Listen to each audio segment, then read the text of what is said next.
very grateful that Monica decided to switch me one of her square journals for one of my square journals because I really didn't want another blue bullet journal.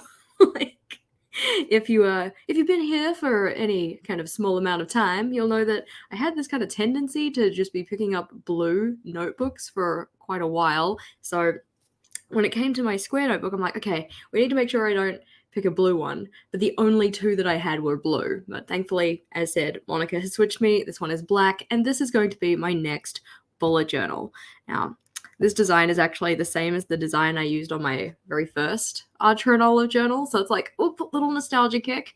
Though when we went to get one, because Vogel got it for me for a present, they only had silver, which was like, typically I do tend towards silver more, but I wanted a gold because I thought gold on black was kind of like, I don't know, not like better, but it was more what I was looking for at the time. So to actually have the gold on black with this design feels kind of like throwback to earlier Jess, who just wanted this. She wanted this design, and now she's got it, so that's exciting. So this guy here is a square notebook.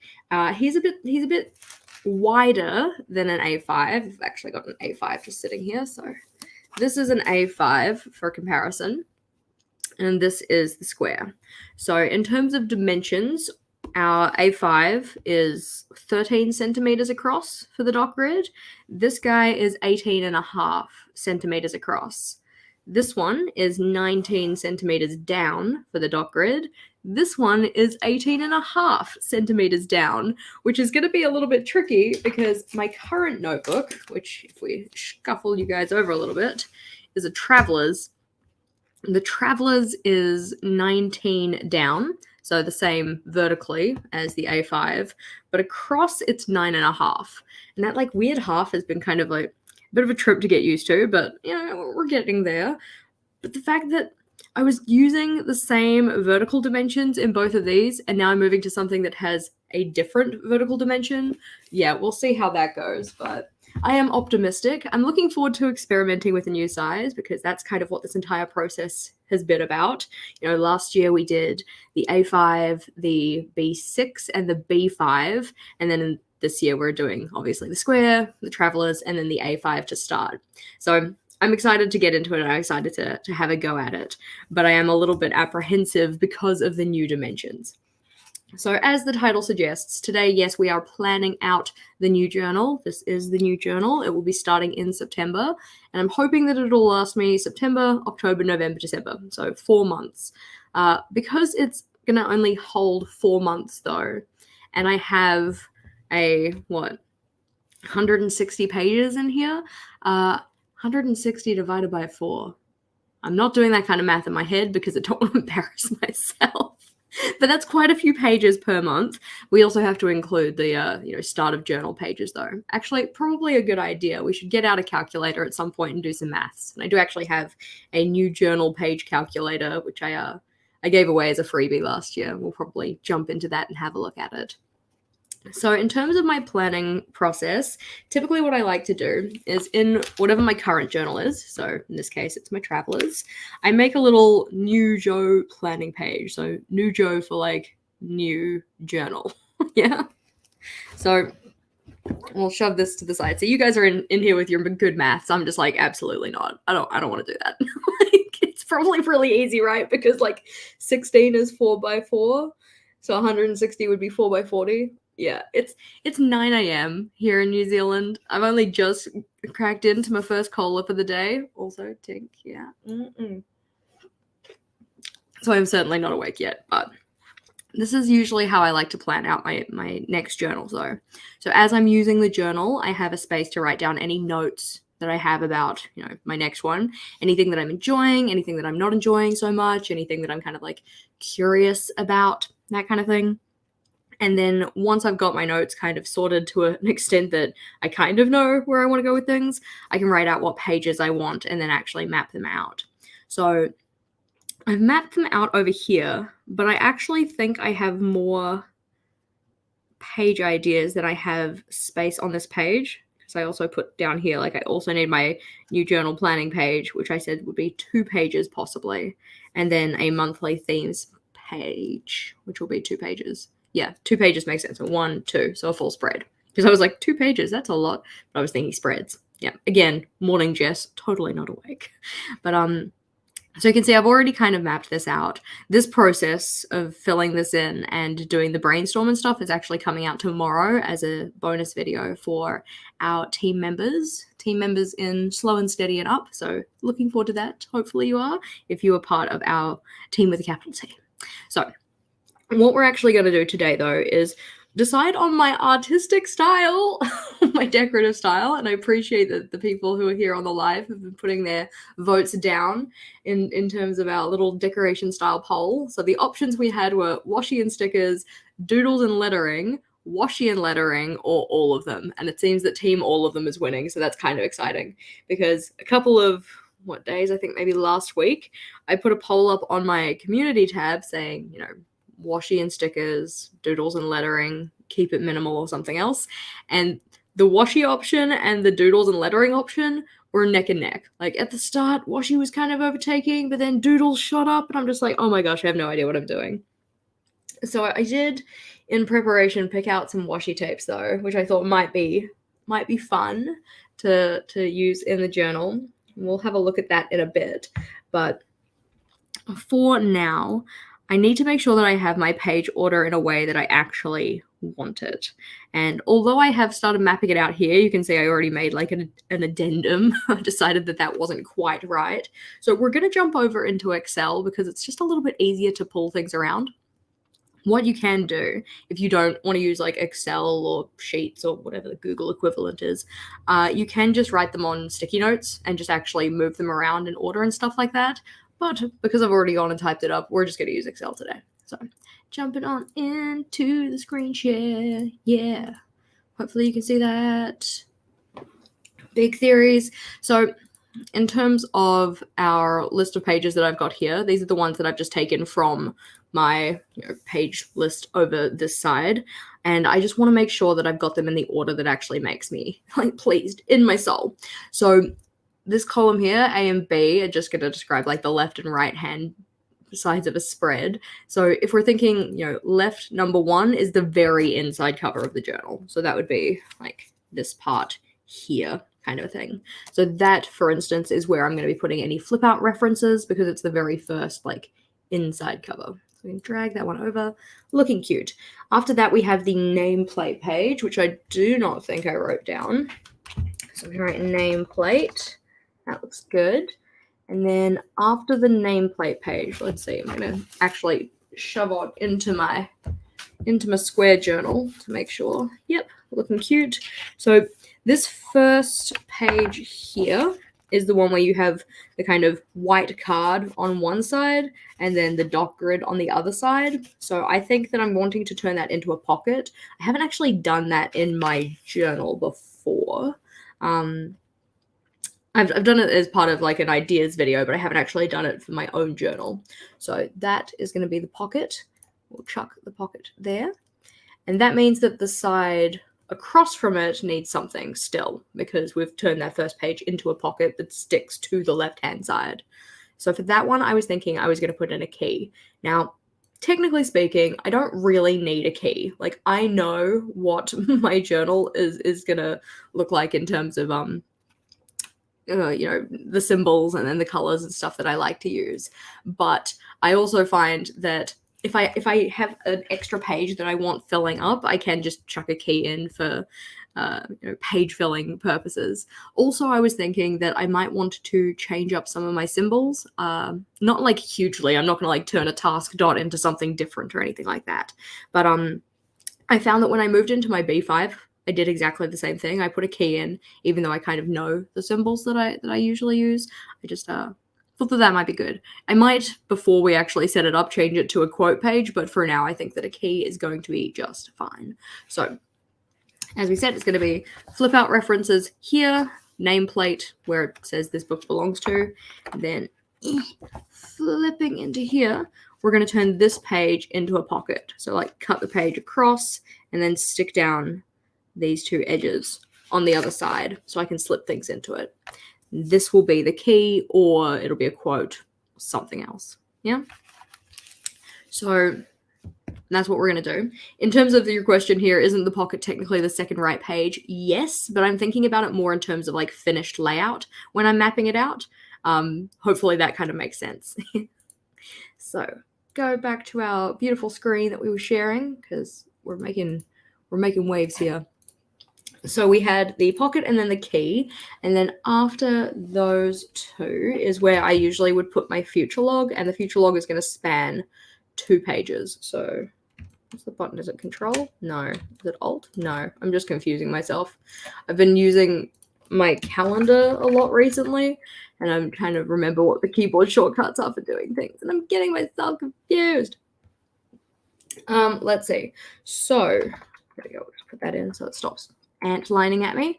After the future log, I know I had mapped some of them out, so let's just check to make sure that I'm still happy with what I'm doing. So future log, and then I had 24 before 2024. I kind of like doing these in my last journal for the like my last journal for any year, just as a kind of like fun wrap-up type thing. I will probably end up populating it with things from my 101 things list, stuff that's kind of the most exciting or the most pressing or like the most I want to do this kind of a thing. So we've got that, and then we will put in the 101 things that are relevant for September, October, November, December. So that's probably going to get a page divided into 4 pieces, that kind of thing. But I might also have a space for planning out 101 things for next year, but we'll see about that. So after that, I've decided that I want to go straight on into my work stuff because that's where the majority of my goals are related at the moment, is developing new stuff for the channel, developing new stuff for my shop, all of that kind of thing. So putting stuff in related to that is a good idea. So we're starting with an ideal weekly schedule and tasks. I'm trying to build more of a work routine at the moment, which is going interestingly, let's put it that way. So weekly schedule and tasks list. And then after that, we are going to have a work boundaries tracker of some description. Work boundaries, which I didn't write in my list here, but I do have it in my journal here. So after work boundaries, I then have the Bujo Basics tracker, and I've put it down for 1 page. And I think that by the time we actually get to starting to use this new journal, I hopefully will only need 1 page. If I do need more, I will just put a tip in, I think, because I really would like to have that next to the A Year of Planning project, because then both of my work projects, like my longer, bigger ongoing ones, will be right next to each other, which will be nice. After those projects, the next project is Vlogmas. And if there's anything in particular you guys want to see for Vlogmas, you let me know. I have a couple of ideas, but it's very much like I need to do this in advance because I'm not really around at Christmas time this year. So got that in there. And then we're going to put an ideas space. Now, typically speaking, when I write down ideas for content and stuff, I actually do it on Notion, just because it usually gets turned into a video and then I can drag it onto my Notion calendar using all of the features that Notion has. But I'm thinking in particular I want to keep ideas for questions because I have a lot of question polls that I like to put out, and sometimes I just get stuck for an idea of what I want to actually ask. Or I'll have an idea of what I want to ask and then be like, oh, I should post that, and then not post it and forget what it was. And I don't want to forget, so that's what that's going to be. After that, the next part is going to be my content calendars. And I'm going to be putting in a content calendar space for each of the months. And I'm going to put them on 1 page each so we can drag all of that down. So the next 2 spreads is going to be September, October, November, December. I don't think I need to put January in. I don't think it'll be necessary because by the start of December, I will have already probably set up my new journal for January, so it should be okay. After that, that's going to be the end of the work tasks. So I'm thinking that next biggest goal is probably related to my finances and stuff like that. So we're going to have a finances page, which is going to be a combination of my bills log and savings tracker, because I found that on my current journal, if we just scooch stuff back over here, my little keyboard feet. So this guy here, oh no, it's going to be earlier. I did have a savings tracker. Oop, I skipped it. There it is. Savings tracker and bills tracker here, but I just don't feel like I needed that much space for my bills, so I could probably tuck it into the bottom of a page, especially in moving to a journal that has more real estate. So it'll probably be fine just to have it on the one page together. So putting finances together and then having a physical health page, which is going to be a combination of the don't break the chain and possibly favorite meals. I think I can probably fit them together again because I've already got my favorite meals written down on a list, so it should be okay. So this is going to be physical health. After that, I'm going to have a page related to mental health. So that'll be something like a self-care bingo kind of thing because I've actually been enjoying that, even though I still haven't actually written in all of the things, and I've still got quite a few things that I need to do, but I still like it and I'm still happy about it. And then after that, we will have the media log. Okay, maybe. I feel like things aren't quite right here because we need a space for household meeting notes. Oh, wait, that's because I've skipped something here, haven't I? Because household meeting notes would be there. And then the projects list / household tasks are going to get combined. Okay, so that means you're going to be here. And you're going to be there. And then my new journal plan will go here for 2. And my monthly themes will go there for 2. Does that look right? That is bold. I don't want to embolden it. Leave me alone. Cool. So we've dealt with those 2. The projects list is going with the household tasks. Tasks plus projects. Nice. Okay, so that looks like it's the plan. So it is pretty much just what I mapped out in my journal here, but it's always good to have a digital reference so that I don't have to have my journal in front of me on my desk. But yeah, let's see. Was there a question I missed? Probably, because I am that way inclined. I'm very wrapped up in what I was doing. Alrighty, there we go. So I know you said you're nervous about the new size. What are you most excited about with the square journal? Okay, so I think the thing that I'm probably the most excited about is the fact that because we have extra horizontal space, I can do things like the waterfall tabs and not lose a whole bunch of space in my notebook, if that kind of makes sense. For those of you who don't know what waterfall tabs are, I do have a little example in here, I think, somewhere. Yep. So waterfall tabs are where you kind of, on subsequent page, cut down more or rather less of the page. So this one has like the most cutaway, then that has a little less cutaway, that has a little less cutaway, and then that's the back page. And the nice part is that because it is a square journal and we've got that extra horizontal space, you can do this and not lose a whole bunch of horizontal real estate. So I thought that was kind of cool. I think that I just like moving into a new journal in general. So having been in the Travelers and the fact that this is a slight aside, but within the space of literally a day and a half, the back of my journal fell off and the bookmark of another journal fell out. And the bookmark was my fault. But this one I feel like it wasn't. So you can see I've got some sellotape on here because I tried to tape it back together again because the entire back cover just ripped off. I obviously didn't treat it as well as I should have. I don't know, but I'm excited to move into a journal that doesn't have a busted back cover. So that's probably the biggest 2 things is, new journal excitement in general and additional horizontal space so that I can do those waterfall tabs. Because I was kind of tempted to do waterfall tabs in the start of journal setup, but I'm not too sure where I would put it because I would kind of feel like I'd either want to waterfall everything or waterfall a section that's actually related to each other. And if we go and have a look at a list, I'll make my list a little bigger. So stuff that's actually related to each other would be Ideal Weekly, Work Boundaries, all of those guys there. They're all related to work, which is what I put that in blue kind of thing. So I could technically waterfall that, but I don't really want to have monthly calendars waterfalled because that would be a little bit tricky. Monica calling me out.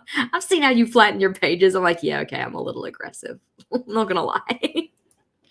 Yeah, and the other one was a boot's fault. I was so sad because Vogel and I were sitting on the couch doing some, I don't know, watching telly or whatever, and I had my 5-year journal there and I was working on it and stuff. Went to move the journal because it was at an awkward angle, but the bookmark was caught under my foot and then it ripped out. Sadness. Ugh. And all right, Monica calling me out. So rude. Coming with the tea. Well, I've got a cola, so tink.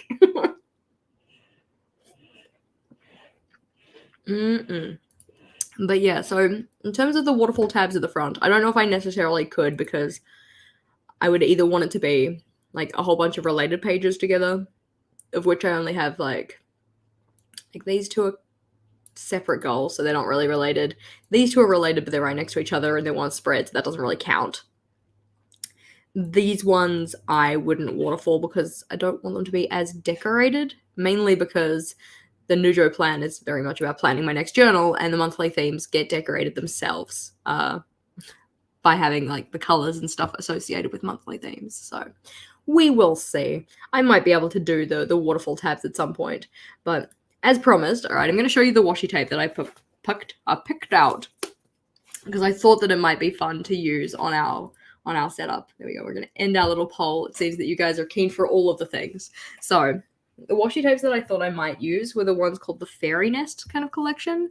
I don't think the washi tape shop sells them anymore, but I like that they're all kind of, they work well together. This one probably works the least well together, but I like that it's a little bit bolder, I suppose. But they're all so super, super gorgeous. Let's see. I try to open this up. I was trying to cut my nails the other day and I got fed up and I ended up biting them all off. So now getting washi tape out is really tricky. So this is super, super pretty. It does have people faces in it, which I'm like less excited about. I'm not really a fan of people faces. I'm going to turn you guys on to, there we go. Hopefully you'll be able to see it now a little better. There we go. Look at that. Oh, so pretty. So pretty with the shininess. And we've got like our little kind of fae persons, which is quite cool, but it's super gorgeous. That is that one. And I just thought that it'd be kind of like nice to have the washi tape dictate my color palette. Also, I kind of flip-flop between what I want to do in terms of decorative styles and stuff. So I'll show you in a second the decoration that I'm using for a different journal, so you can kind of possibly understand why I've gravitated towards this kind of color palette. But this one's another vertical one, which is very cute. I also like the fact that we do have two larger vertical tapes because, again, I have a lot of horizontal space to play around with in this journal, so that'd be really nice to use. Yeah, so I can possibly waterfall my September monthly setup. That might be something I can do. And I might be able to waterfall, like, each of them, depending. But we've got another tape here. This one's got, like, a little offcut. Hee look at her. So cute. Her little fairy face. But we'll open it up so you can see the rest of them. Oh, I've got a couple of offcuts, it seems. Because this tape I ended up using in a theme ideas video, which was, funnily enough, I'm pretty sure for fairies. It was like, you could do a fairies theme or whatever. But I did not want to draw fairies. This one's a horizontal one. It's got like our kind of sleeping fae. And again, with the gold and the wings. And it's all just very gorgeous. Like, beautiful. And I thought that it would be a kind of like nice little nod of gold to the gold stars on the front. And so that's kind of what I was thinking in terms of decorative styles. But then I got like, guys, I have a problem, and it's a very first world problem, but I just got a bunch of new tapes and I have nowhere to store them. Like, I don't need more tapes. But then I had the washi tape shop and Journal Say both reach out and say, hey, can we send you some stuff? I'm like, I'm not going to say no to stuff. Like, who would I be? Okay, I've totally said no to stuff before, but these two guys, I'm like, no, I value your products and I like your company. So yes, I will totally go and have a look at that. But yeah, I now have a whole bunch more tapes. But like, look, this one, isn't that so cute? It's like another little like horizontal one with like the little, I don't know, is it a sun? It looks more like a sun than it does a moon. It looks kind of like an eclipse, but it's very pretty. Anyways, so this washi tape, the one that we're looking at the moment, is from the washi tape shop. I do not believe they have it in stock anymore, but they do have a lot of other really gorgeous tapes, and they're totally worth checking out. And of course, we have a code JASHII10 for 10% off your order if you so desire, because we love savings. And last one for this one, another horizontal one, this time with like a star and stuff, but gold, shiny, beautiful. So I'm thinking that that will be the decorative style that I use. So I'm going to show you the decoration that I'm using in my other journal at the moment, because distraction counter 2, but mainly so that you can kind of understand why this color palette might be speaking to me for this journal. So, you know, we've got the kind of mix of like slightly more saturated ones, and then the pastels, and then the blues and pinks and purple, and just, so pretty. Okay. So I need to get rid of the spoiler that's in this box first, and then I can show you the decoration that I'm using in my other journal. I've got it all stacked up in a box because it was taking over my desk. But this is the decoration stuff that I'm using in my other journal. So I've got like a set of washi tapes in a box, and this one was from Journal Say. So I've got like decorative bits, and we've got a whole bunch of like papers and stickers, and I think that this one was from Journal Say as well. And we've got a whole bunch of little kind of like papers and stuff. You can see my tapes are in here, and got some torn paper. I think that was from Journal Say as well. But yeah, so this is the decoration that I'm using in the other journal that I'm working on. The one that is a secret project that you guys can totally guess what it is, but it's totally fine. And because that new journal is getting all of this stuff, I wanted something that was a bit like brighter, more colorful for my new journal setup for September's new journal. I need a way to differentiate them without giving away what it is, though. Again, you probably know exactly what it is. But I've been using all of these different washi tapes that are in their kind of like neutrals and browns and stuff, and trying to like layer them up so that I get some good contrast and things like that. But we can put all of that stuff back in the box, because as you can tell probably, given the amount of stuff that's in this little box, we've been making quite a mess of my desk. Just like stuff going everywhere, like ripped up pieces of paper and like ends of washi tape and whatever else. So I'm trying to keep it fairly contained, because very quickly when I've started using this, my desk has turned into a bomb site. It's just not good. So putting that to the side, now bringing back my baby. So I'm thinking that those are probably the washi tapes that I'm going to be using. But, you know, just for the sake of completeness, I'm going to show you the new ones that came. Like some of them. I don't think I can show you all of them. I think some of them haven't come out yet. Ugh, so many tapes. Oh my gosh. Okay, can I get all of these in my hands? Probably not. I'm just going to have to do it in multiple trips. Does anybody else have that thing where you just refuse to take multiple trips when you're trying to carry stuff? I am that person. Okay, we got it. We're good. You'll see what I mean when I get here.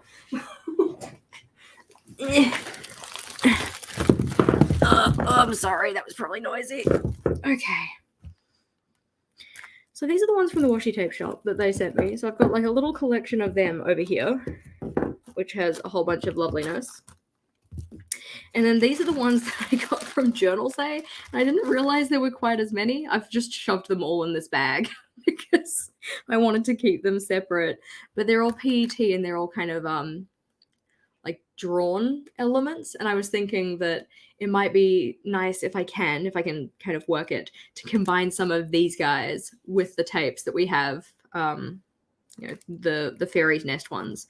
Because these guys are all, they kind of like own sets. Like this is a kind of coffee shop kind of inspired one. And then this one of these like cute little houses, which they're very cute, but they're not the same kind of aesthetic as the other stuff. So we'll shove those ones to the side. Some of them I haven't actually opened yet, because I know that at least one of these hasn't been released yet, I was pretty sure, but I don't know which one it is, so we'll just shove them to the side before I end up revealing more than I'm supposed to. Take the extra time to carry a lazy man's load and refuse to make multiple trips. Exactly. So this is the the bag of the bag of tape. It didn't come in a bag. It came a lot nicer packed, but I just shoved them all in a bag because I needed something to keep them together. But okay, I'm gonna mute you just so that it doesn't make a really loud noise. Okay.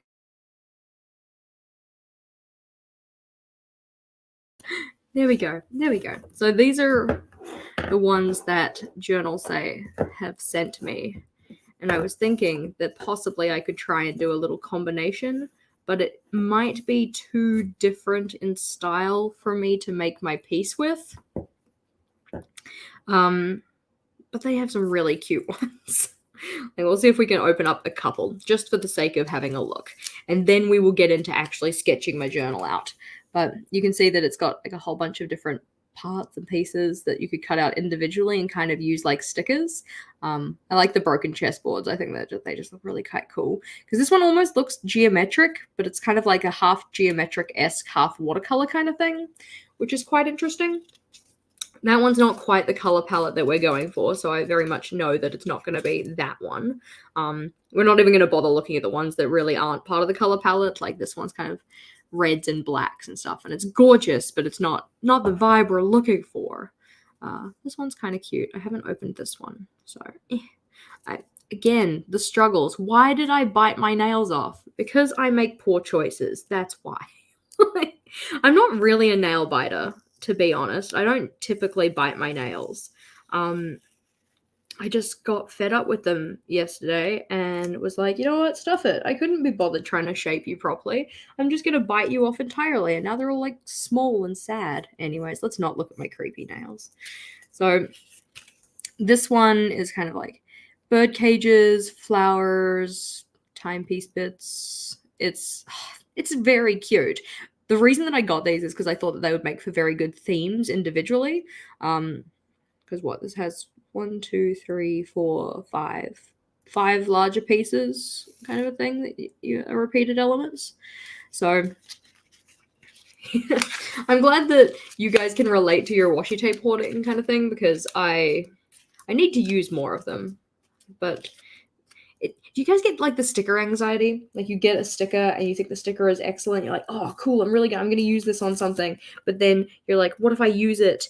And then I find another scenario where it's even more perfect to use it for that instead. That gets me. Okay, so I think these two must be part of the same collection because they're kind of the same aesthetic. And this one looks very similar too. It's got like photo frame pieces and all of that kind of stuff. So those ones all look like they're kind of very much related. This one looked cool. I have opened this one, I can tell, because the tape's all warped from where I pulled it up. This one will be the last one we look at for now, because we're going to go do some sketching. But this one's kind of a similar aesthetic to the first one. But you see you've got the flowers and the chess pieces again, and the cogs and potion bottle kind of thing, and a telescope. It would just make a very cool theme. It's not going to work for what we're doing today, but very cool. I'm glad you've gotten over sticker anxiety. I think that that's possibly part of the reason why I don't use stickers. I have this thing where if I'm going to use stickers, I want to do like full stickers and not other stuff. So I kind of need the stickers to... What's the word? I need the stickers to all work together to make one big cohesive kind of theme. Because if I start mixing stickers and drawn elements, then my drawn elements don't look the same as the stickers. It like bothers me. Anywho. Alrighty, we had a question about the washi tape, yeah? These ones here, everything you see on screen here, this is Journal Say. So if you go to the section that says like want a saving, want a discount, then there will be a link to Journal Say there, I believe. Maybe. I don't think I've yet put it into the products used section because we technically haven't used them yet. And then the other washi tapes that we were looking at before, those ones are from the washi tape shop. But we're going to put these back into the bag. We're going to confirm the idea of using our Fairy's Nest washi tapes. These are the ones that we're going to be using. So pretty. And I'm probably going to combine that with maybe some like stars and sparkle kind of doodle, possibly. We could do some nice lettering with it. Haven't really decided yet. But these guys are going back in the bag to actually make space for the giant journal that I'll be using, actually not even that big, but the width is the thing that's like both exciting and kind of scary, a little bit scary. It's also good to note that this washi tape has like a lot, and these ones have distinctly less, but at the same time, the way I'm planning on using these, it makes sense to have less of it, because otherwise they'd just be like way too much. I have a couple of tapes from, I was going to say Notebook Therapy, that's not what I mean. I have a couple of tapes from the washi tape shop that have like heaps on a roll, which is, you know, very good value for money. But at the same time, I'm like, I don't have enough pages to use this up for. Does that make sense? I worded that poorly. So I ended up giving like half spools of it away and stuff, because I'm like, I need somebody else to use this as well, because I think there's enough tape here to make a full journal. Journal say code. Yep, journal code for 8% off. JashiiCorrin. That's me. Yeah, so the journal say code is for 8% off, and then the washi tape shop one should be for 10, I think. Yeah, something like that. In here. So, new Joe. Let's go have a look. Nameplate page. Probably going to put my name on it. Possibly a good idea. I do like to pencil my name in, and I think for this journal, I will be called Jess. Yeah. Sometimes I like to write JashiiCorrin, sometimes I like to write Jess. So, Jess. That looks good. I like to pencil my name in just to make sure that it's fairly central. That looks fairly central, so I'm pretty happy about it. I know that it's like super hard to see. I might get a darker pencil out so that you guys can actually kind of see what I'm doing. Let's see. Do I have a darker pencil handy? Not one that's sharpened. To the pencil bag! Whoosh! Here's my beautiful pencil bag. Oh no, the washi tape's all over and they're trying to escape. I need a pencil that is darker and fairly sharpened if possible. HB. That one doesn't look super visible.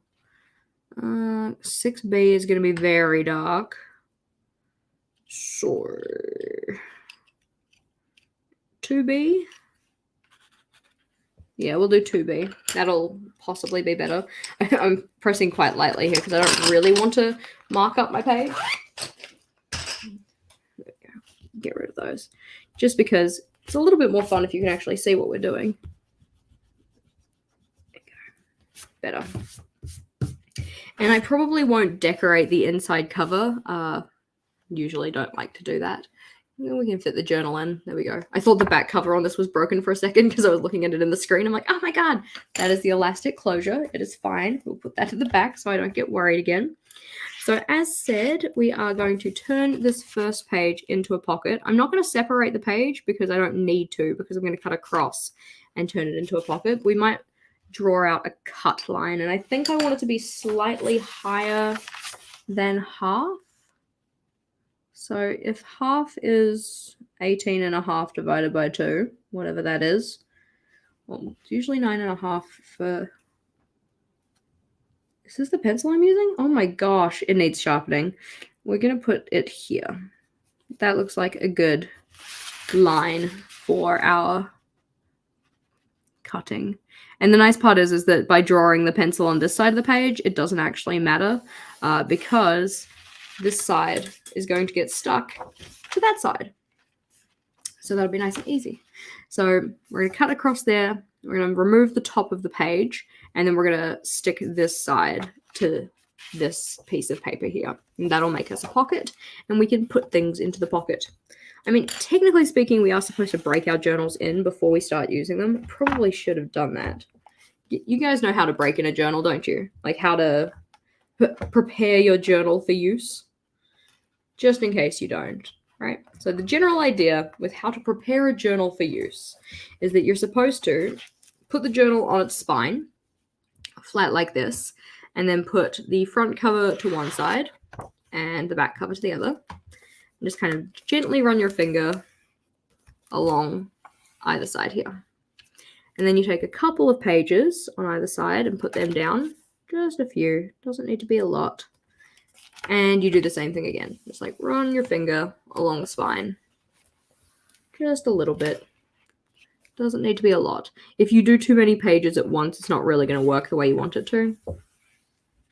I typically don't do this with my notebooks because I am a heathen and I just like to get in and do stuff. And maybe that's part of the reason why my journals don't like me. Yeah, there we go. Put that one down. Nice and easy. There we go. My journal will be happier for it. But it's just kind of like, hopefully it like, in theory, will like slightly stretch the spine binding. I'm not too sure of the like specifics of it. It just helps it lay flat better as you actually use it rather than trying to flatten it as you go. So look at us doing so many good things. Yeah, in theory you can use it for books as well. I don't read a lot of physical books. Yeah, I'm glad that it's new for somebody because otherwise people are just like, Jess, what are you doing like weirdly massaging your book, you creeper? You also want to make sure that you have clean hands when you do this because you don't want to rub like grossness all over your journal because then it'll be on like every third page like a weird creepy gross hand line. There we go. There we go. Put those ones down. It's not a distraction. I'm preparing my journal properly. Like, I'm doing the right thing. No, so we're getting towards the middle. I do usually find that as I start to get towards the middle, I start to get a lot lazier with it. And I'm like, oh yeah, we can just chuck like 20 pages down. It'll be fine. What happens if you don't break it in? Nothing too terrible. It just means that you kind of have to do more work to flatten it as you go. This is just supposed to be a kind of more, I don't know, a nicer way to flatten out your journal pages and get it to lie flat nicely rather than just brute forcing your way through it. Big theories. I've only done it for a couple of notebooks. So, because in my first at least 10 bullet journals, I didn't do this. Yeah, journal grooming. That's literally what it feels like. We're like training the page to sit the way that we want it to. But yeah, Britta's being harsh to me, but it's also fair because I do get distracted easy. So I'm glad that she's here to make sure that I stay on track. There we go. And the final page here, looking very good. Beautiful. Crack, crack, crack, crack, crack. I don't think you can hear that as much as I can. So we have our line for cutting out our pocket. That looks good. Then the next page was our future log. And this is where we get to make choices. Yay, choices. So again, putting that to the back so I don't get distracted by it. Do I want 12 months on this? Because you could quite easily fit 12 months.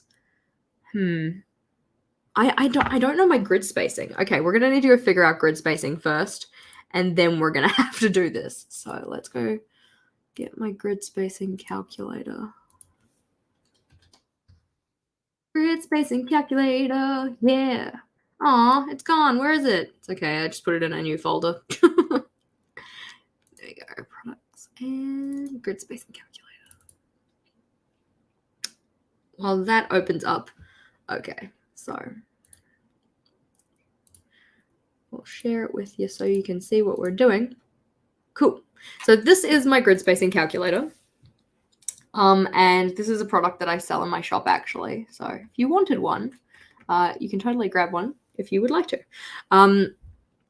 So the grid spacing calculator is just a way to kind of like calculate stuff for you. All you have to do is really say like, do you want it to round to full grid spaces? I always say yes because I don't want to deal with like half a grid box. That's disgusting. But we need to know the number of vertical and horizontal dot grid spaces.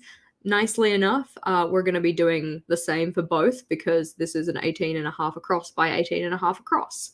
But 18.5 across is the centimeters, not the number of dot grid boxes. So 18.5 times 2, it is 37 dot grid spaces across. Okay, so if we want 2 segments with no space between them, then we need 18 boxes across, but we will have a remainder of 1.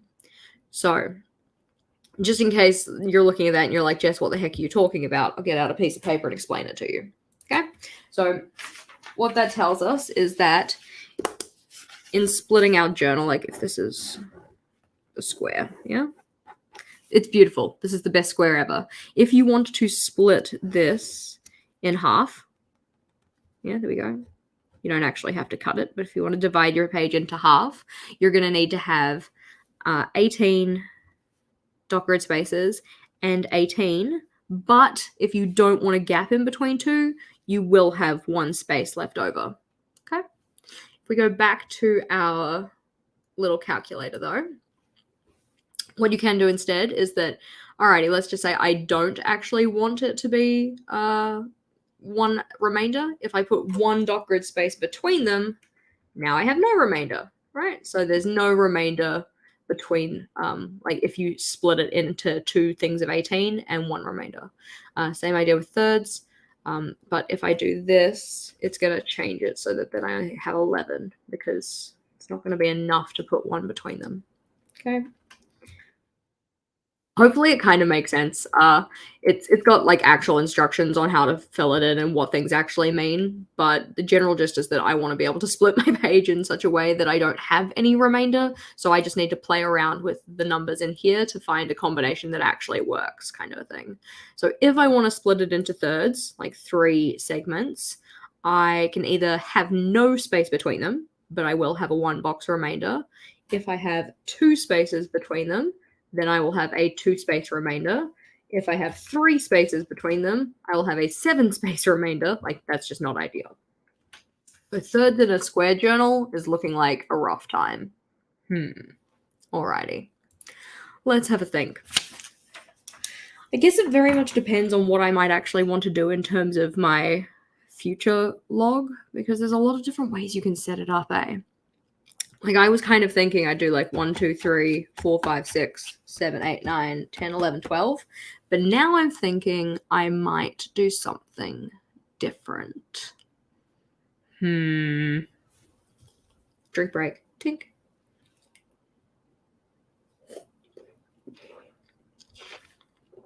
Yeah. And I see what you're saying there. It might be good to do a grid spacing guide instead of a key. I'm not going to, only because that's what the reason of the pocket is for. The pocket is here so that I can make a grid spacing guide and stick it into the pocket so that I can take it to the page that I'm working on, rather than trying to like flip back and have a look at it. Also, it's very good to note here is that I should not be drawing my future log out here, because this is the piece of paper that I'm going to be cutting down. This is the pocket. This is the key or quote or whatever I'm going to do. This is the future log. All right. And this is why we start with pencil first. But it would have been really bloody unfortunate if I had have penciled this guy in as my future log, because then every single page that follows it would be in the wrong place. Like, by that point, I probably would have just sacrificed the pocket and said, I don't need a pocket, I'll just do something else. But let's have a see. So, okay. I feel like we need to go find some inspiration. Inspiration hunting, yay! Let's go get some past journals. Let's go have a look. I didn't use one in that one, or that one, or this one. I don't think. I have like an interesting relationship with the future log, because oftentimes I set it up and I just like don't use it. I don't think I even set up a future log in this one, did I? Oh no, I did. I did the style that I was just talking about, the idea of like 6 per page, but like 3, 3, 3, 3. And I do that quite often actually. And I'm thinking I might want to make a change, because this is the same. It's just with a piece of ripped paper in the middle. Which I could do that and just do a ripped piece of washi tape in the middle, which is kind of cute. But I just don't need this much space. I don't know. I don't know. Struggles. Let's see. That. We'll get out our cruddy piece of paper again. So possibilities for the future log. 1, 2, 3, 4. 1, 2, 3, 4. Draw some little thumbnails here.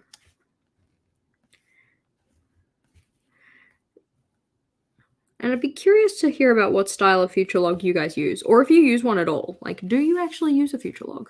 Because as said, I have an interesting relationship with mine. Often I'll set it up and I'll populate it at the start of the journal because, you know, new journal migration and all of that kind of stuff. But beyond that, I find it hard to remember to check back in with it. And then I also just like don't necessarily refer back to it either. So I feel like it's one of those, why spend so much time thinking about a page that you're not even going to use? So then I guess, I mean, like, I need to actually make sure I'm using it. So like we said, we could do the 3 and 3, but the problem with that, like we saw before, is that the maths doesn't really work out very nicely for 3 across in a square journal. Because yeah, if you're doing, I don't know why I wrote 22. If you're doing that, it's going to be like kind of odd looking. I'd have to like put spaces on the side, so I could have like a 1 space on either side, and then the, what was it, 11 2 11 2 11, possibly. Or I could do more like this and only have 8 months listed. So then this would be October, November, December, January, February, March, April, and etc. Probably. Or I could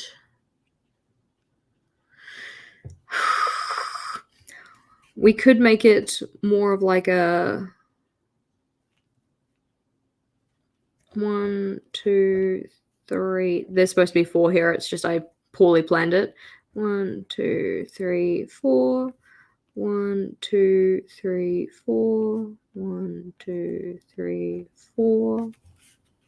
So we could do something like that. That is a lot of months though, and I probably do not need. Yeah, I was literally just thinking that like I could do like an Alastair style one. That would be a good possible solution here. So then that style would be more like, I'd probably have some kind of like calendar on the page on one side. So maybe I have like, I'm just going to put in this and you guys kind of know what it is. So that would be kind of a year at a glance, maybe with 3 columns there. Not that many months. So I could put that on one side, and then I could do, you know, an Alastair style over here where I highlight each of the rows and each of the columns for the different months. Or what I was thinking possibly is that I could do a calendex. So a calendex would probably look more like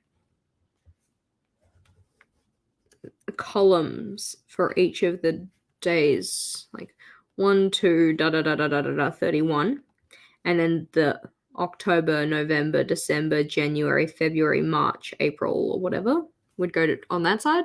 Have you guys? It's been a hot minute since I've done a calendex. I'm gonna get one out to explain it because it's just gonna be easier. So I think it was this journal that we used a calendex in. Calendex, there it is. Okay, so a calendex is like this.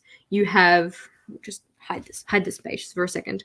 So each of these larger columns is a month, notably, as it is labeled. And then each of the little boxes you can fill in with a number, which corresponds usually to a page. What I would do it is I would make it correspond to an entry in a list. So you'd end up kind of looking like this.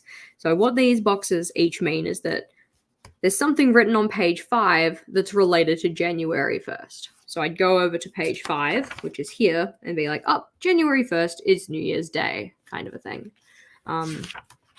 This is like, there's something on page 30 that's related to January 12th. So I flip forward to page 30, wherever that is. Oh, look, it's the January calendar. That makes a lot of sense. So, like, I could do something like that. I was just thinking that rather than making it a page entry, because I'd still want them all together, is that I would have one side, like this side, be this kind of thing, and I just make it a little bit smaller.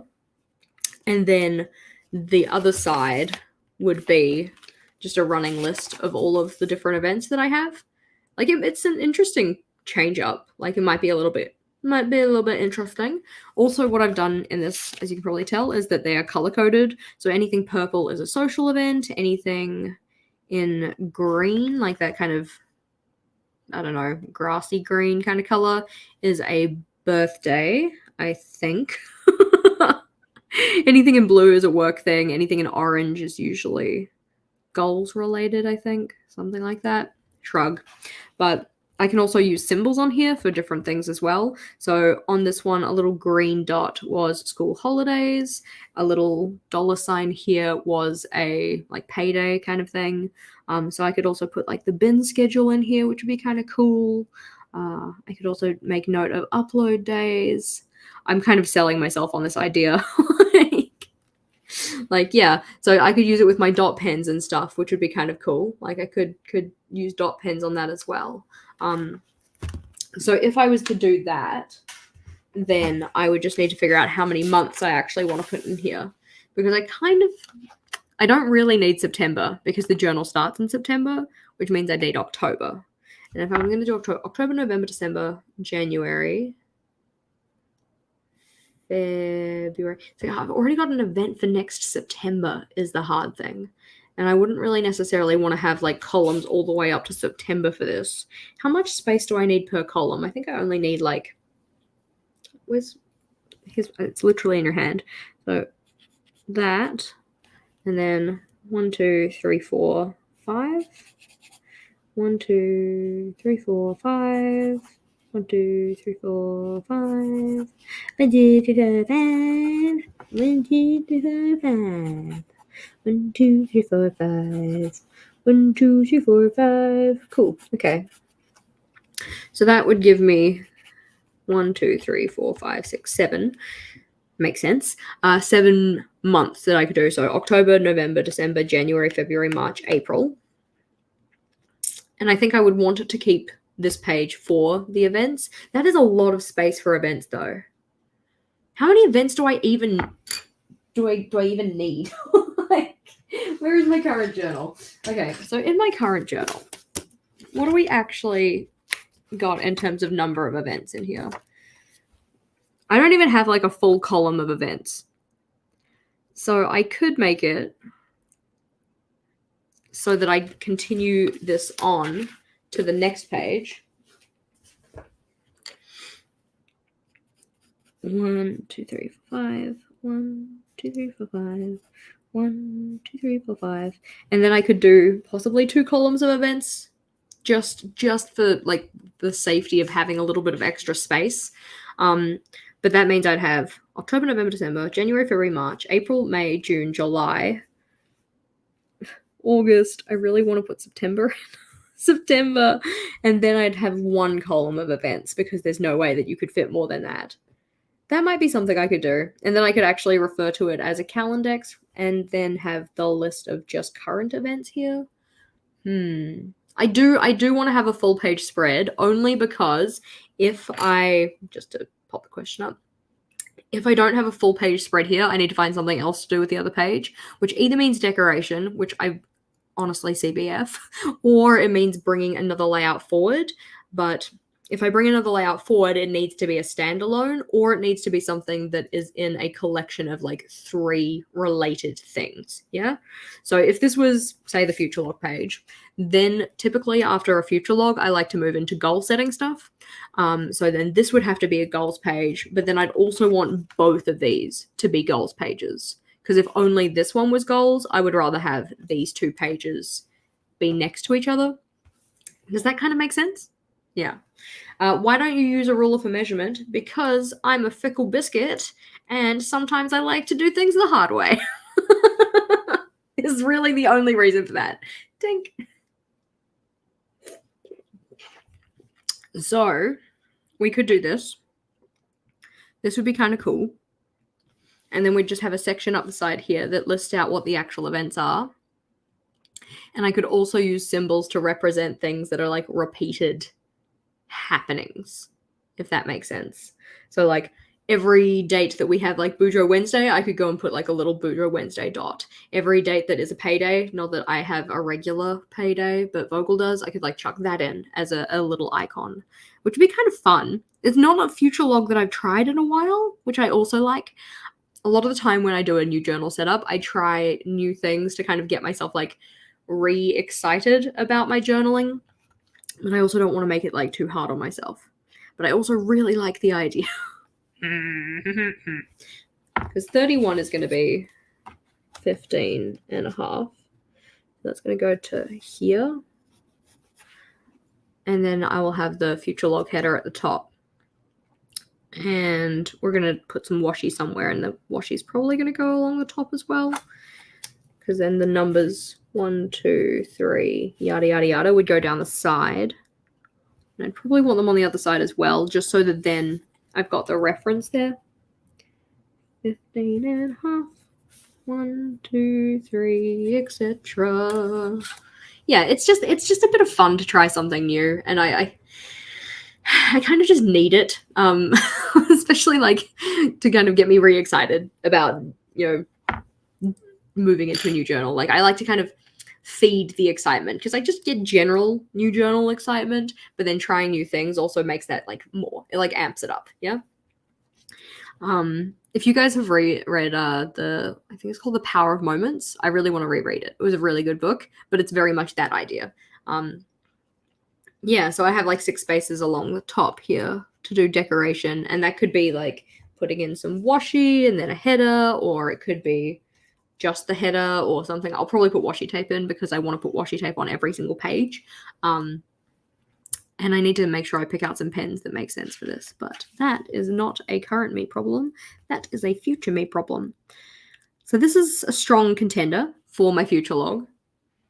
I'm just thinking about whether I'm actually going to have enough space to write all my events in, because we need to write like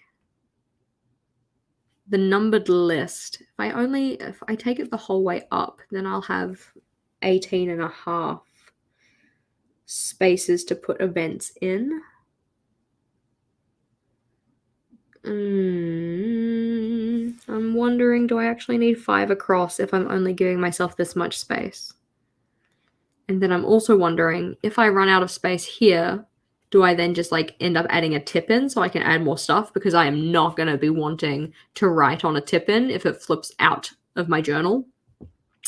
That'd be a little bit lame. I'd probably have to put a tip in that sits over the top that I can flip back and forth if I need to.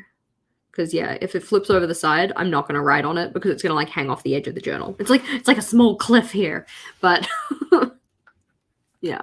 Let's see, maybe I do. If I have some events really far in the future, yeah, I usually just put it as like an etc. space. Where's my current journal? So like in my current bullet journal, instead of having the last month be an actual month, I just make it in an etc. section. So it's like these are for events that are beyond November. So like one of them's just in December, but one of them's like September next year. So we could do a little kind of tip in moment. And I mean, I've got so many scrap pieces of paper. Okay, we're committing to it. It's happening. Okay, this is what we're doing. We're gonna write the numbers down the side. We're gonna put all the columns in. It's gonna be great. I need space on top to actually write in the months, like their names. So that's gonna be across the top here. Roughly-ish. We're going to go quite light because I'm going to need to erase that one.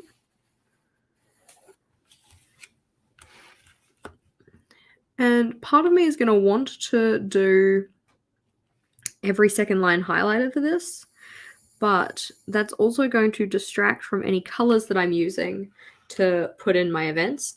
And that's also part of why I might want to put a key in here, because the key page would go here, is that it's not just going to be a key for symbols, it's probably also going to be a key for colors, because I really liked the thing in that last journal we were looking at, the different colors were used for different types of events. So I can kind of see at a glance, like across my calendar, like how am I spending my time? Like, am I actually giving myself the opportunity to do social events, or is everything work related? Have I actually sectioned off specific event days to do? What's you calling it? Words, goal related stuff, etc. Whatever. So over here, we're gonna have a little key at the start that says like $sign means payday, trash box means bin day, whatever. So I can go and map those ones on. So any kind of recurring events that just happen. And then after those, I can put down actual actual events like, hey, it's my birthday. But yes, that looks good. We need to put in some labels though. Here we go. We're just gonna. I was bullied into using a ruler, so I guess I'll use a ruler now. Where? Why? You do actually need to make it line up though, otherwise it does not work. There we go. I mean, I do recognize that the ruler goes much faster, but as said, Jess doesn't like to do things that are easy. She likes to do everything the hard way. There we go. Cute. So I haven't actually decided on what my lettering style is going to look like just yet. That's going to be one of the kind of points that I make about like decoration kind of style stuff. But we can at least put in like an initial October, November, December, January, February, March, April, May, June, July, August, September. And that's the full 12 months, eh? Yeah. Okay, good. Cute, done. Moving right along. Yay! We're into the 24 before 2024. Okay, the nice part is that 24 is a good number. Like 24 is a good number. And you're like, Jess, why? Because it has so many factors, yeah? So 24 has factors of like what, 1, 2, 3, 4 question mark, and 6 and 12. Beautiful. All right, which means that there are a lot of different ways that you can set up a layout that has 24 segments. So we love that. Yes, exactly. Britta knows. 24 is the best number. I mean, personal opinion, 11 is the best number. Let me know what your favorite number is in the comments. But 24 in terms of journaling, such a good number. So if we want to do something with 24 spaces and make it kind of square-ish, we could have like 3 across, or we could do 4 across. I kind of like doing these like 24 and 2024 or 24 before 2024 as kind of like a grid usually. That's typically how I'll do them. So I think I'll probably stick with that. And I think I might put washi tape down the side of the page for this one. Get out of here. So 14, that'd be like a 7, and then that would make it 4. How much washi tape do I want to put down the side here? Do I want to do the big chongus? The big chongus. That means that you're going to come out to about there-ish. So if you are the tape of choice, then that is roughly where it's going to be. Ooh, 8 is a good number. My brother has his birthday on the 8th of August. So like 8th of the 8th. Which is why my family's coming over today. Well, like tonight. My parents are coming over tonight from Melbourne. So I get to go pick them up and we can have birthday celebrations with brother, which is good because like we haven't been able to celebrate his birthday all together as a family since like before 2020. So if that's where my decoration panel is sitting, then I have this much space to play with, which is 15 centimeters across, which is 30 of those little boxes. Where is my baby? Come back here, baby. So we're just gonna chuck this in here. So 30 across. That means that if I want 2 with a 1 space remainder, it isn't going to work. But if I want 3 with no remainder, that is going to be 10 across, which is nice. If I want 4 with that remainder is 7. I don't really want a remainder, so I can do 3 across. That works quite nicely, and then that's 10. Yeah, Excellent. Okay. Good mathing. So 15 across, we're going to want 5, get 5, 10, 15. And then if it is 24 that we're doing, 24 divided by 3 is 8. So we need 8 segments from the top-ish. It's a nice factor of 8. 16 is a good number for 8, so we can do that. And then that'd be 2 centimeters for each of them. 1, 2, 1, 2, 3, 4, 5, 6, 7, and 8.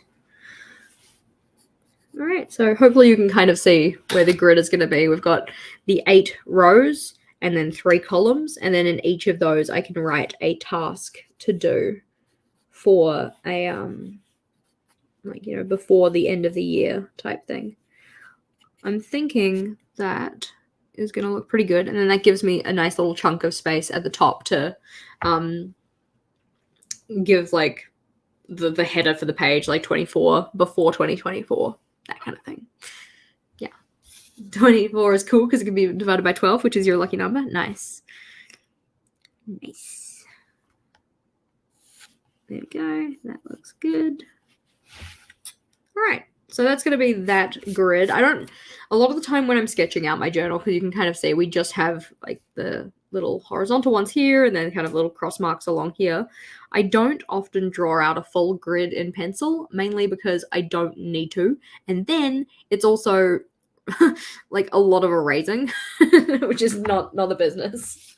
Oh, cool. We have 2 of you that were born on Friday 13th. Very, very cool. I was born on a Friday, the 11th. Like, it counts. It does not count. But anywho. Tink.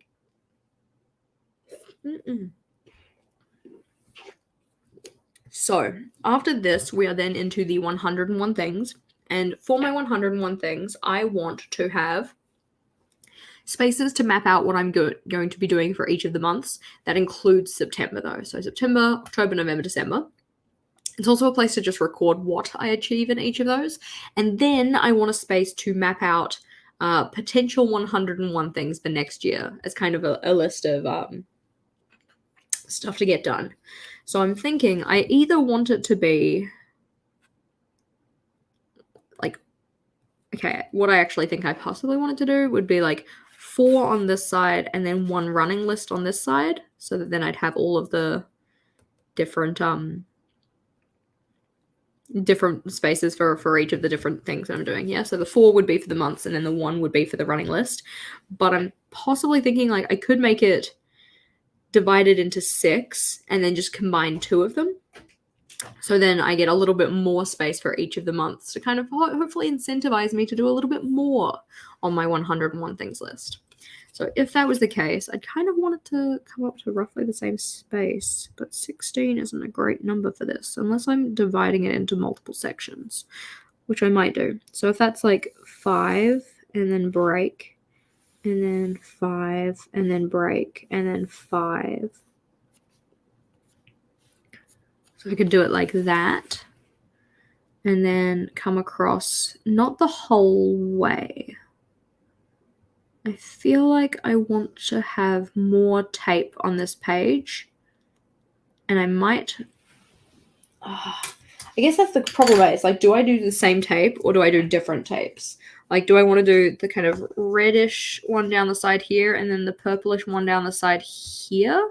Or do I want to do the reddish tape on both?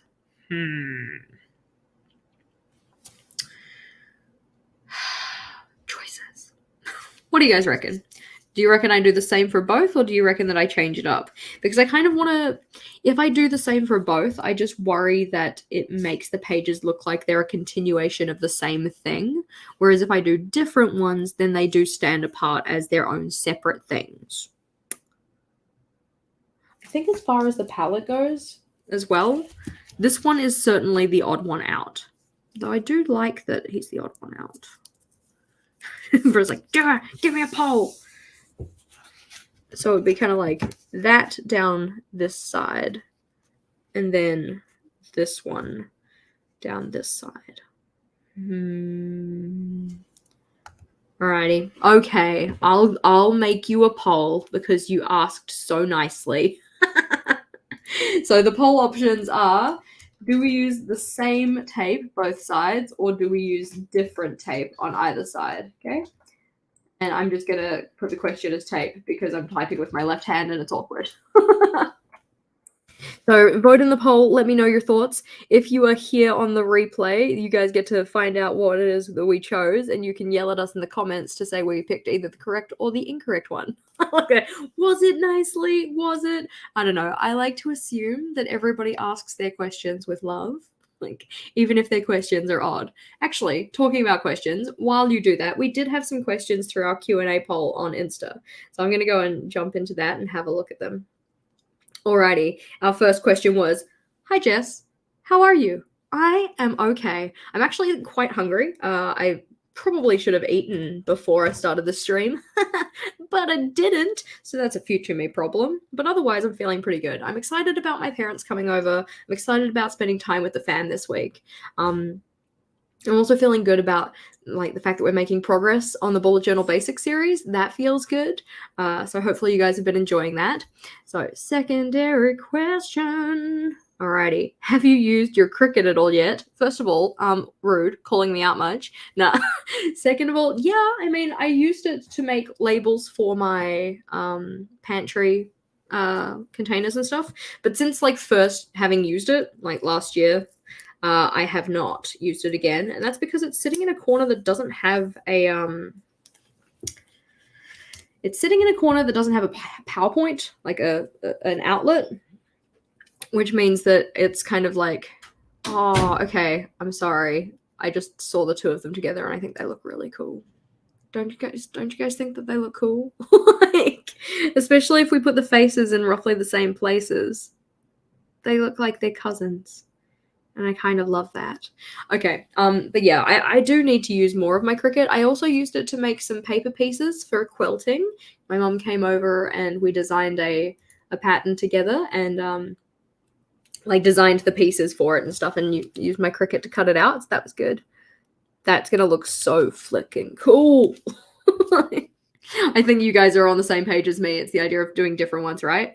And if we play our cards right, we can get them to kind of line up in roughly the same place, and they'll look pretty awesome.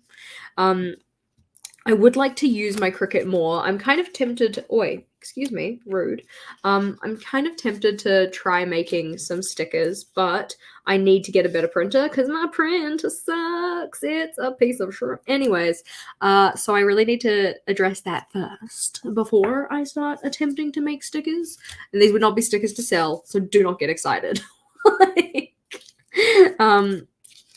They are stickers to stick into my own personal journal. Probably very basic biscuit looking stickers, but yeah. Alrighty. Third question, because yay for questions.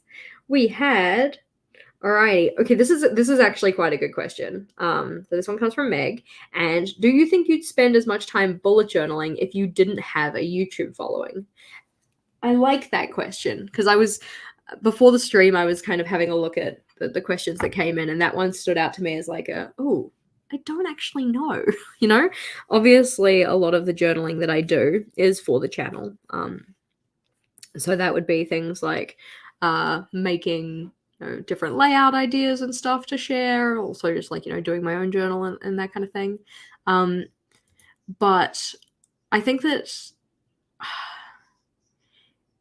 I guess it comes back to it's like the question being if you didn't have a YouTube following versus if you didn't have a YouTube. Because if I didn't have a following, but I had still been doing it for the same amount of time, I probably would have at this point like given up. Like it's like if you don't see a payoff for the kind of effort you're putting in, then eventually you kind of just get sick of doing the thing and you just kind of leave it be. But because I have found success with doing it, it's kind of hard to say. So I think that we'll go from a point of if I didn't have a YouTube, because that's a little bit easier for me. If I didn't have a YouTube, would I still be journaling? And I would say yes, because if I wasn't doing YouTube, I'd still be doing teaching, and I'd still need a way to organize my life. Would I possibly do it the same? No, I think there would be differences in how I would do my journaling, but I would still be doing journaling. That kind of makes sense? Alrighty, so we've decided we're going to do the purple one over here, and I'm just putting it down so I can see roughly where it's going to go. Like how much of the page it's taking up, so that I can kind of, there we go, roughly here, so I can see how far across I can come in terms of putting my boxes in. So we'll put that one over. Yeah, see, red and lilac is not a combination that I really would have thought of together, but I think that because it's more than just the color palette, it's also the like artistic style of it, like the decorative aspect of the tape. It looks like it makes more sense together, and that makes it a little easier. Okay, so for that, with the remaining space, we've got about 14 and a half, which means a 7 break 7. Yep. That's going to sit here. That looks there. This one is going to be 4 boxes for the months and then 1 box that is larger for the extra, which I've just now gone and put a pencil line in. Wait, there we go. So hopefully you can kind of see what I mean by that. We've got the 1 larger box down the bottom here, which is going to be for brainstorming 101 things for next year. And then we've got October, November, December, September. Yeah, dawn and dusk vibes. That's a really good way to describe it. I think that that's really nice. Alrighty. So this is looking pretty cute. We'll have our decorative panels down both sides. We'll have our 24 before 2024 and our 101 things list headers in whatever lettering style we decide to do. Then what was next? I can't remember. Let's go have a look at our page list. If I can find it. My screen is really hard to find stuff on. So here it is. That looks good. Okay. So we have done our nameplate page has been mapped out with my entire name. We've got our pocket. The key I'm playing around with in my head at the moment because I decided I want to do colors and symbols, but we'll see. Future log is a Calendex method, which is like, I'm actually very excited about it because it's just a little bit different to how I've been doing my future logs recently, so that's kind of cool. We have our 24 before 2024 and our 101 things space. And then after that, we are doing an ideal weekly schedule and task list and a work boundaries tracker. And I think that this is probably going to span a full spread together rather than being 2 kind of very distinct halves. Because I think that for a work boundaries tracker, I'm only tracking 4 months. So it's really about figuring out what habits it is that I want to track in terms of that, and then putting them in. Also, tink.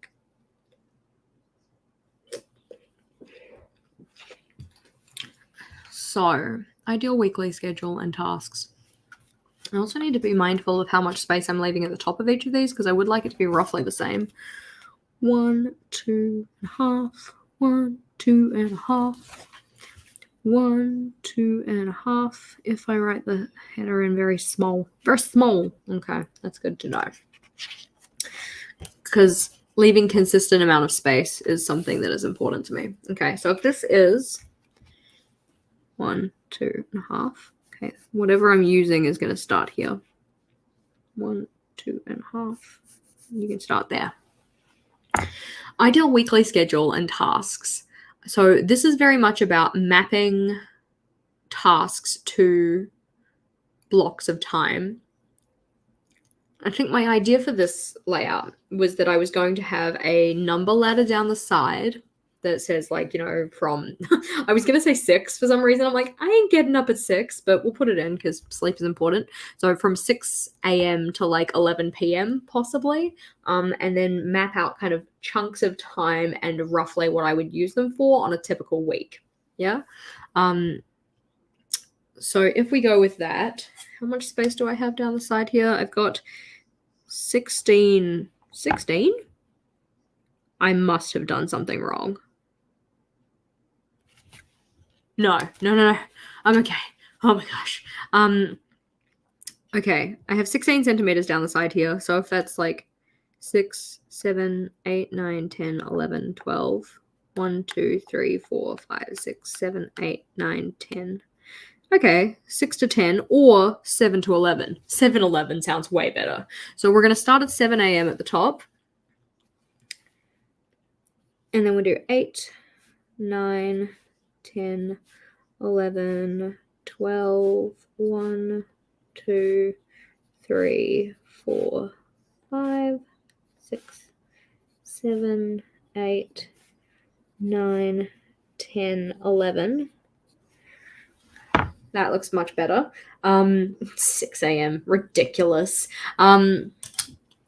Okay, so the question was, will your Calendex key be on the first page or with your Calendex? It's going to be with the Calendex, because what I want this to be in terms of like the key for the journal is it's for the journal. Yeah. So it'll be like dot for a task, note is usually a triangle or maybe an exclamation point. I really want to just like solidify which one it's going to be. So that kind of stuff is going to be for the full journal along with the color code. Whereas this one is just for this guy here. Yeah. So the kind of like dollar sign. I'm going to write key up the top here. Key or whatever. It'll be like a dollar sign represents money day. A little trash bin represents bin collection. But that'll just be for this page. Yeah.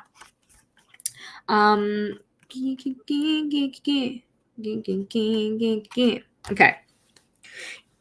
I need 7 days of the week, so that's going to be 5 dog grid spaces across for each of them, or 2.5 centimeters.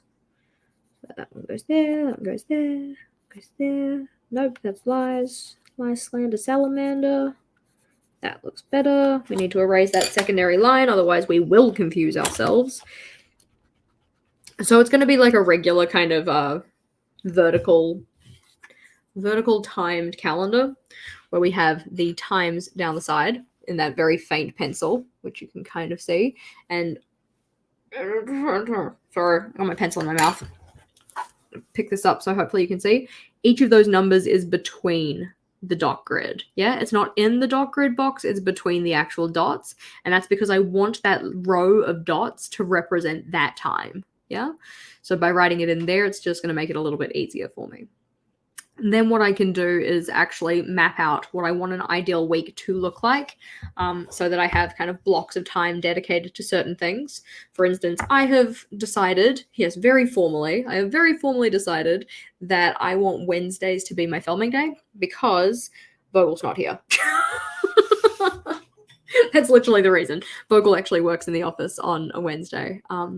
And I think it was in the waterfall tabs video. I didn't even notice, maybe because my speakers aren't as good as they used to be. But somebody commented saying, "Oh, I thought people were like, I kept telling people to shush because I could hear mumbling in the back, but it was actually Vogel." And I did not even realize that my microphone was sensitive enough to pick him up, / he was loud enough to be picked up. So this is going to be my grid, and I'm going to possibly draw light gray horizontal lines at each hour, but then I'm going to draw like black lines vertically to separate each day, and then we can put Monday, and then Tuesday, Wednesday, Thursday, Friday. There we go. Saturday, Sunday. Looking cute. I feel good. Are you still setting up a journal for Vogel each month? Yes, I have been. Mostly those videos come out to my team members with a capital T, fam. So I think it depends on what type of video I do in the month. Like sometimes it's for team slow and steady and up, and sometimes it's for team in it to win it and up. Yeah, he's in the background of a couple of my videos. Very frustrating. Did not realize that. I'm glad you like the whoosh sound effect. So the issue, quote, it's not an issue. The light problem that I have with this one is that it only takes into account my time blocks. It doesn't take into account the tasks that I want to have done on any given day. So I guess that's what we're going to put over here. I just need to decide, because 16 times 2, 32, 32 divided by 7, not a super nice number. Let's go have a think. Where is my grid spacing guide? I need it. Please help me. 16, 32, 32 is bad, but we didn't like that number. Let's have a look. Okay, if I make it 4 less, then it will work. That'd be 28, yeah? Or I could just have like a regular weekly tasks box. What else is it that I wanted to have over here? I wanted to have the task boxes. Because if I do 16, I can do 4, and then, yeah, okay, that works better. I know that I'm not really taking you along for the ride in terms of what my mind is doing right now. That's because it's kind of hard to say at the same time as doing. So what I'm kind of thinking here is that I'll have 2 columns. Okay, like the page will have 3 columns, yeah? So the first 2 columns are going to be for, on this day, do these tasks. And then the last one is going to be for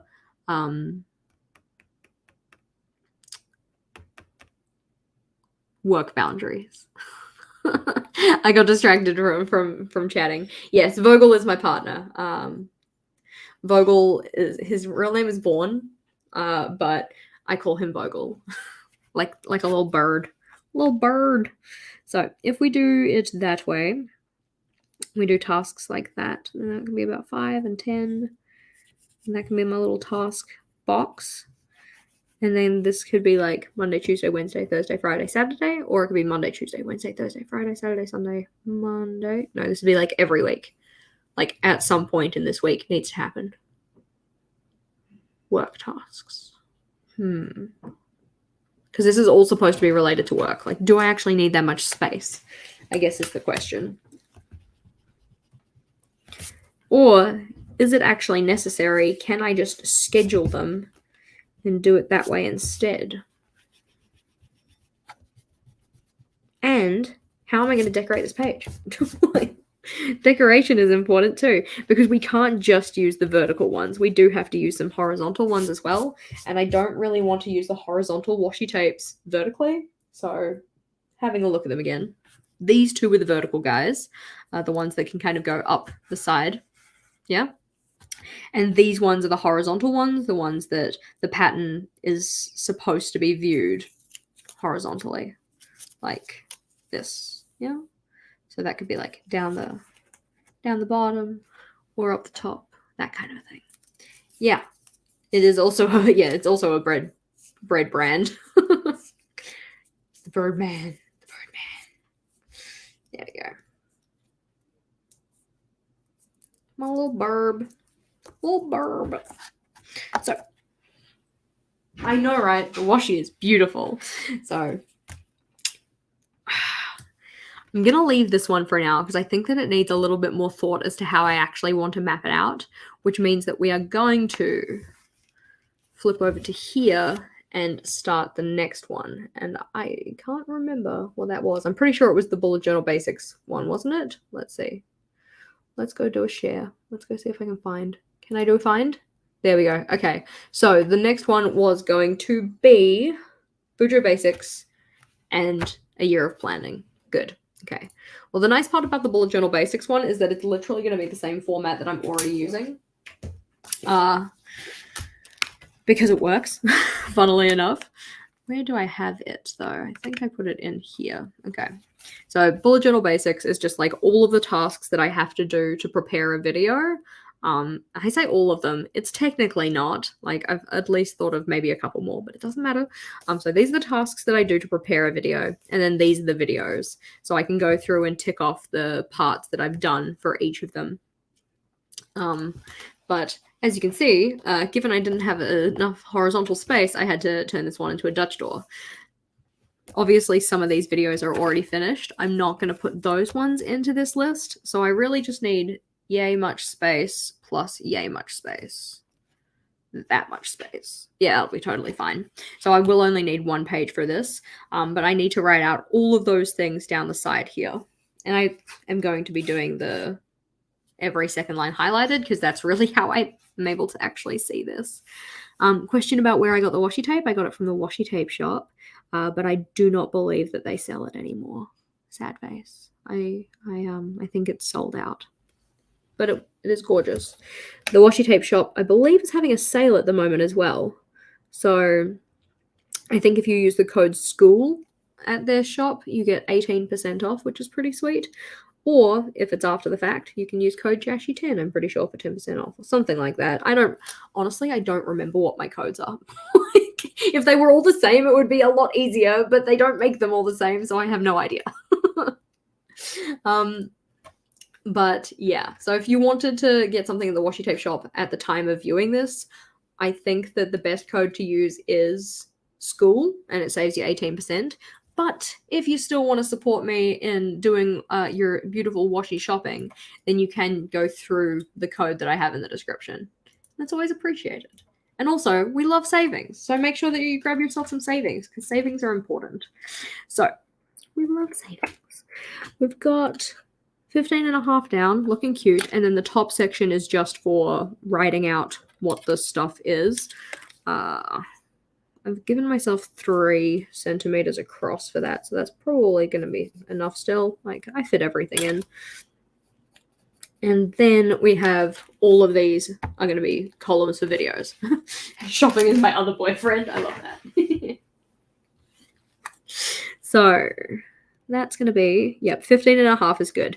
When I do these grids, like the one that I just showed you and I'm now bringing back, what I typically like to do for them is make it so that the first and last column, wherever possible, are highlighted, because I think that it caps things off nicely. Otherwise, you end up just with like floating tick boxes, and that makes me feel odd. So I do like it when they're encased, which makes me pleased, which is why this one has one that doesn't actually have a video in it, because I was like, no, this is important, I need that. I also brought the lines up too far, but that's complete aside. It doesn't really bother me, honestly.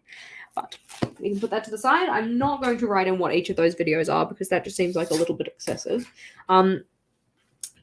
Typically when I use washi tape to do decoration, I like to alternate where I put it. So I've planned out that these ones are going to be the side. This one's probably going to be along the top or something like that. Not too sure. Maybe the side, maybe a corner, depending on how I map this page out. If I was doing corners, then that would be a pretty good corner to do there. So I can do a corner here and a corner there. But then I don't want to leave the bottom kind of unwashied, if that makes sense. Yeah. So I'm thinking that, like, not on this page, because I really need all of the vertical space that I can get, but on one of the pages I'm gonna want to put washi tape along the bottom. Don't let me forget, because I will forget. So this is the bullet journal basics one. It's going to be a little Alistair grid type thing, which is going to be great. This one is going to be probably a similar idea, but it doesn't actually need to take up quite as much space. So we go and have a look at the AOP challenge. AOP, year of planning. So this is the amount of space that I needed for it, which really is not all that much. So I'm thinking I could possibly even combine a year of planning with something else, because realistically this is all the space that I need for it. So we will need actually not even that much space, because I feel like I really don't need to include the ones at the top. Do I really just need to include the ones at the bottom, which is only going to be, because it'll be for September, 8.5.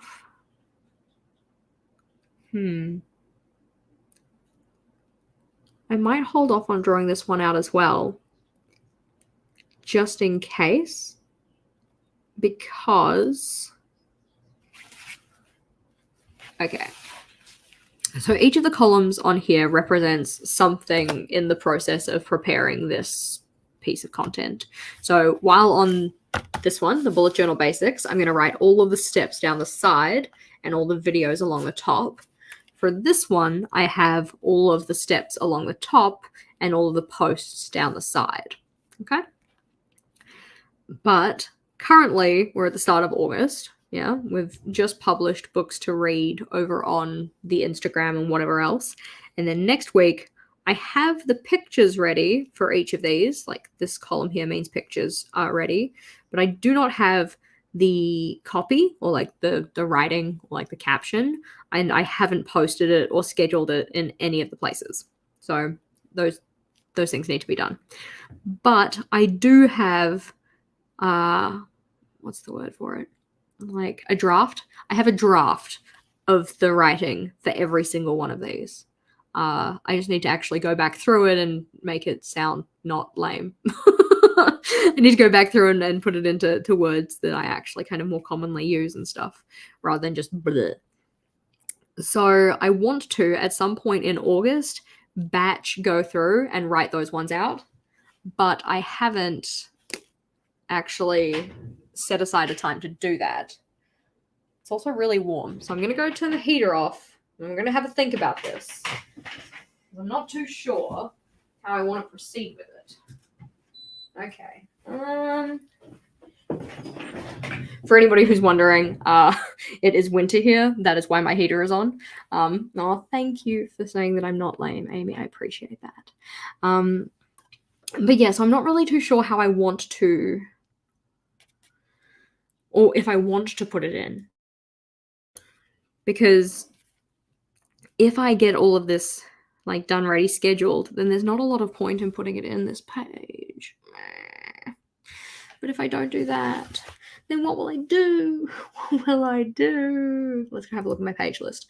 Okay, so it's supposed to be Bujo Basics, AOP, then Vlogmas and Ideas. I could just make this like Vlogmas and Ideas and AOP. Like it could be like a whole big thing together. That possibly might be the most reasonable course of action for it. Let's go see, where is it? There we go. Yeah, bring it back up again. Okay. So if I did that, then I could put my Vlogmas plan, my ideas, and my AOP together, which means I'd probably end up doing something like AOP, ideas, Vlogmas. That would make sense, because then I could map out what each day of Vlogmas would be. And I could possibly also track having done it, which wouldn't be so bad.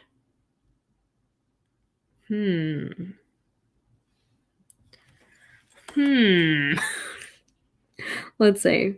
What do we have? We have 18 and a half, which means half of 18 is 9. So that'd be 9 and a half. So if that's the split. But I also don't think that I need to have as much space across for this guy. Yeah, don't forget to have a tink break. Indeed. Tink. Because yeah, I don't really think I need to have like a full page for ideas either, because it is just supposed to be like little things. So then that way I would have my little Alistair thing up the top for a year of planning, my little ideas list thing down the bottom here, and then my Vlogmas content along the side.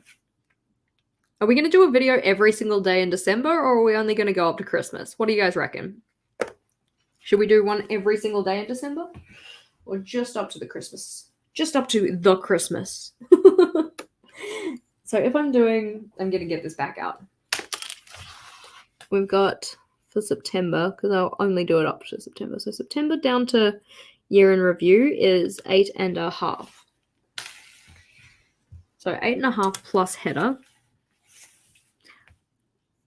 So if you're header and you're 8.5, then that doesn't really leave a lot of space for ideas.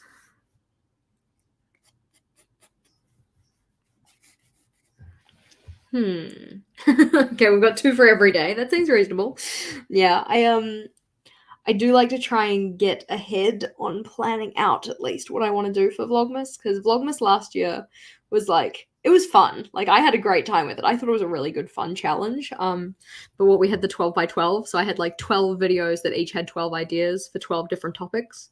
So it was like 12 layouts for saving trackers, 12 layouts for reading challenges, 12 layouts for I don't know, whatever else we did, like social connection in your journal. That was a lot of fun.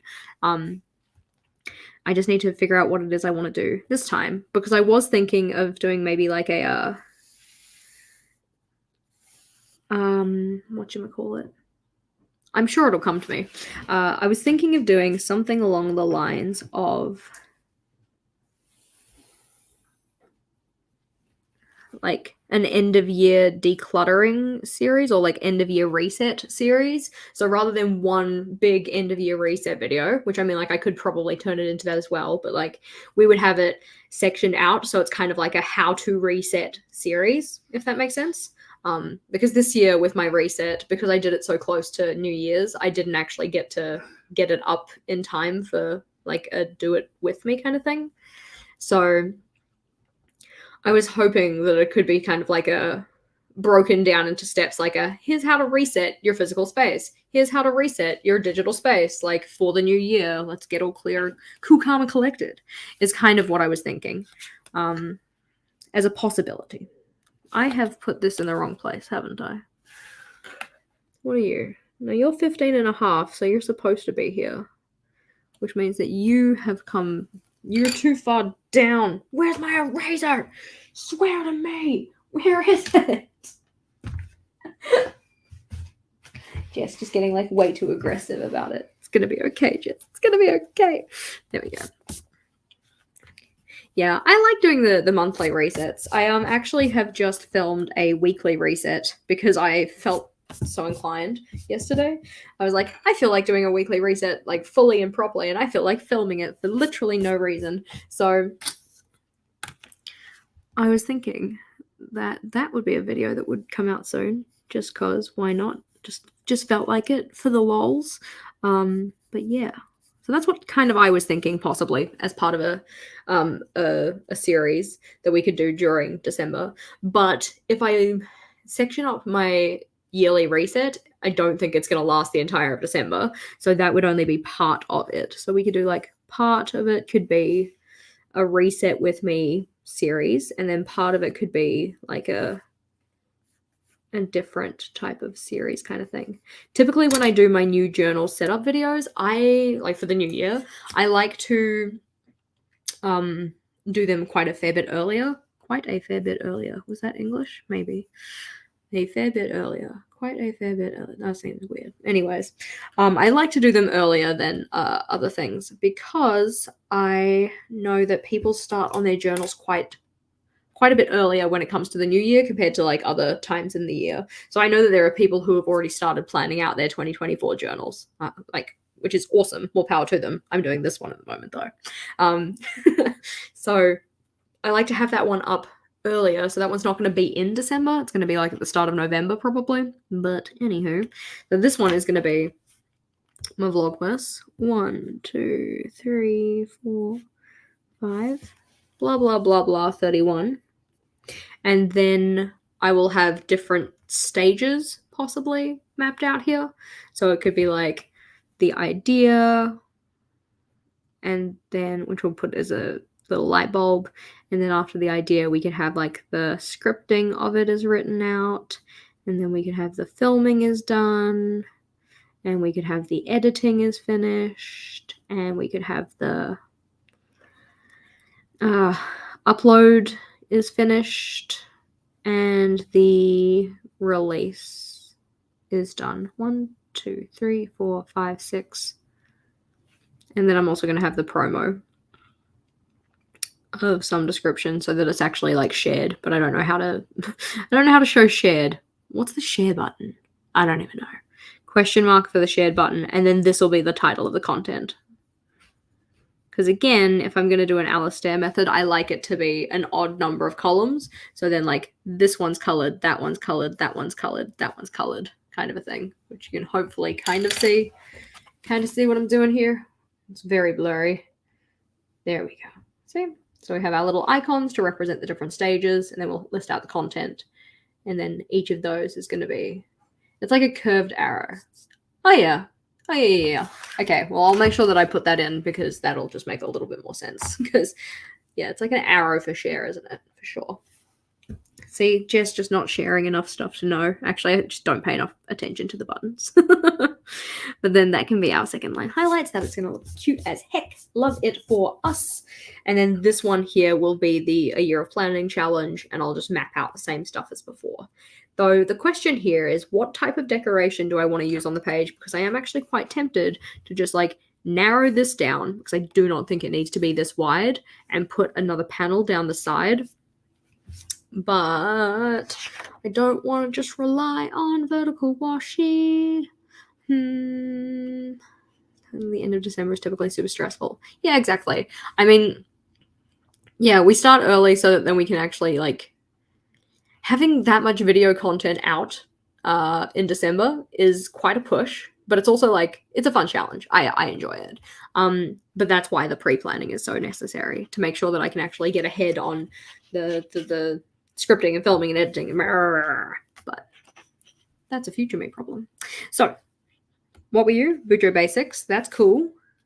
This is possibly going to get a little bit morphed depending on what I want to do in terms of decoration.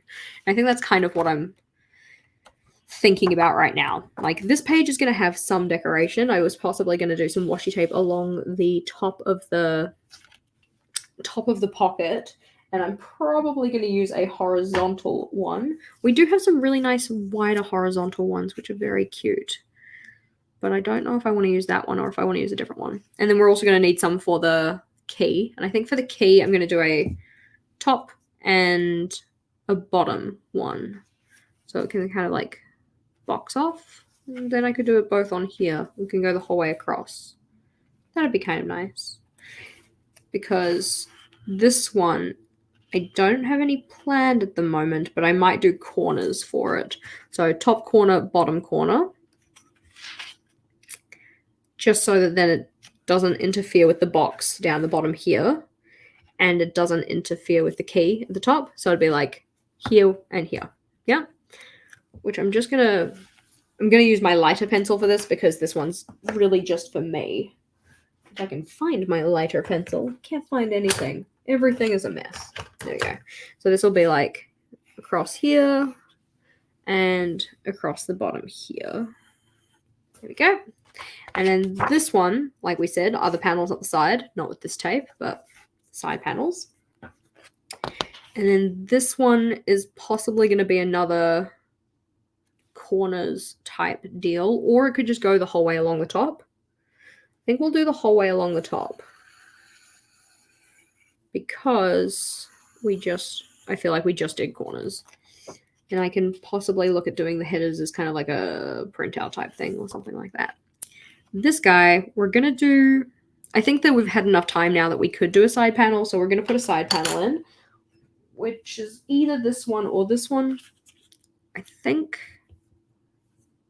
I'm going to go with, I'm going to do this one, because I did that one over there last time, so I think having it over here will be good, which means that all of this stuff needs to be moved over.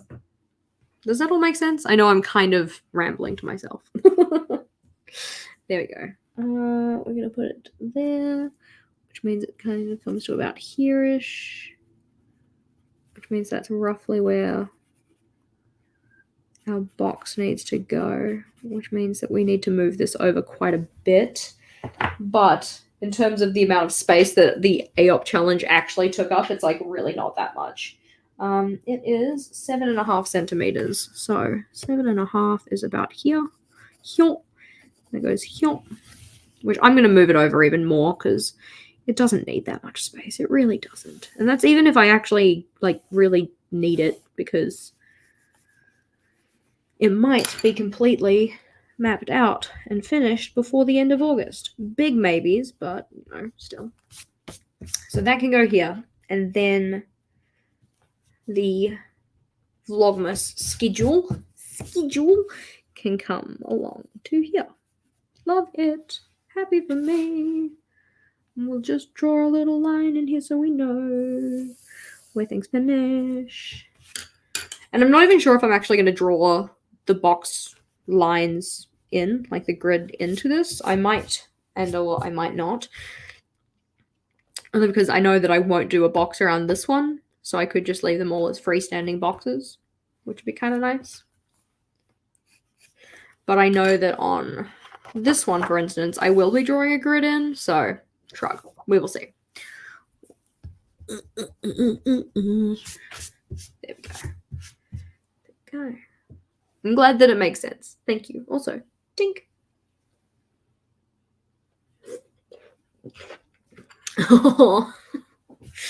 Thank you for watching the live streams. Always appreciated. And if you're here on the replay, also thank you to you. I love Team Replay and I love Team Live.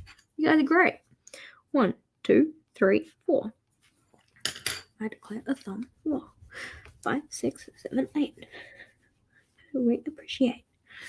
Okay, and then I will move those symbols over now because oftentimes when I tell myself like, oh, I've got the symbols there as a reference, I don't need to draw them out again, I will totally stuff up the placement of them. So we're going to make sure that we put those symbols in now. That is going to be a little light bulb. That is going to be a pencil.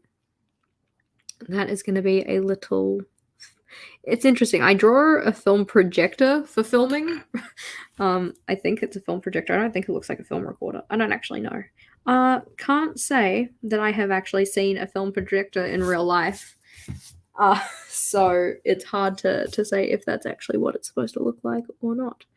I like to draw little stylized scissors for my editing.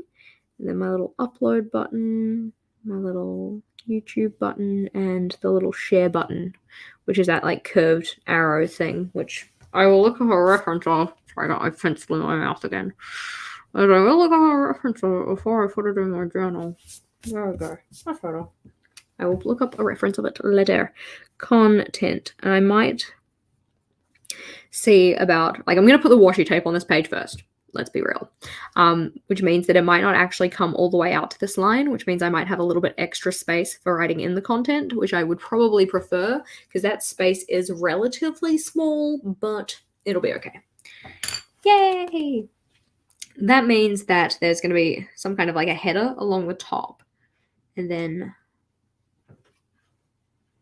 we'll figure out how to fill that later. Ha ha ha ha. Again with the future me problems. So going back to our beautiful plan, which we have now changed, which is fine, you know, changes happen. So we have actually decided that the Vlogmas plan and the ideas are actually coming out of here because they are going to be AOP and projects list. Here we go. But now after this, we're going to have monthly content calendars. So September, October, November, December.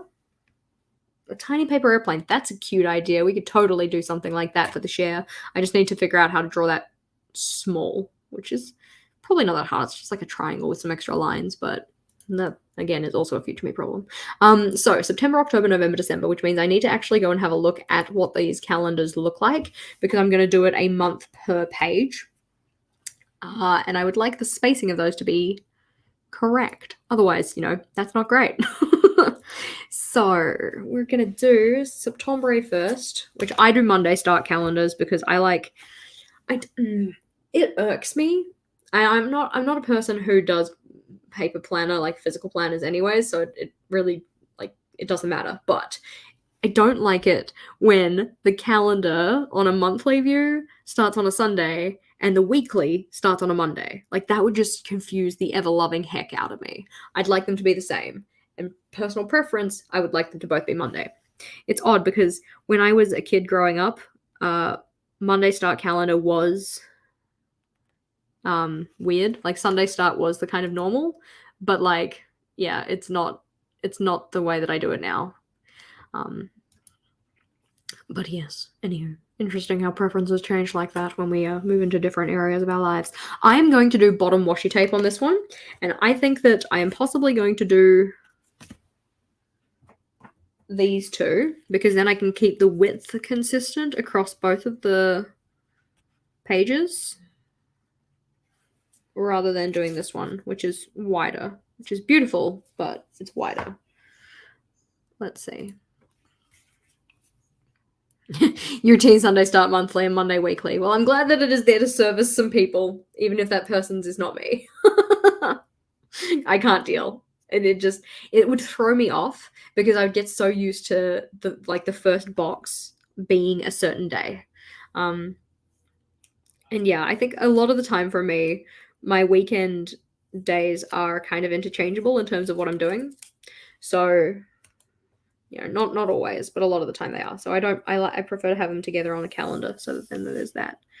Do I do one at the top and one at the bottom, or one at the bottom, one at the top, or I'm just gonna do this. I'm going to do it like if you're here, then I need how many days, and by that I mean how many weeks are in September. September spans 5 weeks. 1, 2, 3, 4, 5. Yep. So 5 by 5 is 12 and a half. So if that's 12 and a half there, then you only come up to here, which means I could totally make you 6. 1, 2, 3, 4, 5. That wouldn't be so bad. Okay. Ooh, your pills organizer is a Sunday start in rainbow colors. You couldn't do a Sunday start. Oh no! Let's see. I am going to actually... Do I want to commit to this one? Do it for the vine? Alrighty, we're going to do it for the vine. We are going to rip this washi tape. Because I like my washi to finish on a ripped edge. Because I think that it just looks like... I think it just looks better than finishing on a solid edge. There you go. We'll rip that off. And we'll put this down here. So this guy's going to go sit in the corner and think about what he's done. I kind of want him to hang over a little bit because the foiling got pulled up a little bit by the tape that secures the little piece of tape that secures the washi tape closed, because this is a paperback tape. So if you leave it to its own devices, it sometimes unspools, which is like not the business. There we go. We'll rip that little piece off. Okay, so I'm going to need to continue ripping the tape because I only ripped it yay far, which is, again, super hard to do when you bit off all your nails like a dense biscuit. Just do a little initial cut. I don't like to cut it too much because otherwise you get this kind of like weird straight part, which I need to cut at least enough that I can grab onto a piece of tape to rip it properly, but the struggle is real. Because I could always just do it from the other end.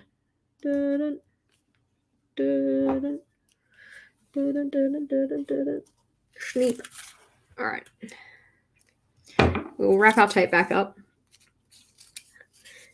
So typically when I do my journal setup videos, oftentimes I will plan out the first couple of layouts so that then I can kind of set them up in full on the video. But then oftentimes we'll get to a point where I'll turn a page and there will already be washi tape on it. Yeah. And that's because I don't really like sticking washi tape down on camera. I often find that my head gets in the shot because I like to get quite close to my journal, and it's just not as easy for me. So I will oftentimes opt to do it before I start filming my setup. And that is exactly what we are doing here. So we're just ripping off like the kind of edge of the tape as much as we can. Let's do just a little bit because we don't want to lose a whole heap of height on this tape, but we do want it to have that kind of torn edge look to it, which I just think looks better. All right. And we get nice and close and personal to make sure that the tape actually sits where it needs to. And we're going to push it with a ruler into the crack of the journal, into the crack, so that then it looks like it is complete. Beautiful. Chef's kiss. Now, you might be able to see it here, but there is a point where the like pattern repeats, and you usually get like a little kind of line to indicate the repeat of the pattern, which is a little unfortunate, but I don't think it bothers me enough to have done anything to mitigate that. Oh, good night from Italy. I hope you sleep well. These scissors were given to me by Debbie. They are so sharp. Like, so sharp. I really like them though. I found that they are much better at getting quite close to the edge of my journal when I'm doing cutting of stuff, especially when I'm trimming around the corners and things like that. These ones have been quite good. So thank you very much, Debbie. I think these are great. Schneep. Schneep, schneep. But there we go. So now I actually know where the edge of the journal is going to sit, so that then I can go and map out my calendar. I got distracted because I need to trim the corners, and for that, I'm going to use my corner rounder, which is in this little drawer here, which all of the washi tape washi is sitting in front of. I hope that this is not loud, so I apologize in advance, but yeah, there we go. My corner rounder, so good. I love this one. They don't sell it anymore. Eternal Sadness, or at least not on Amazon. The other one that I got, it's fine. It's not as good, but yeah. Tink. So now as we've got the washi tape on this one in, we can actually sketch out where I want the layout to be. Look at that. Look at that gold. Oh, the shiny. So beautiful. Now, I did see a question before, and somebody asked if I was planning on going to go wild next year. I'm really trying not to let my FOMO get the better of me. Like, taking a trip to the States is not cheap from New Zealand. It's probably not cheap from a lot of places, but it's not cheap from New Zealand. So I don't want to get myself too worked up about it, because I will be sad. But at the same time, I don't know. That the current plan at this stage is no. But that's also because I'm planning on taking a trip next October to Sydney, and everybody is welcome. It's called the Sydney Bookshop Hop. We're going over to hang out with cool people who like to read, and we're going to go to some bookshops and just have a really good fun time. I think we decided it was going to be like a 10-day trip or something. I can't remember how long roughly we said it was going to be, but I'm looking forward to that. So if you want to come to Sydney instead, now I think I'm going to make this, let's say, 7 times 3. That doesn't make sense. 5 times 3, 15. Yeah, okay, 15 is good. We'll do 3 centimeters. There we go. Yeah. Yeah. Are you only doing washi, no judgment? We talked about doodles during sketching. Undecided. I think that the washi tape is kind of like, it's one of those things, right? Like, I can't draw the same as the washi. So I was thinking we could do a combination of like the washi and maybe lettering, because that was also high on the priorities list. In terms of doodle-esque kind of things, I'm not too sure what I would go with. So it's kind of like a watch this space at the moment, but as it's planned currently, I don't have any doodles in, but I don't know what doodles I would include. So Sailor Moon's cat, like Luna. Yeah. Finding you by moonlight, when in love by daylight. Because it's like that thing that we mentioned before, where I don't want the doodles to feel like they don't match. Because, yeah, the washi obviously has a very kind of distinct aesthetic, and I don't necessarily have the skills to draw it in exactly the same way. But maybe some moons and stars, little celestial bits and pieces. That sounds like it could be a cute little time. So maybe I can incorporate some of that into the headers as well. I need to look at the calendar again because I've forgotten when September starts. September starts on Friday. Monday, Tuesday, Wednesday, Thursday, Friday, Saturday, Sunday. There we go. So in terms of the spacing of this, I've got 5 dot grid boxes across for each of my days, and I'm doing 3 centimeters or 6 dot grid boxes down. 1, 2, 3, 4. High five. 1, 2, 3, 4. High five. 1, 2, 1, 2, 3. Cool. This is where we're putting that so that we know. There we go. And I think that in terms of the header on this one, I don't have like a lot of room for it, so I might just make it quite simple, but these are going to be my content calendars though, so I can kind of map out in advance when things are happening.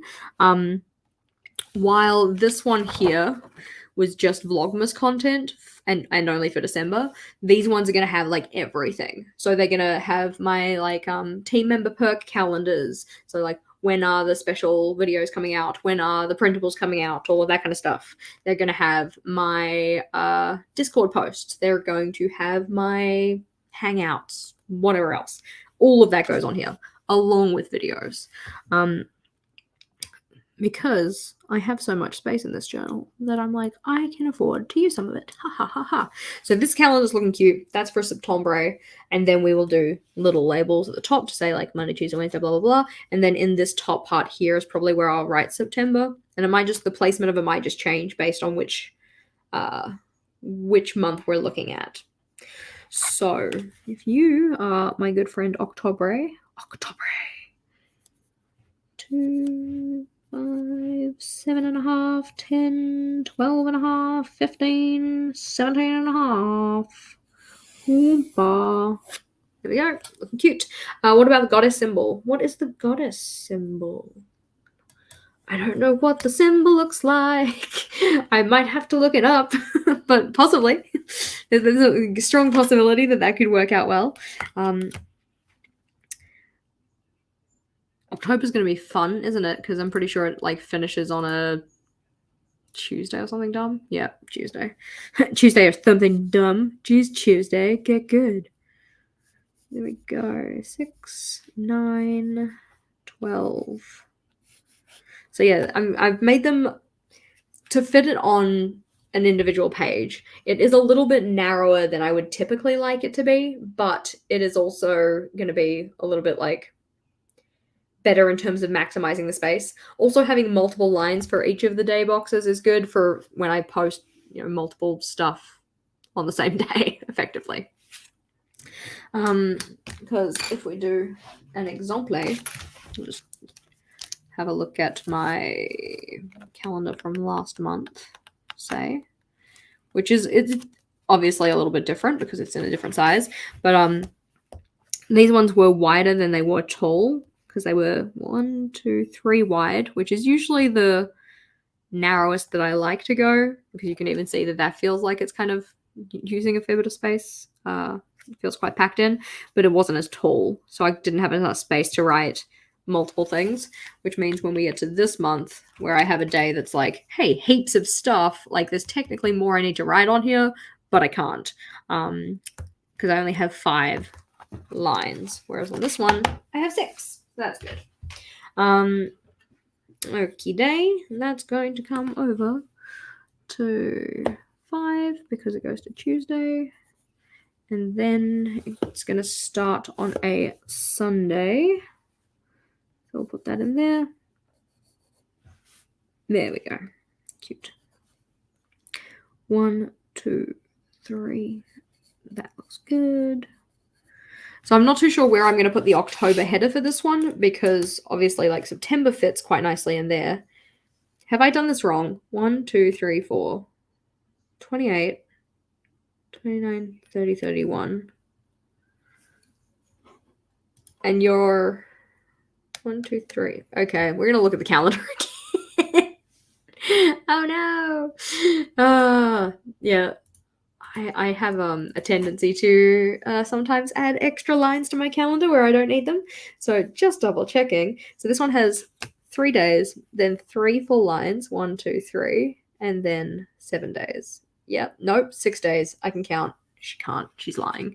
Then the next month has an individual day, and then 4 full, 1, 2, 3, 4, and then 2 days. Yeah, okay, that looks good. On to the next page. we're going to do the same thing on this one. And I think that just for the sake of simplicity, we're going to keep the placement the same. This one needs to be pulled up a little bit. Yes, I know, I'm very rude to my journals. You don't need to tell me. So we're going to keep the placement of the tape the same, but we're going to use a different tape. So while we used this one last time, for this one we're going to use this guy because it's the same width, which means that we can place things in the same places. I would like to make sure that I'm actually placing it in the same place. So 1, 2, 3, 4 up. I probably could have brought this down, but I actually kind of like the amount of space that I've given it here. So it's 3 from the top. Let's put it that way. 3 from the top. November starts on a Wednesday. 1, 2, 3. So it starts on a Wednesday, which means it starts here, and it goes to 17 and a half. So what we're doing today is typically all the stuff that I would do before I start filming. Obviously, we are filming here, so it's a little bit different. But when it comes to actually setting up my journal, what I like to do is I like to, as much as possible, film it all at once, mainly so that then I have all the supplies out. I don't have to get them all out again. I can usually be a little bit more consistent with my lighting and stuff like that. It's just a little bit easier for me. And it's just like all one fell swoop. It's just kind of nice. But because I like to do all that, I really value having everything planned out before I actually start. Which, as said, that is what we are doing today. I need to look up the November calendar so that my dates are correct. We finish on Thursday. That will be at 10 centimeters. There we go. That looks good. But yeah, because I like to have everything mapped out in advance, I do not put all of the grid lines in. I mean, I'm going to do this long one because then it's like, just easier. But you can tell from these calendars, like I've only really sketched out the kind of edges and where things finish in particular, because in putting in like the top line of this calendar, I only want it for this first day and then the 30th and the 31st. I don't want to put it all the way across. So I've given myself some little lines to say, hey, Jess, stop ruling. just to make sure that things don't go skew with cattywampus. Because they certainly do go skew with cattywampus sometimes. There we go. Line that up. One of these is not where it's supposed to be. I don't know who it is. It was one of yours. It's probably just because I'm on a lane. But anywho, 2.5, 5, 7.5, 10, 12.5, 15, 17.5. Gorge. That looks cute. And then we'll do the same for December, and then we will put the washi tape in, just so that we know that we have enough space for the calendar. We're not encroaching on the calendar's space. So, as can be indicated by the calendar, December is going to start on a Friday, and that means that it will finish perfectly at the bottom. So gorgeous. Absolutely lovely. See, I think that the people who like a Monday start calendar are just looking forward to 2024 with its beautiful, like, first day of the year is on a Monday. Let's see. That goes to 3, 6, 9, 12. Because we said you start on a Friday, my friend. Friday. Okay, we're going to do that there. So 2.5, 5, 7.5, 10, 12.5, 15, 17.5. I'm going to get very good at counting in 2.5s. 1, 2, 3. So this is where Friday is. And it will go up by 3. And we'll probably put the December header in here. So I guess the months that I'm actually kind of wondering about, because September has enough space in here, which you can kind of see. Like September can go there, whereas the calendar's here. And then October, no idea where that's going to go. And then for November, also not too sure. And then December can go in the middle here. So I'm wondering if I don't just like, I'm not sure. I don't think it'll work that well for me, but obviously during break. Tink. So, as promised, we are going to be putting washi tape along the bottom of this page, and we are going to do it here together right now. I did put the tape in the right way, didn't I? This tape is upside down. I don't care. It'll be fine. It's still cute. I'm just gonna pretend that it's okay. We're just gonna pretend. This tape, on the other hand, I would like to not put it upside down. I mean, I don't think it really matters, but I don't know. We're gonna map it out and we'll see which way around it looks better to our current eye holes, which I may decide on later is wrong, but it's fine. Because I'm kind of pulling off the tape here and I'm like, okay, well this one pulls this way. And I'm like, wait, I'm pretty sure the last one was supposed to pull that way too. Oops. So you can see here is the line. I don't know if you can see it. Yeah. There we go. Kind of see it? That line there? Yeah, that's the print line, which currently, as it stands, is going to sit smack bang in the middle of the page. Or I could actually move it over, but then I have a lot of tail here, and I don't like the idea of wasting my washi tape. So the question is, do we do it this way, or do we do it the other way around? I think I like it this way, but we'll check it the other way around too.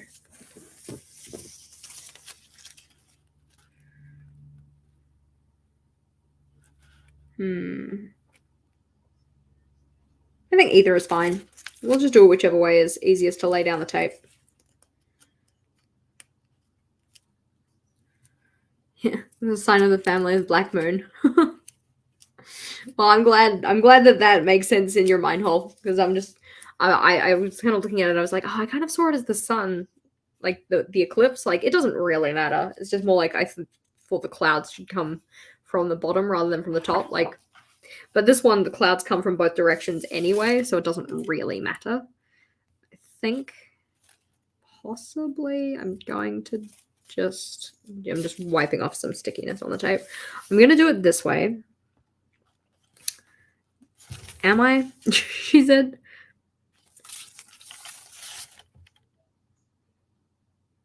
I'm just going to commit and doing it this way. Okay, we're going to rip the tape. Now as the tape is ripped, this is the way we're doing it.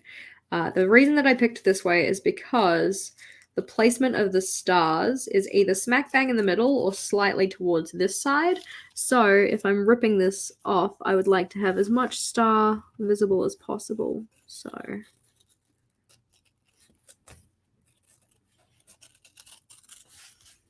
we go.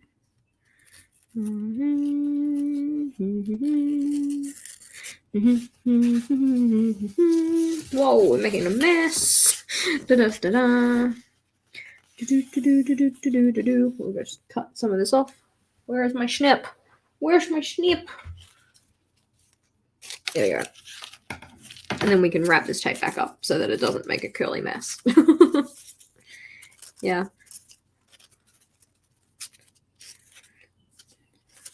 Because I think that, yeah, the nice part about this one is that the clouds do come from both the top and the bottom, so it doesn't really look like it's supposed to be any particular way, whereas the other one, the clouds are all kind of coming from one side, and I would have preferred to have them on the bottom, but it don't matter to me right now.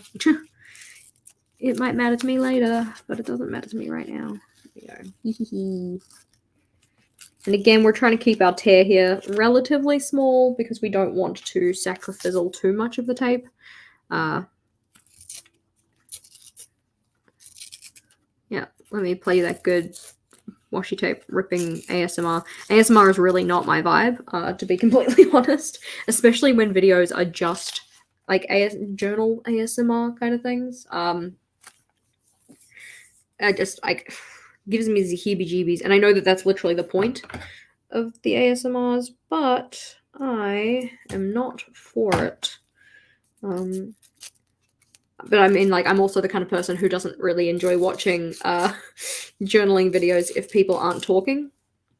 And that's why I don't stop running my mouth anytime I do a video. I find that I need something to kind of not necessarily explain what they're doing. Oftentimes I can figure that out from the visuals, but I need some kind of audio cue to tell me to look up, because often when I'm watching journaling, I'm usually doing something else at the same time. Alrighty, we need to put this down, turn our focus back to locked, because otherwise it'll be like, whoa. Yeah, I need something else to be going, because I just, like, it's one of those things that often when I'm watching, again, quote, watching journaling videos, I am not really watching them.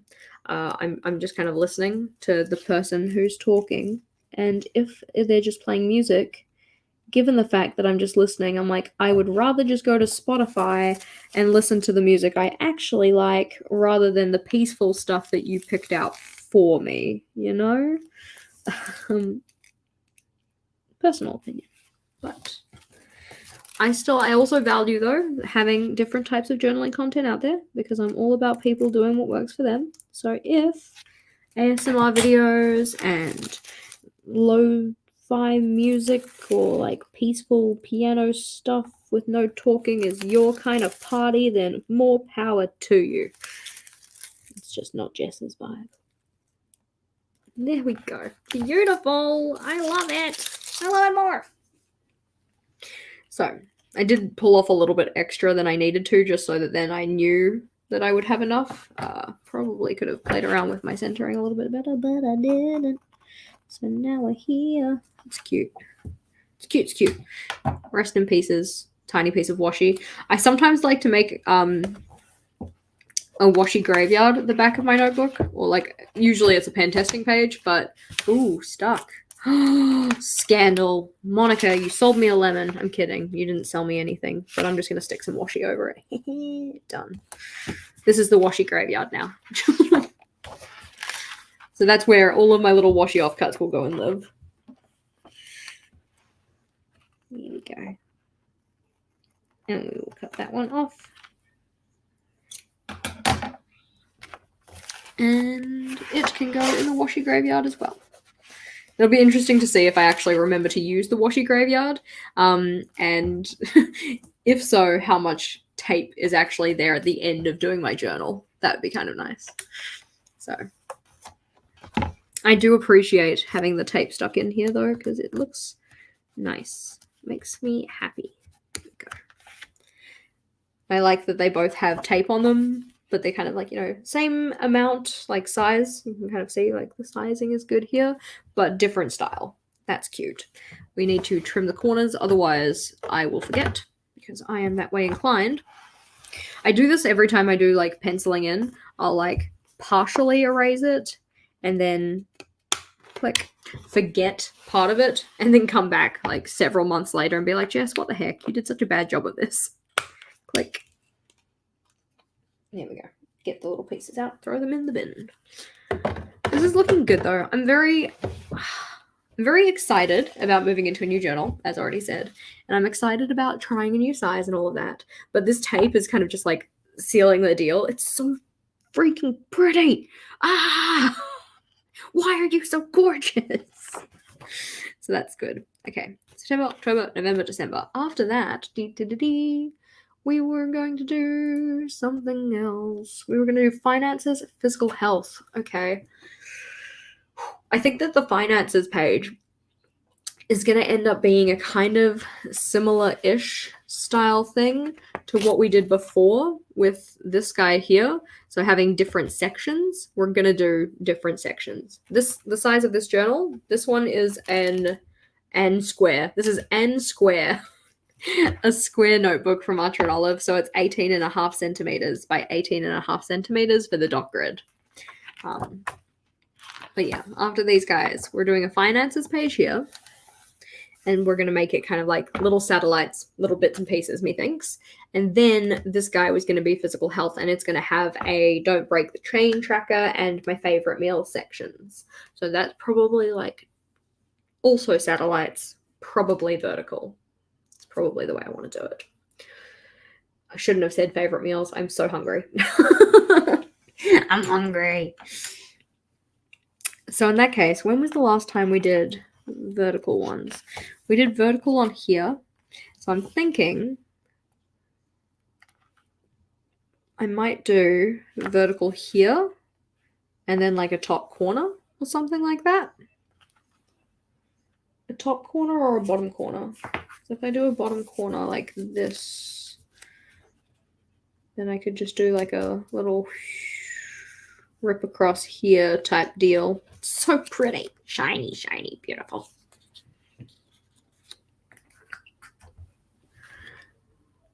What other layouts do I have left on my list? I just want to make sure that I know what I'm working on. Okay, so we said this is going to be finance. This is physical health. This guy is going to be household tasks and projects. So one of them's a tracker. One of them's just like a list. This one is household meeting notes. Do I actually want to put this in here? Because we did just update our, what you call it? We have a household meeting every week at the moment is what we're kind of trying to do. And it's effectively just like an admin meeting to be like, you know, let's do the meal planning, let's do the grocery shopping list, check in about any projects that we're working on, that kind of stuff. It's just like a kind of little admin meeting. And I was going to put meeting notes in here, but one of the tasks that I recently did as part of our, you know, meeting task list was to make a template on OneNote for it. So I don't think I necessarily need a space for household meeting notes anymore because we now have that template set up that I can just put things in there. So I might actually remove that from the list and put something else in. Let's go see. So if I was to get rid of household meeting notes, then I would probably want physical health and mental health to actually be with each other, which means that you would go here, you would go here, and you would go there. It's weird that it moves every time I do that, which means that the media log would need a cousin because I just don't have enough stuff that I consume to have a media log that spans a full spread. Like, that just seems a little bit excessive, she says, because for example, my current media log is here, and like I've put tape along the top to kind of, you know, limit the amount of space, but I've only gotten up to here, kind of a thing. So it just doesn't seem necessary to have a whole spread in a square. I know that I mentioned to myself in my new journal plan that I wanted to make it more Alastair method, I'm pretty sure. Let's see. During my saving tracker, blah, blah, blah. Oh, yeah, there we go. Media consumed by month, Alastair style. So I wanted to kind of specify which months I was consuming stuff as well. So I think that then, like, it would be a little bit too much space to have it over a full spread because I just don't consume enough media to warrant having it that big. Yeah. Shrug. Question mark, what about a reading log? Technically speaking, my media consumed spread is a reading log. Like, it has media of all types. So, like, To All Other Boys I Loved Before 2, that's a movie. A Quarter of Mist and Fury, that's a book. Aladdin, movie. Tender as the Flesh, book. Supernatural Season 1, TV show, kind of a thing. So I just kind of capture all of them in here. Will the lab be saved later? Absolutely. All of my lives are saved for later. Unless they are, well, even then, yes, like, that's just a statement. All of my lives are saved for later. So yes, you can totally watch on the replay. If you are here on the replay, hello replay team, make sure that you leave an emoji down in the comments. Make it a purple one, because purple is the best. Unless purple sucks. But it doesn't, so purple is good. My favorite purple emoji is the devil face emoji. But the cheeky smiley devil face, not like the angry, annoyed devil face.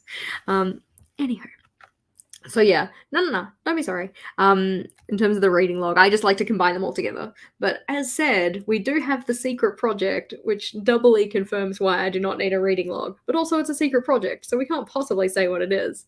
So the thing that, like, devil face, so cute. The thing about the devil face though that makes me sad is that on a Windows computer, the devil face shows up as red, but like because I'm on YouTube at the moment, it shows up as purple. So that little devil face there in the live chat, love it. Little purple one, so cute. Yeah, go team devil face. little. Anywho, moving right along. So, what have we actually decided? We have made no decisions. None decisions have been made. So I need a cousin for the media log. Do I have an idea? Am I missing anything?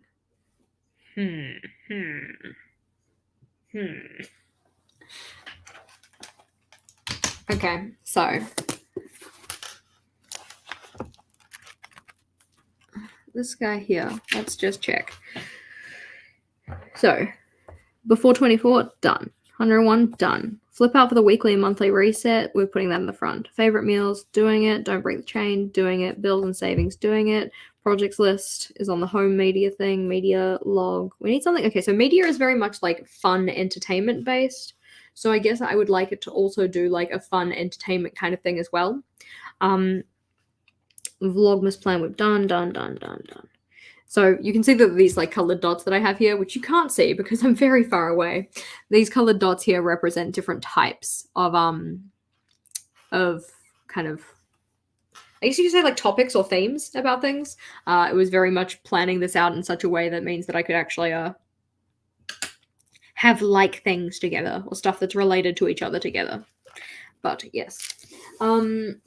Stupid question, not even remotely. What is the Alastair method? Excellent question. So, Alastair method is a kind of like page style made by Mr. Alastair or whatever.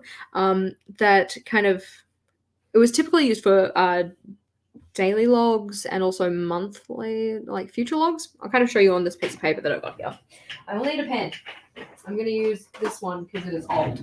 So, I keep all these old tombos even though they're running out. So the Alastair method works on the premise of having columns and rows. So this is a column, that's a column, that's a column. We'll just put in this many. You can see that this pen is running out, right? And it has rows. So turn this around. Oof, this pen is going to go into the bin. But anywho, this is why we're just doing it on this scrap piece of paper. So what the Alastair method was kind of originally used for was for weekly logs. So in the original bullet journal method, in a daily log, you write the title. So like Monday, the 7th of August, and then you write down all of your points. Yeah. But there was nowhere to kind of put in things that were like future, but not too future. So like I'm writing down my list for Monday. What about my stuff for Wednesday? So instead of doing it like header for the day and then all of the tasks, you put all of your tasks down.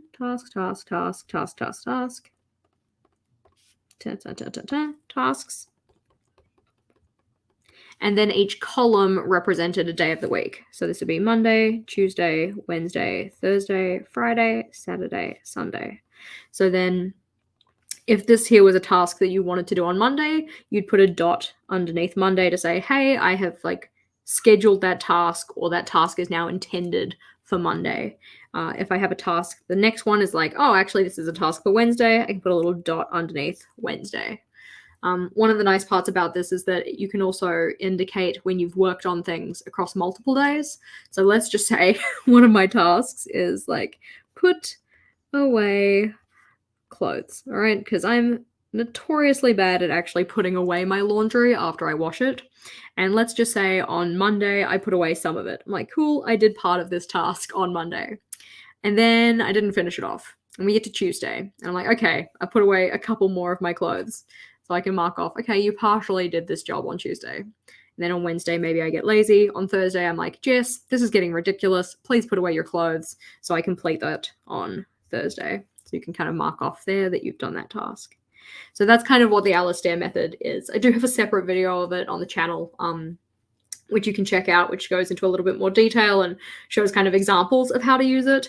But my plan for this one was that instead of it being the days of the week up here, yeah, I was going to make it the months of use. So it would be like one column would be September, then October, then November, then December, and then I would have the actual media consumed. So I can say like, hey, in September, I read insert book title here. In September, I watched insert TV show title here, etc., etc. So I could kind of see at a glance like how much media I consumed in any given month. If that kind of makes sense. So that was kind of what I was going to try and do for it. What you can also do for the Alistair method, which is kind of like a bit of a variation of it, is that rather than making these like months or days, you can make them like something else. I often use a kind of like, I don't even know if you'd still call it the Alistair method anymore, but I use it for projects that have a series of steps that are really similar each time. So for instance, like the Bullet Journal Basic series, or like the A Year of Planning challenge is probably the best one. So it's like, this one represents like make the picture. This one represents write the text. This one represents post it in the places, and you can like tick off that you've done the stuff. It's kind of like, it's more like a vertical habit tracker with notes in that case though. So shrug, but yeah. Nah, it's all good. That's totally fine. I mean, like, this is the thing. A lot of the stuff in the bullet journal, like, system, that this extra stuff, like, one person will kind of, like, develop a system, share it, it'll get popularized, and then it'll take on that kind of name. But that doesn't necessarily mean that it was so unique and new and individual that other people hadn't thought of it first. Yeah? That kind of makes sense? Because, yeah, I like this one here is very much what we consider to be like the Alistair method. And then this one is kind of like a variation of it. Whereas the ways that I typically would use it would be for other stuff. So, like, if we're on the media train still, another variation of the Alistair method could be, rather than saying like these are stages or these are days, I could be like, these are types. So it could be like, this is a book. This is a TV show. This is a movie. This is a song that I listen to, kind of a thing. And then I can be like, oh yeah, I read insert book title here. I listened to insert song title here, kind of a thing. So that's kind of like a variation of it as well, which is kind of cool. Anywho, we're going to put this paper away. Hoopah! Great question. Lovely question. Looks like a very aggressive hug. Also, tink. Sorry. So, we were looking at my page order and thinking of something to go with my friend. With my friend, aka Mr. Media Log. Boom. Little glitch there. So, could I do the Nujo plan to one page? I could, but typically what I like to do with my new journal planning is I like to have one side that's just for like brainstorming and notes and stuff, and the other side that is more like actually mapping out what the pages look like. And I think that because this will be a new journal for the new year, I get like very serious about my new journal plans for the new year, especially because I'm not just at that point setting up one journal, which is like, you know, this is like my everyday journal. I'll also be setting up my other journal, which is, where are you, my child? Again, my desk is a mess and I can't find anything. I'll also be setting up this guy here, which is my yearly collections journal, which is the one that has stuff that's supposed to span the entire of the year. So because I'll be planning 2 new journals for the new year, I think that I will need a full spread. Hopefully that kind of reasoning, it makes sense. But anywho, that moves. Why does that move? Anyways, moving that away from us right now, because that's not a right now problem. That's a future me problem. What do I want to put next to the media log? It might require a little more thought. Because as I said, I think that the media log is very much about like enjoyment, fun, that kind of thing. So I think that that's the kind of stuff that I'd want to put next to it. Also, I think it's time to say goodbye to this pen, and I'm going to throw it out now. 1, so that you guys can give me the accountability of actually having thrown it out, and 2, so I don't like trick myself into thinking I can use it later. So, requiescat in pace, Thank you for serving us so well. I have real problems with throwing out Tombos because they are not so cheap. But like it was dead. So yeah, rip. There's nothing else that I want for work that I can think of. And I do very much like the idea of having the physical and mental health stuff together. Want to consume / wish list? Could do. Wish list, like in terms of stuff, because the issue there is that like a lot of these layouts I already have in my long-term collections as well, because they're the kind of things that I didn't want to have to write multiple times. So my little flip out. I'm just happy with it. Anyways, with its ugly washi tape. Yeah, I mean, I know that this is somebody's vibe, but it's not my vibe. Anyways, because I already have a wish list in here somewhere. Yeah, my wish list is in here, and then things that I want to adultify. And then I've also got like my media to consume list in here as well, which, oh my gosh. Is Supernatural in here? Getting distracted again. All right. I think it's going to be a park this, watch this space. We will see. So we decided that this was finances. This was household tasks and projects. This is physical health and mental health things. This is the media log. This is something, question mark. And then this was, you know what? I should just put the media log like here. I'm kidding. I'm not going to do that. But then we have the new journal planning and the monthly themes. I'm glad that Supernatural was in there. I'm glad that your eyes are better than mine because I'm just like, shrug. Where is it? Shrug. Ah, it paper cut me. What a biscuit. Wow, I'm going to have to throw this journal out. That was very upsetting and very painful. A list of firsts. I don't know if I try enough new stuff to warrant having it. I'm thinking that I might do something like a, ow, it's bleeding. Rest in peace is my finger. Literally. I'm thinking what I might do, because I kind of like your idea of like first time at a restaurant kind of thing. I might try and make it some kind of like a memories log type thing. Stop playing with your busted finger. Ow. I made choices and they were bad ones. The pain, it kills me. It's really not that bad. It's just a paper cut, but like, ouch. At least I'm not playing around with salt and or lemon juice. Though having said that, it would be really nice to have pancakes with sugar and lemon juice. But I don't want to try and risk hurting my finger anymore. It's really not that bad. Like, you can't even tell. But it's there. It's pains. Sorry, it started bleeding again. I'll put that away. I can't use a plaster. I'm actually allergic to it. But I might get I'll get... Here we go, guys. It's all right. We can fix this. We can fix this. It'll be fine. We're gonna be okay. Okay. I got my tissue.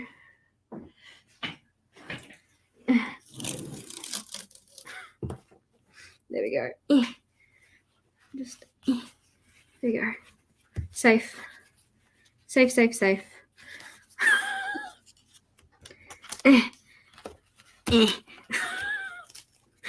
It would be really helpful if I had 3 hands. There we go. We're fine. There's our makeshift band-aid. Ta-da!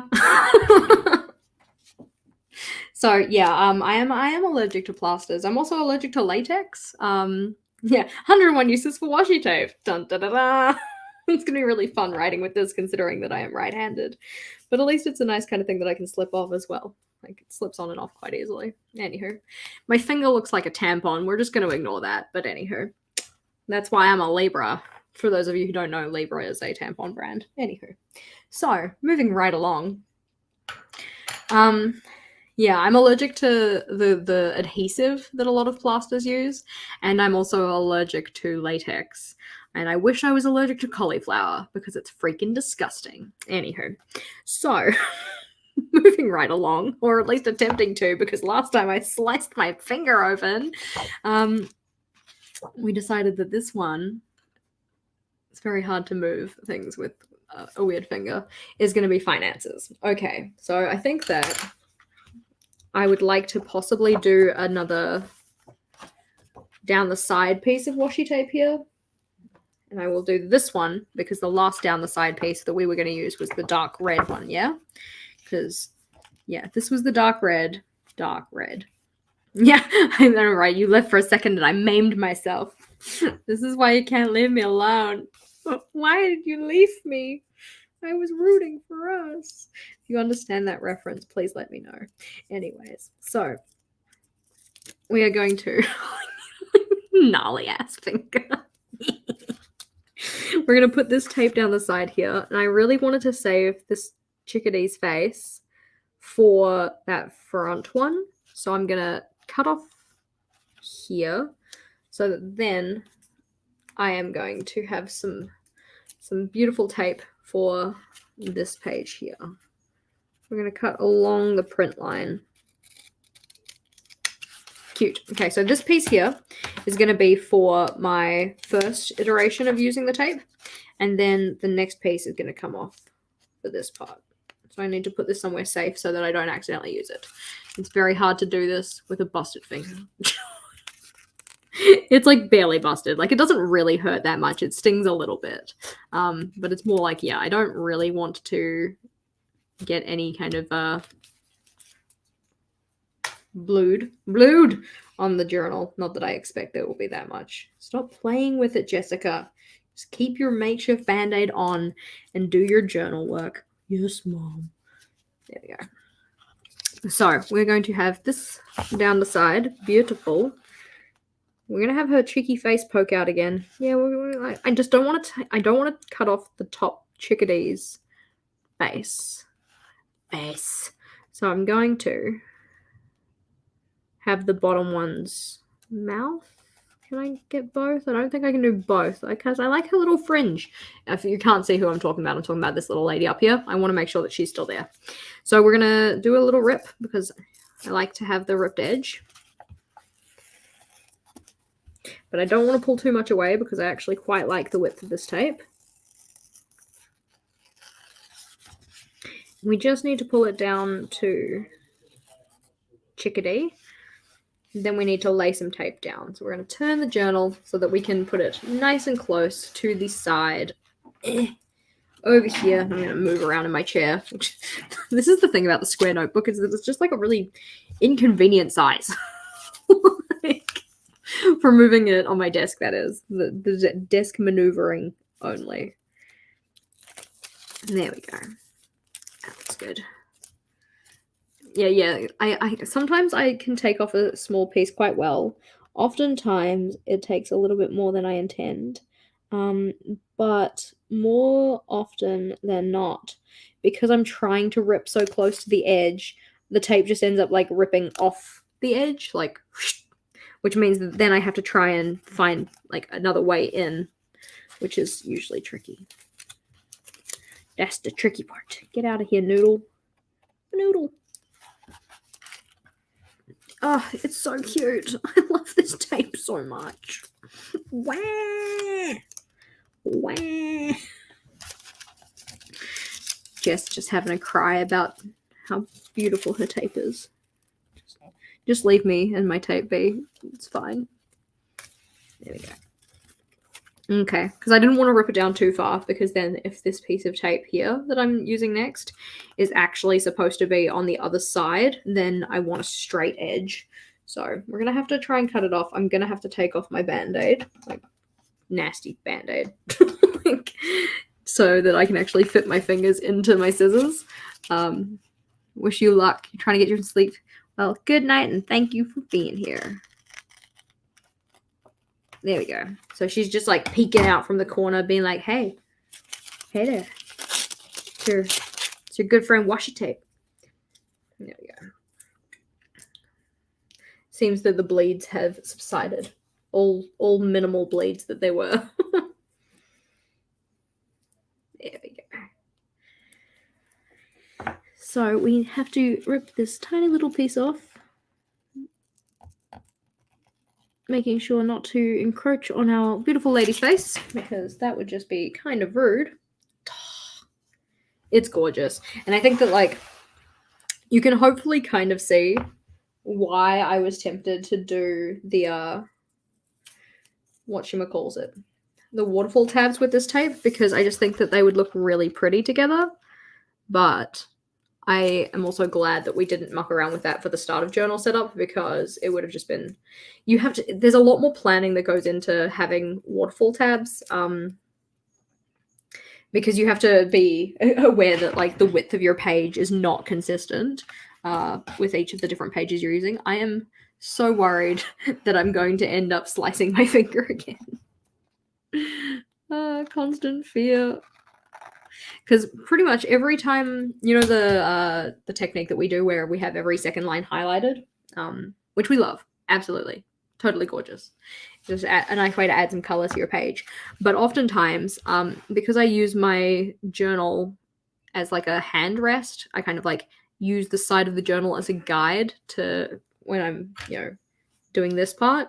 I end up getting kind of like tiny little micro cuts all over my finger, like very, very, very small ones. They're usually not enough that they actually hurt or draw blood or anything like that.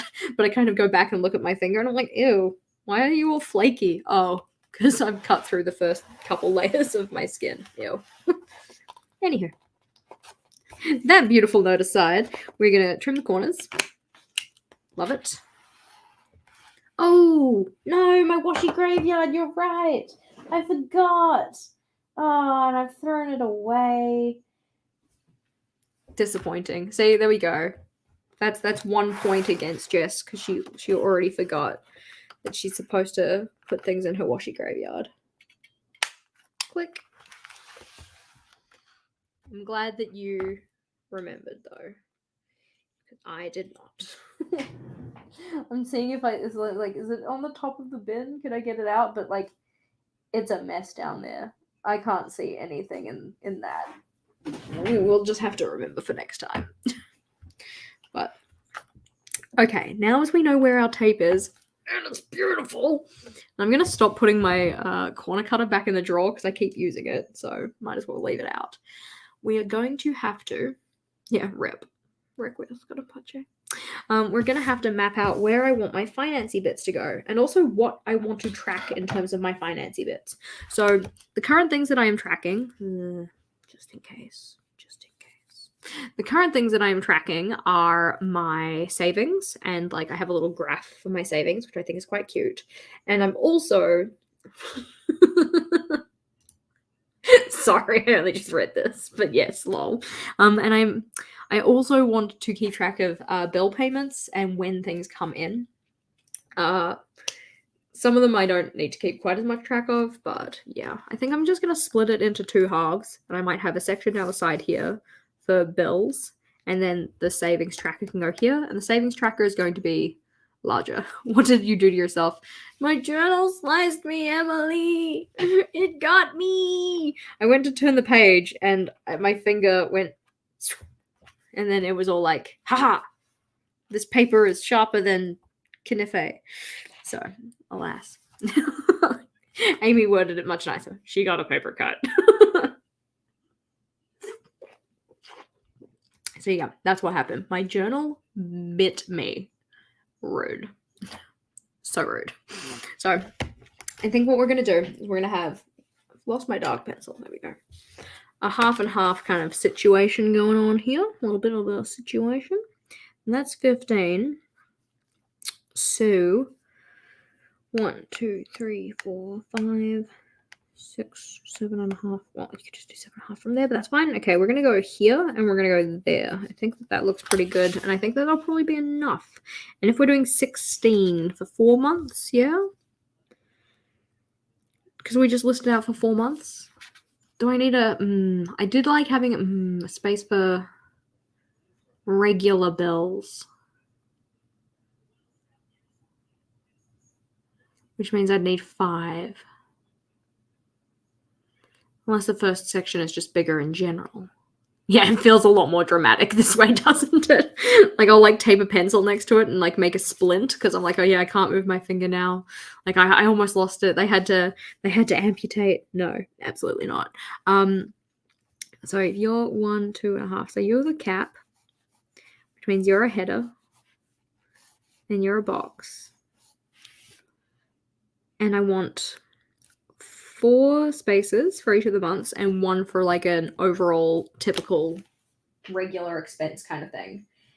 And I already have a map out of what my current subs are looking like, or like amounts that I'm paying for. Not amounts, just like things that I pay for on a regular basis. So 1, 2, 3, 4, 5, 6, 7 is really all I need, plus a header. So we can do that. 7 and a header. So if it's 16 minus 4, wait, 7 and a header, 1, yeah, 4, means that then the amount that I have left is 12, which means it's 3 centimeters for each. 3 and 6 and 9. There we go. That looks pretty good. I don't know if that really makes a lot of sense, but then this is going to be, we're going to have to take that off for writing purposes, because otherwise, like, trying to write with that on is awful. So this is going to be every month. This is going to be, I know the month name, September, October, November, December, and then highlight, highlight, highlight, highlight, highlight. Yes, this looks happy. I am happy. Happy Jess. Happy Jess. Sad finger, happy Jess. Yeah, you got to take the tampon off to write. So that line out of context doesn't sound good, but anywho. For this side, though, this is where we're going to put the savings tracker, and I'm going to need to have a space for each week, because I like to track my savings on a weekly basis. So we need to figure out how many weeks there are from the start of September, which we can use, carefully turning the journal, we can use our calendars from before to do, okay? So this one was the first one, I'm pretty sure. So that's 1, 2, 3, 4, 5, 6, 7, 8, 9, 10, 11, 12, 13, 14, 15, 16, 17, 18. Okay, so there's 18 weeks, and it finishes on a Sunday. Absolutely beautiful. 18. 18 divided by 2 is 9. We need 9 centimeters worth of spaces. 9 centimeters worth of spaces. That's how much space we need. Bubbles walking around. And then we're going to need a header, because headers are good for us. Now, in terms of mine savings tracker from this TIS journal, this one here, we kept track of, so the week number, the amount saved, and the running total. And I think that was a pretty good breakdown. So we're going to say week number, amount saved, and running total. And I want it to be roughly half. Roughly half. What's half of 7.5? Lol. Nope. 3.5. Amount saved. Running. Oh, we're going to put running total here. Running total. Run tot. That makes me want to set up a new bullet journal. See, this is one of the things that I'm having like a bit of an issue at the moment, because I, as of current, have been using 3 journals a year.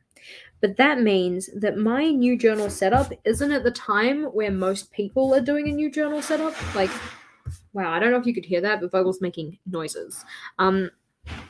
So my journal setups happen kind of like in thirds of a year, right? Which is not a typical release time for a new journal setup, which means that, like, and I know it's not about views and blah, blah, blah, but like, hey, this is kind of my job. So I'm not necessarily releasing my videos at an opportune time, which is a little bit like,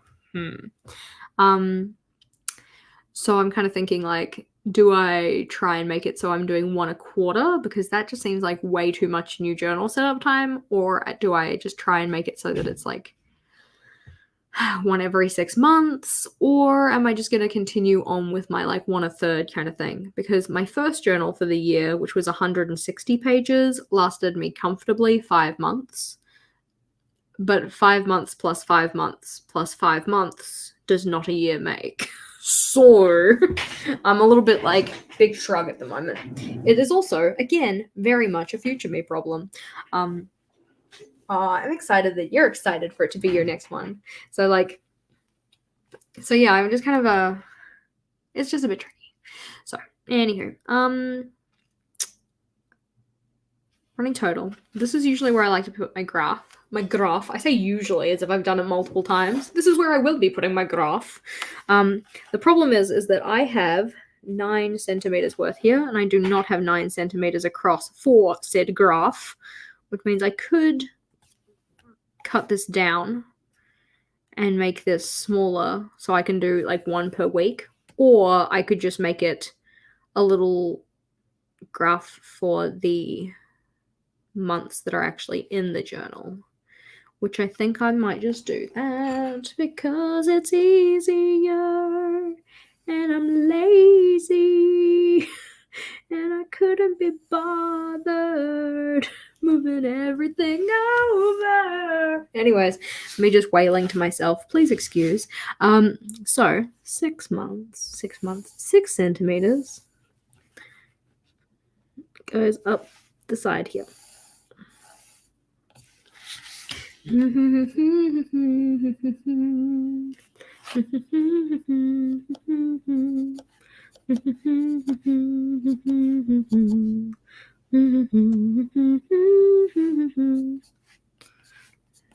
But then if I do that there, that's where my graph is going to finish.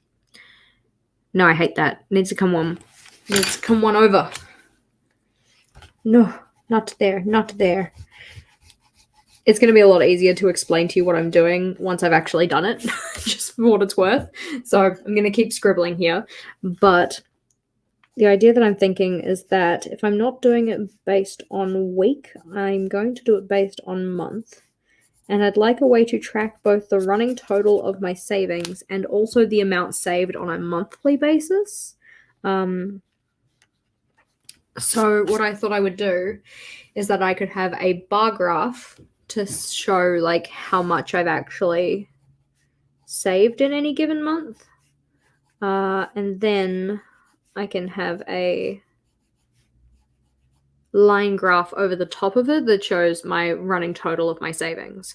So I'm going to need 2 separate scales, one for one side and one for the other. One that's for the amount saved, which I'd probably put on the left-hand side, and another scale on the side for my running total. So I'm going to get out a piece of paper. I'm going to show you what I mean. Oh, look who it is. It's our trusty piece of paper from before. So, squeeze me. I need a pen. Where's my pen? So I was thinking that if this is the area for our graph, and then we have like bars on it, say maybe in October I saved a bit, and then in November we went and bought presents, and then in December I'm like, oh my god, Jess, you need to save some more. Okay, so that was going to be kind of graphed area of September, October, November, December. And then up the side here, there'll be a scale that says dollars saved. Yeah. And that's going to relate to the bars. But then on the other side, we will have savings total. And then I can, as I save amounts, map out how my savings increase, which this is not an accurate representation of what it would look like, but hopefully you can kind of see the general idea. So you're kind of tracking 2 things at the same time. It's just that because you're doing them on different scales, you need to obviously have 2 different scales on 2 different sides. So, and I could possibly put some kind of like a light gray dotted line or something in between them so it's very easy to see which month is which. But yeah, hopefully that kind of makes sense. So that's kind of what I was thinking. I quite like like graphs and data. And I'm okay. So like, am I calling someone out? Maybe. I'm very excited to feature a certain journal on the channel that really makes use of graphs and stuff, especially where like reading statistics are concerned. Eventually, we will be able to feature this journal on the channel, but not yet. We have to wait. But I'm looking forward to it. I'm calling you out.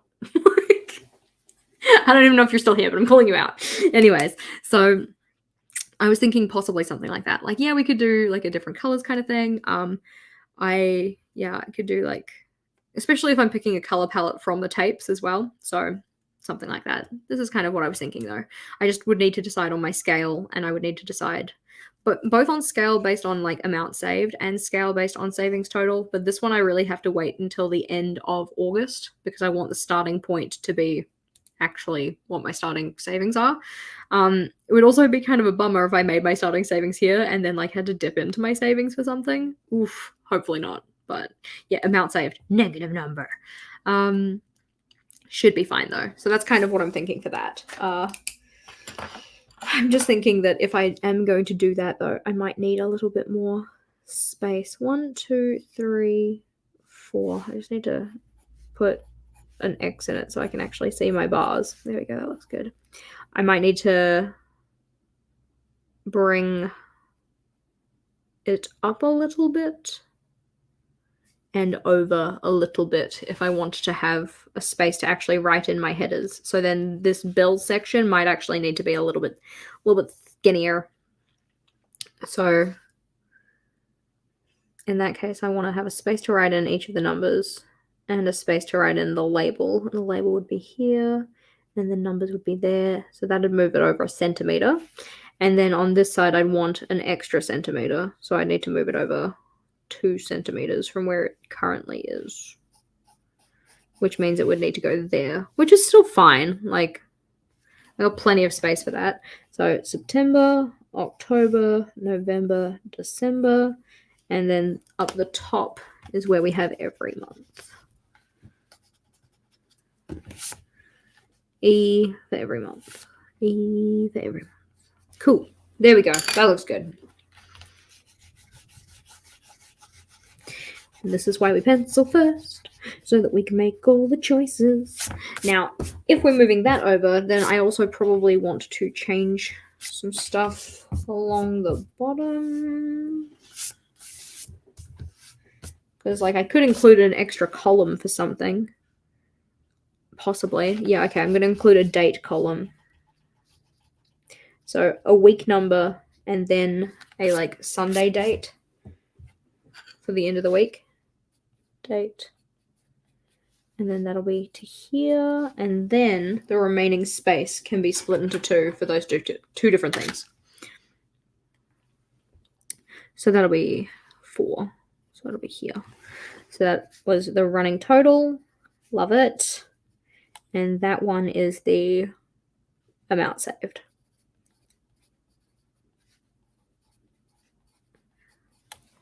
Excellent.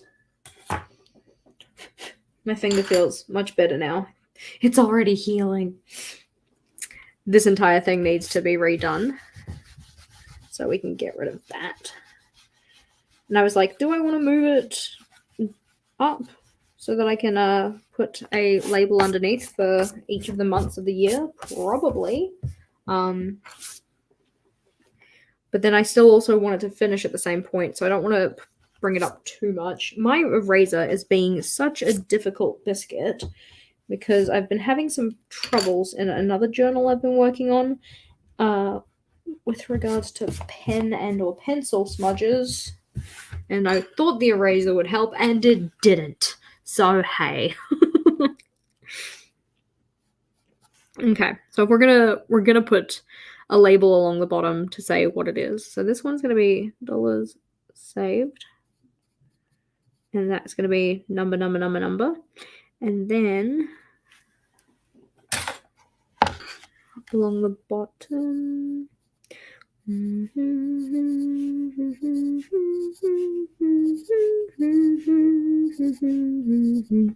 I know it's not Christmas time just yet. That makes it the best time for Christmas songs. At least in my opinion.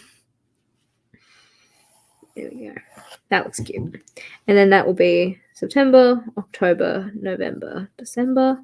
And then up the other side is where we'll have the other thing. What did we say it was? Total savings. Cute. And it will come up to E. So it's just like a little cute little graphed section. And the nice part is that I'll only have to fill in the graphed section once a month rather than once a week like I have had to be doing, which I'm pretty sure I'm not up to date on, but it's fine. That looks cute. So we've got a little graph section here. We're going to have the running kind of list of how much I have saved for each of the different weeks down here. And then this is going to be my bill section. And then along the top, we're going to have some kind of header, which I haven't decided what lettering style to use. And I'm kind of halfway torn between doing something kind of like gradient decorative kind of, with the colors that we've been using, and going very much like, where's my journal? The lettering style that we used for this one, which is kind of, I guess, this one more particularly. I quite like this lettering style. I thought it was a lot of fun, and I think that I could do some kind of a variation of it to kind of match with this kind of stuff. I just don't know if I would do it in black or if I would do it in something else. But it is nice. It's just a little bit of fun. Add some visual interest without being too difficult. And I'm just thinking that it would be, given the amount of space that we actually have on each of these pages to put headers, it's not too space intensive, I suppose. Like if I wanted to do any kind of like fancier gradient-esque kind of lettering, it would take up a bit more space. So we'll have to think about it. So this guy was our finances, and then on the other side, that is where we were putting household tasks and projects. Okay, so we said there were 9 weeks that we were keeping track of, because the household tasks and projects list in here, this is the thing. The projects list is really just to hold projects that I'm then going to eventually move into my long-term collections journal.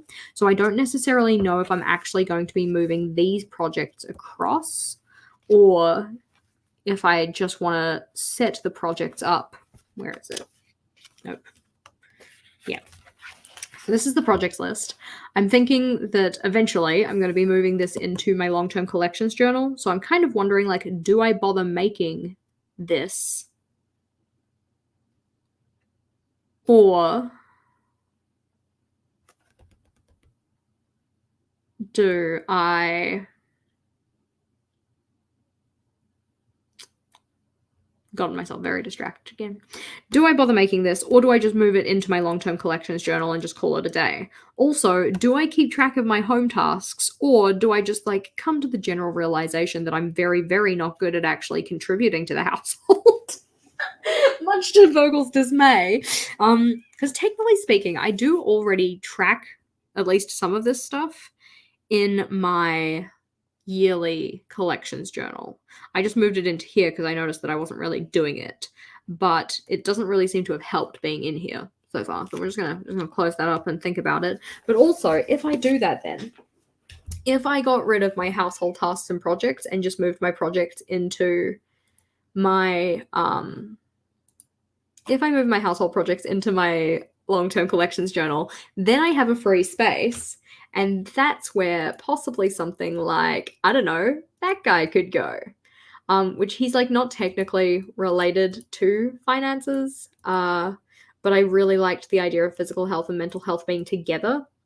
So it's either I do that or I move physical health up to finances, because then it's like financial health, physical health, and then mental health and media log are together, because then this is all about like downtime, enjoyment, that kind of stuff. And then this is about like other ways to kind of take care of myself. So I'm not really too sure. What do you guys reckon? Should we do this, like put physical health here next to the finances? Or should we leave physical health and mental health together and put the media log next to finances? I will make you a poll so you don't have to type. I'm gonna need to bring that up. Where is it?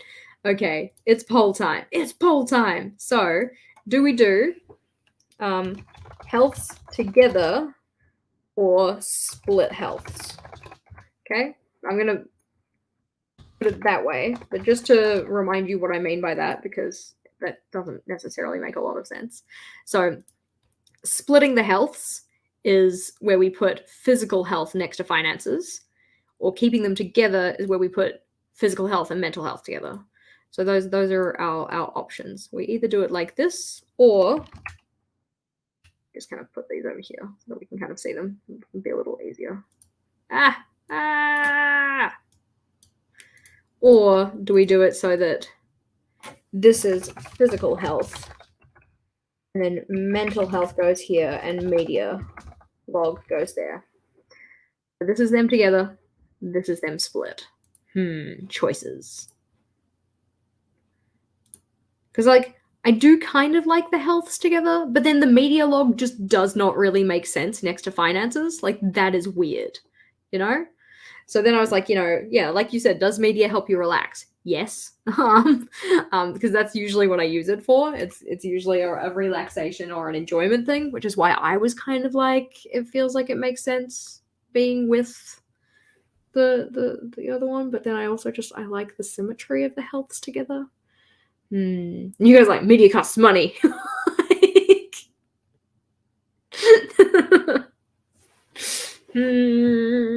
Choices. It seems like you guys are very much the team health together, though. So I think that given the fact that you guys have spoken, right? This is a democracy, right? All right, we're gonna go with healths together. Okay. Let's see. Media costs money. Stella's right. Yeah. So let's go with that one then. Okay. We've decided that we're gonna keep the healths together. We're gonna put the media log in next, but then at least it kind of gets rid of that issue we were having of like, what do we pair with the media logs? So the media log is here. In that case, because I've decided I pretty much only need like one column for media realistically, because I don't think I even used the full. I'm gonna go check. Let's go find my last journal. Ha ha ha ha. It's like, yeah, if I could just like use a tip in possibly. Where is my last journal? She says it like she doesn't know. She knows exactly where it is. So here is my last media log. How much space did I use on it? So in reset processes. Okay, so this media log I did actually use a lot more space. I think it's because I watched more movies, or possibly I was just better at actually putting things in here. So maybe we make the media log 2 columns. Also, tink.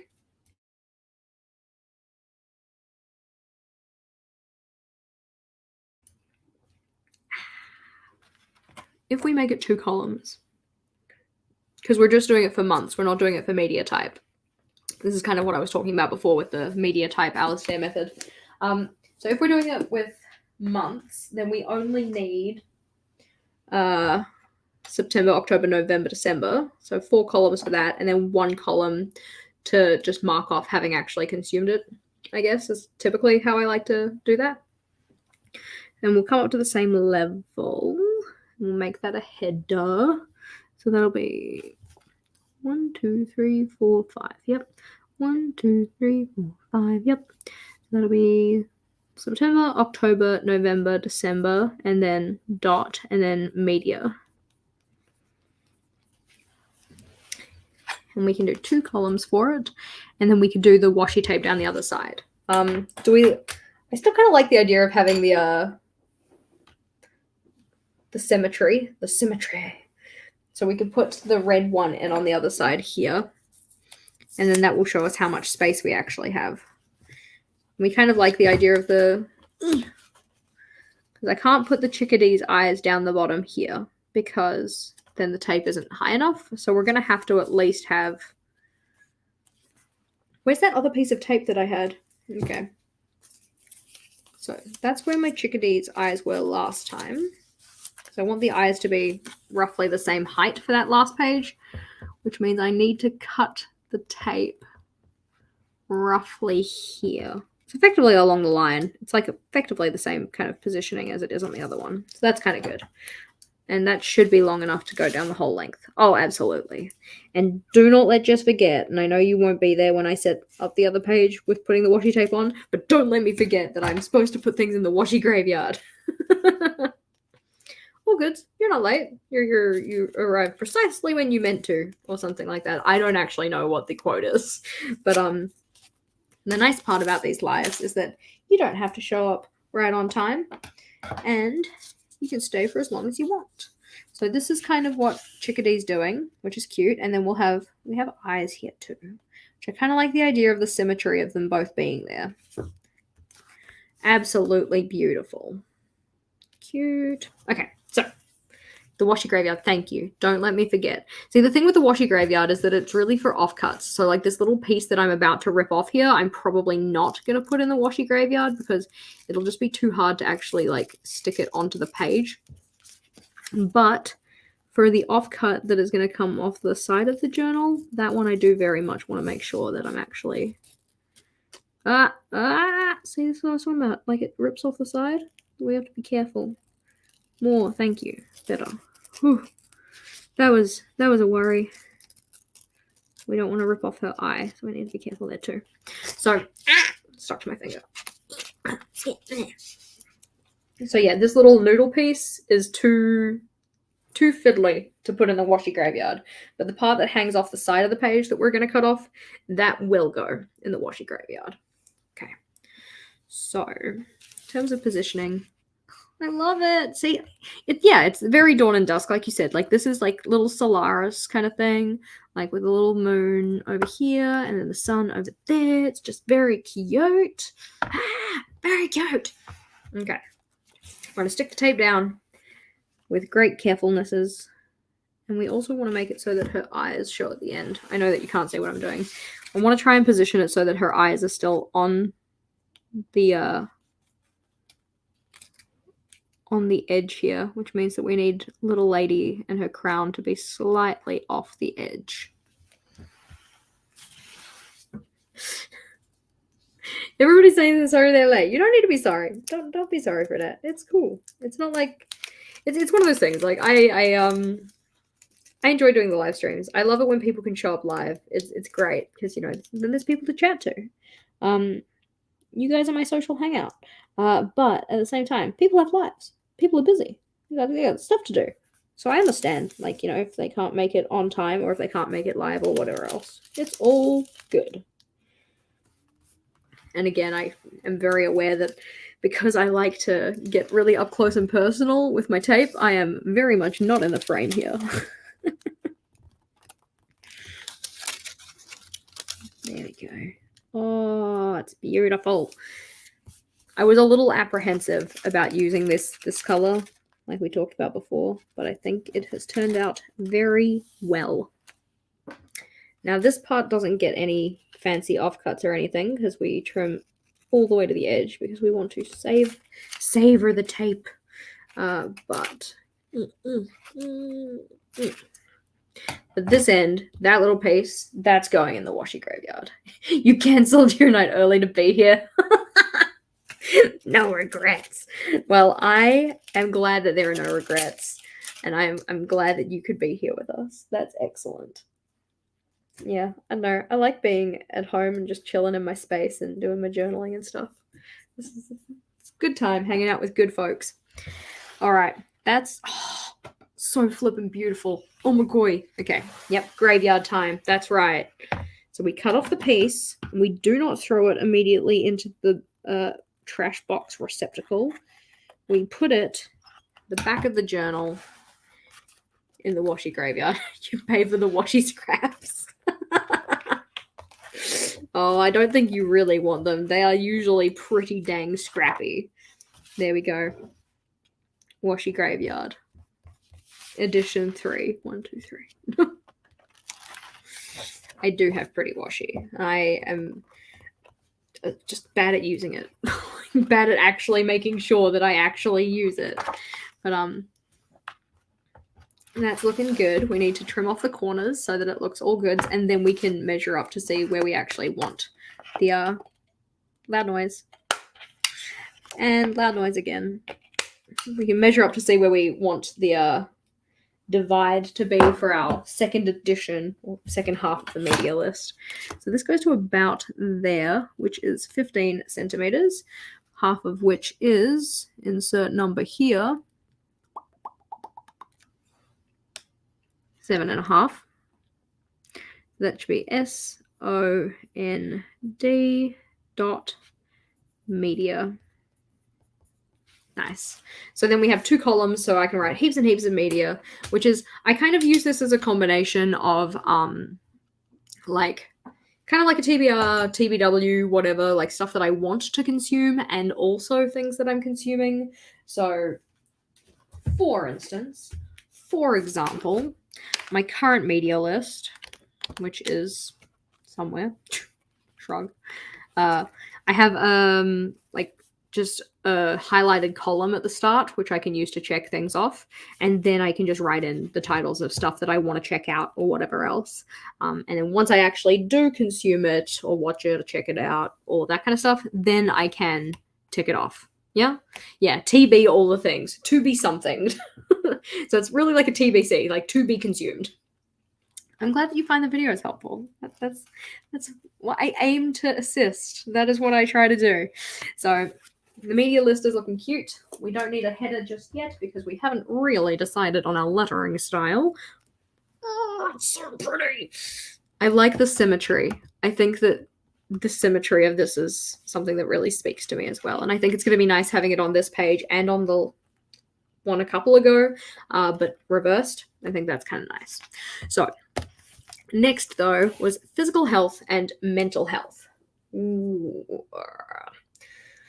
So physical health, I know I wanted to have a meals list of some description, and I also wanted to have a don't break the chain tracker, but it's only for 4 months, so it doesn't really need to take up so much space. Like, if we're thinking of a year in pixels type thing, that would be, like, for a full year, would be 12 dot grid boxes across and 31 down.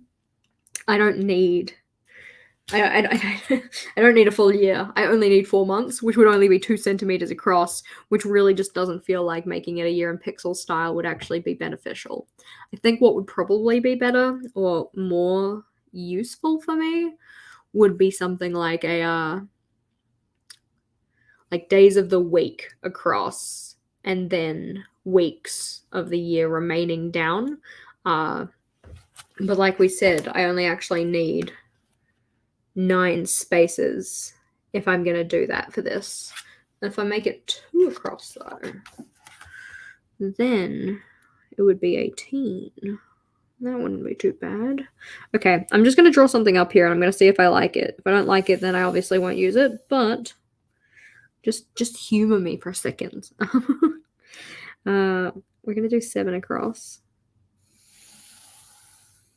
2, 3, and usually I wouldn't draw the whole thing in pencil. It's just so that I can see if this actually works the way I want it to. And then obviously when I actually rule this in, it's going to look a lot better because right now I'm just being a little bit messy. So 1, 2, 3, 4, 5, 6, and 7. So that is the 7 days of the week. And then each of these rows, which is going to be a centimeter tall, is going to be a week. And then I can put the numbers for the week on the side, I think. And then that will be like the remaining days of the year. And I can color the boxes in to say that I did the thing. Julie, do the thing.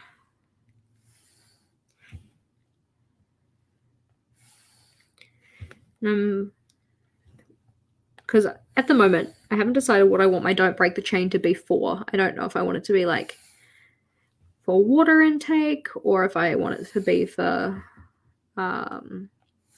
like actually having vegetables with my dinner, or if I want it to be for like low-key exercise. Emphasis on low-key because I'm a giant hater, and if I tell myself I have to exercise on a daily basis, I kind of okay, we've talked about this before, but I oftentimes get into the mindset of like if you're going to do something, you're going to do it like properly. And properly often means hardcore, and it usually means expending a lot of energy to do said thing. And that mentality when it comes to exercise is a really bad one for me, because if I think that exercise is going to be hard, which I often do because of pre-mentioned mentality, I just don't want to do it. I'm like, nope, it's going to be difficult. It's going to be like, you're going to feel uncomfortable. And like, one of my like core values, like at my center is the idea of things being like in like just comfortable. Like I'm all about pushing ourselves outside of our comfort zone in general, but like being comfy physically is something that I'm like a big believer in. So like I believe that like you shouldn't have to feel like cold in your own home kind of a thing. And I believe that like, you should wear clothes that, make you feel good, like both physically and mentally, and like all of that kind of stuff. So that's why for me, it's very much about like, hey, I like to wear track pants and hoodies. I like to feel kind of like comfy, slouchy kind of a thing. I don't like to feel restricted. So that's why exercise for me, when I have that mentality of like, it has to be hard, it has to be hardcore, you have to go hard or go home kind of a thing, is like at conflict with the inner core value of being comfortable. Yeah. So that's why I'm like apprehensive to make this one about exercise, because I'm like, as soon as you tell yourself that you have to do exercise, it's then like, okay, I have to do this hardcore thing and I don't want to do it, so I'm not going to do it. That's why I'm like, rather than calling it exercise, I call it like daily movement, possibly, if I was going to put it on, which I'm very much considering that I probably have to, because now as I work for myself, I spend a lot more time at my desk not moving. So yeah, like you said, like just a movement log would probably be the best course of action. But I'm kind of thinking like if I have a grid like this, and then what week did I say this was? I didn't. If anybody was wondering, I never specified what week number it was. But September starts in week 35, my little year glance. So, which I'm also going to write on that previous one so that I know 35. Okay, so that's 35, 36, 37, 38, 39, 40, 41, 42, 43, 44, 45, 46, 47, 48, 49, 50, and then 52. Yeah? So each of those is a week that remains in the year. Each of these is a day: Monday, Tuesday, Wednesday, Thursday, Friday, Saturday, Sunday. So the question is, do I want to make this about movement? Do I want to make this about some other physical health related thing, or do I want to make it like a combination of multiple things?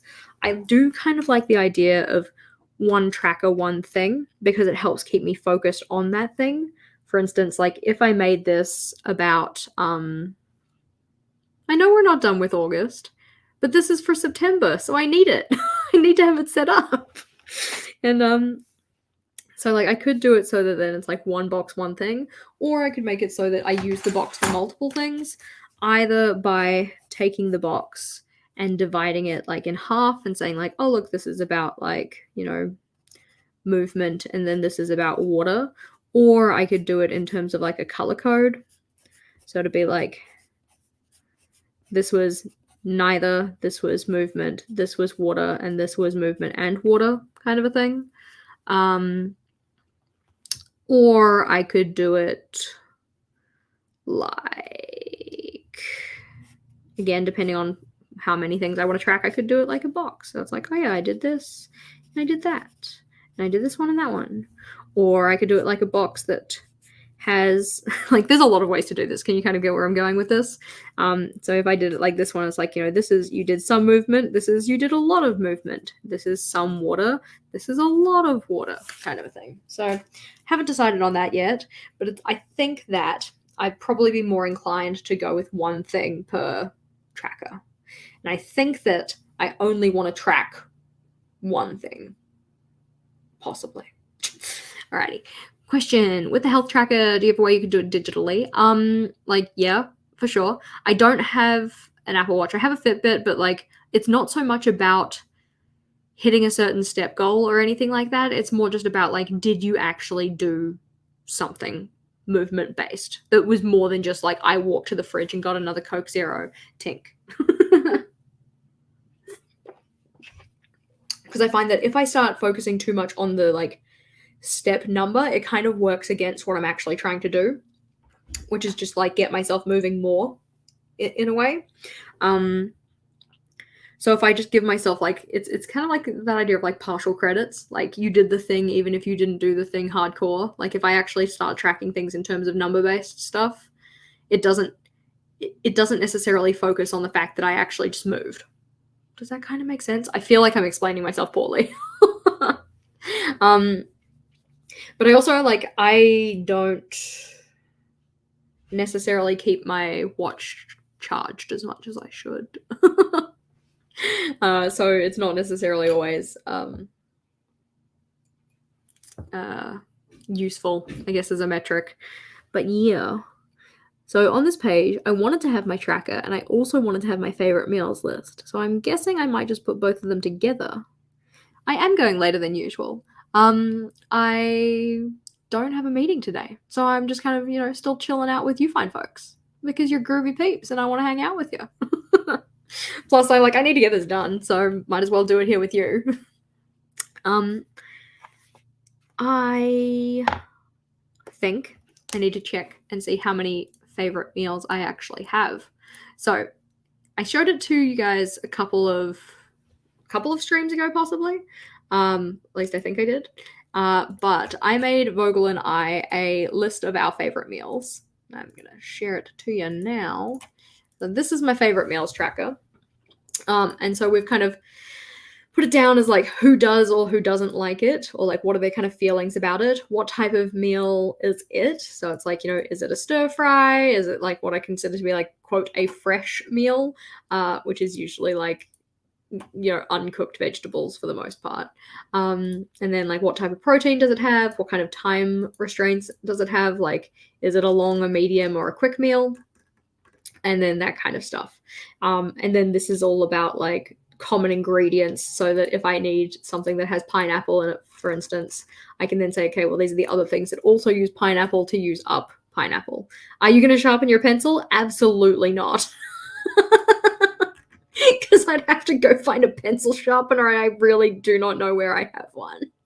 But yeah, so this is my favorite meals list, but that means that I want to take all of my favorites and put them in my journal kind of as a cheat sheet, because I often have my journal on myself, like when we do our household meetings, more than I will necessarily have like an easy way to view this spreadsheet. Like I have my phone and I can get into it and whatever, but like this is just, it's just easier. So I'd also like to, this is just for dinners, I'd like to expand it to other favorite meals. So it's like favorite lunches, favorite breakfasts, kind of a thing. So it's kind of like pairing a nice favorite-y kind of thing with something that is you know, more of a tracker that I need to use. Vogel doesn't like breakfast for dinner. No, Vogel doesn't like breakfast for dinner because it gives him heartburn. Vogel gets heartburn quite easily. But yeah, so we've got all of our favorites in here versus not so favorites. For instance, ones that he likes and I don't like. So it's like Vogel likes Vogel salad. Jess does not like Vogel salad. Like, I love breakfast for dinner. But yeah, the idea is that once I've done all of these kind of things, I can map them to different weekly menus so that then I have like a set menu to use for each week. That's the kind of goal that I'm working on at the moment. So for instance, I know that like these 3 meals here, they're ones that are a little bit more time intensive. You can see that they're like long meals. So I don't want to have all 3 of them in the same week. So I've put one in menu 1, one in menu 2, one in menu 3. That kind of thing. So my next port of call is to go and map them to menus, and then we can kind of try them out. But anywho, that is that. So the favorite meals is what I kind of want to put in here. Yeah. So I'm going to have a title at the top here, which I've been saving, what was it, 5? 5 for the title? 1, 2, 3, 4, 5. 5 for the title. 1, 2, 3, 4, 5. And then I've been putting stuff in. So this is where the favorite meals list is going to start, roughly. And then decoration possibly down the side again, because that kind of seems to be where it's going to go. Or I could do like a top area here, which in that case I could possibly use like this washi. Maybe not this piece of it, because then we'd end up ripping our little lady in half, and that would be a bit sad times. But I might put that in. Just a different piece of it. That one's too small, so not that one. So problematically, they both feel like if I put that there, then it can rip across the top. And then we will avoid her, and we'll avoid her. And then I'll just have some extra here, which is a little bit like wah, but that'll look pretty cute. I like that. I like it. But then I'll need to find another use for the entire side of the page. But it's cool. I can probably do that. Your partner does all the cooking. You don't need any energy into meal planning. Yeah, Vogel does the majority of the meal, like the meal cooking and meal prep and stuff like that. But I am a persnickety biscuit and have many fussy times. So I need to be involved in the meal planning to make sure that I actually get something that I like. Okay, we're going to put a little rip there. And we're going to rip down and down and down.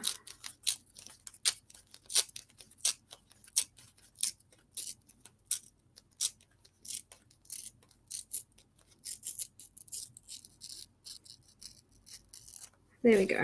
That looks good. Ripper. Yep. Better never stops. We're going to be here all night. Okay, we're not going to be here all night. Hopefully not. Like, I do eventually have to get on with other things. Got to go prepare the spare room for my parents. That kind of thing. But for now, we are still here. So I'm going to put this guy up the top here. See how I managed to rip it so that then we actually still have our little friend. And then this part here is possibly big enough to save, so I might save it rather than putting it in the Fujo graveyard. Let's see. You had a 3-course meal and figured it'd be done. Never. Okay, yeah, eventually, but not right now. So we're going to pull the tape off. We're going to flip it around. Flipping it around.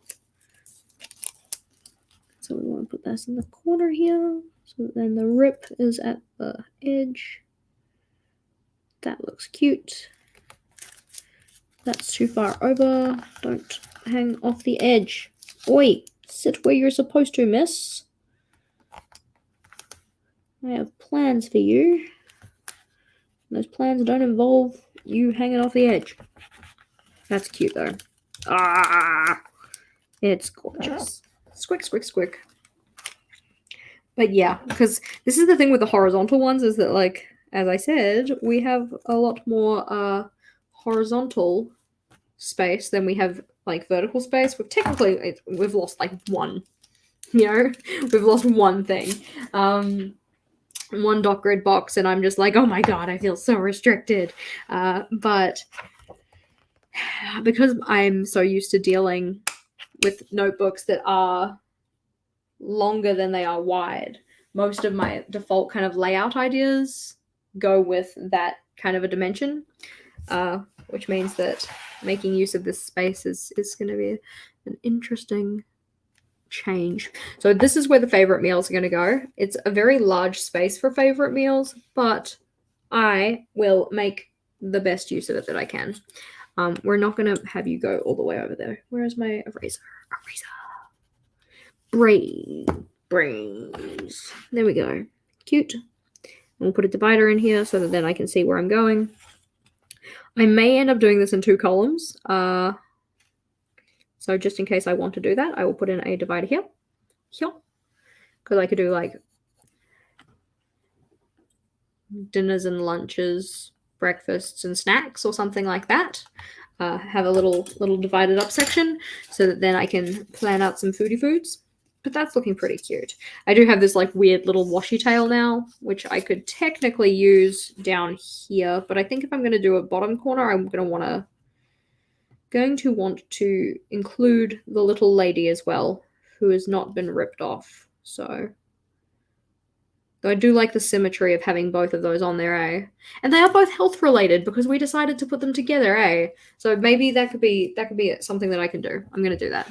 I'm glad that this is good inspiration. Any tips for meal planning? I think that having a list of foods that you actually enjoy is really, really helpful. I don't know if you can relate, but oftentimes when Vogel and I are doing our meal planning, we will get to the meal planning and be like, what do we even like to eat? Which seems silly, I think, but at the same time, it is what it is when we do what we do. So having our list of favorite meals that I showed before has just been really, really helpful in actually making it so that we spend less time sitting there thinking about what we actually enjoy eating and more time just picking out the meals that we're actually going to do, if that kind of makes sense. I'm going to put this down in the bottom corner. It's going to look cute as heck. All the persons will rejoice. All the persons will just be me, though. I will rejoice. But yeah, I like that. I'm not usually a fan of putting people in my journal in general, but I just think that these ones are so pretty. They're just so pretty. I think that the type of people stickers and stuff like that, whatever, that I really would not want to have in my journal are the ones where they've just like cut their head off. And that's why I'm always very kind of cautious about where I'm ripping the washi tape, because I don't want to decapitate people, or in this case, fairies. Like, that's kind of not my kind of, I don't know, fun time. There we go. That looks gorge. And this part, this little offcut, that is going to go in the washi graveyard.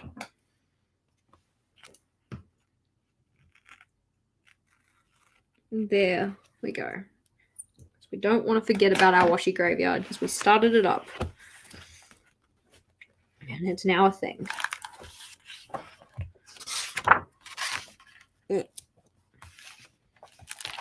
You know, if I was being a little bit more intentional, I probably could have made some kind of a picture out of the washi graveyard. Kind of like a fractal art kind of thing. But I am not going to do that because that is not the current mission.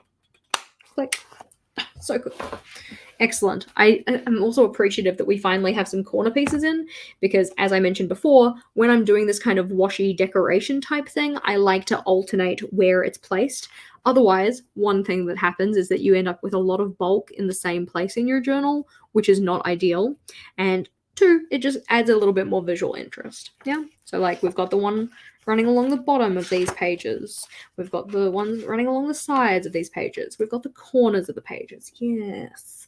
Very pleasing visually to my eyes, to my soul. Alrighty, moving right along. So this was physical health. Now it's mental health. I have not actually written down what I wanted to include on my mental health tracker, but I do think that I would like to bring back the bingo board, even though my current bingo board isn't great in sense of like completion of tasks, but I really like the idea of it. I just find it fun, you know, and it's a lot of the time when it comes to putting things in my journal, I'm putting them in because they're fun, you know? I think that enjoyment is an excellent reason to put something in your journal. I don't think that everything in our journal needs to be a problem solver. And I think that, like, I mean, technically you could say this is solving the problem of boredom. So yay for fun. Anywho. So I'm thinking we're going to put a little bingo board up here, and then a little possibly like list of potential rewards at the bottom. Or it could be like a date completed for things or something like that. Or both. So that'll go down here. That'll go there. And then this side is going to be something else. Maybe I pick one. Like if this is the don't break the chain for my physical health, I could have a don't break the chain for my mental health. And that would probably be a really good idea. And I should probably make it going to bed at a certain time because I am really bad at making sure that I'm in bed at a reasonable hour, and sleep is very important. Tink. So I think I'll do that, which means I need 8 centimeters across. Haha, and it totally fits. Totally fits. I'm not going to draw it out in full though, because this was the proof of concept. This is just mapping in the lines kind of a thing. There we go. 1, 2, 3, 4, 5, 6, 7. Because, oh my gosh, that looks awful. Monday, Tuesday, Wednesday, Thursday, Friday, Saturday, Sunday. And I think that, yeah, like, if this is my physical habit of, like, doing some kind of movement, all right, that's like my 4-month challenge, yes. This one is going to be doing the bedtime, getting to bed at a reasonable hour. And by reasonable hour, I mean in bed, ready to sleep at 11. Not in bed reading, in bed, lights off, you're lying down, kind of a thing. Yeah. Your challenge for this month is steps to better sleep. Love that. Trying to do at least one thing that's mentioned in the Huberman podcast. Haven't heard of that one. Interesting. Sorry about your pen running out. That's really frustrating. Second backup. Like all the backups. So I will put a line down the side here though, just so that I can very clearly see where this is stopping. And then we can go and have a look at this bingo board. Now, in my current journal, my bingo board is a 3x3. And I think that that's honestly going to be a good size to stick with, because I couldn't even fill out my bingo board. Where are you? There we go. Resetting of my digital spaces, I have started, and that's actually going quite well. Making a meal plan cheat sheet layout. Technically, I'm doing this digitally. I've like kind of tweaked it a little bit, so that one's going quite well too. So these ones are fine. Have a full weekend off at home. I think I can possibly do on the 19th and 20th, maybe. Because I don't really consider my team member hangout to be work. It's more like fun, even if it's like, you know, kind of work. But so possibly making a personal development plan, that one still needs to happen. Project mapping my work routine goal, still need to do that. And I still need to pick up 3 other things. I didn't actually end up picking them, so that's why I'm kind of like Also, matcha frappe. This is why you do things, so that you get rewards. I'm really bad with rewards, because a lot of the time if I want something, I just go get it. Like I'm not really big on the idea of restricting myself. And the thing is that oftentimes I don't want enough, like a lot of material things, to the extent of having an issue with like, I want it, I got it. Does that make sense? So I don't often try to restrict myself in terms of that. Where's my phone? Vogel said something. Oh, Vogel sent me some pictures of prawns, because we're having some prawnsies for dinner. Looks good. We're having summer rolls. It's going to be yum as.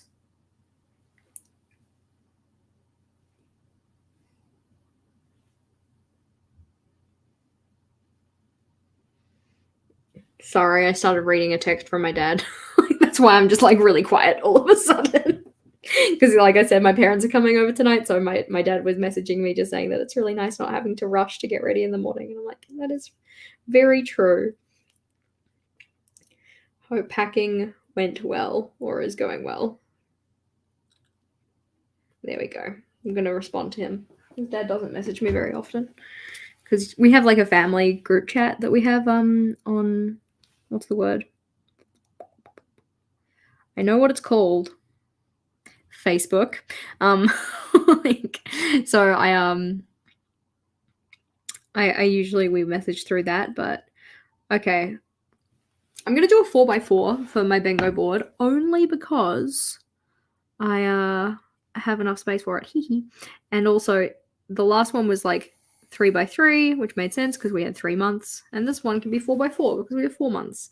And if you have any ideas of things to put on my self-care bingo board, I would love to hear about them. I know, oh, Jess, it's your self-care bingo board, like you should be populating it yourself. And I'm like, yeah, but we saw how well that went. Jess can't think of her own ideas. Okay, she can, but she does always value your input. Yeah, you're making them too. I love that. I like the day that we both got pad thai, and now the day that we're both having summer rolls. Delicious. So 2x2x2, no, 2.5 by 2.5 by 2.5. And we don't need to draw this one out in full either because I can just follow the guides. It's all good. This one is going to be grid heavy and I'm going to love it. Okay. So this one is going to be favorite meals. We're just going to write fave meals. And I might consider splitting it up into different sections. And this one is going to be completion dates. This is going to have 16 though. 1, 2, 3, 4, 5, 6, 7, 8, 9, 10, 11, 12, 13, 14. Or I can make it rewards. I'm just going to do /rewards. We'll think about it later. Nice. Make scones. I do love making scones. I'm going to put baking on here.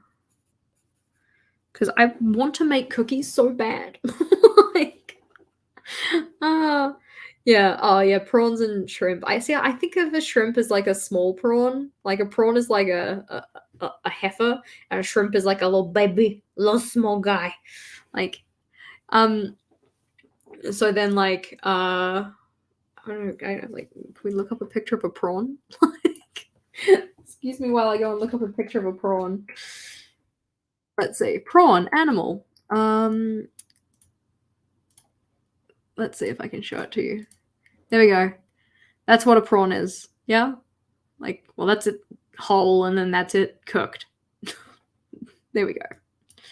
Delicious. Yeah, my chocolate chip recipe. No. We can't do the tasty one. I literally just had a conversation with Vogel the other day because he was putting in he's been updating our OneNote, which is where we keep all of our recipes.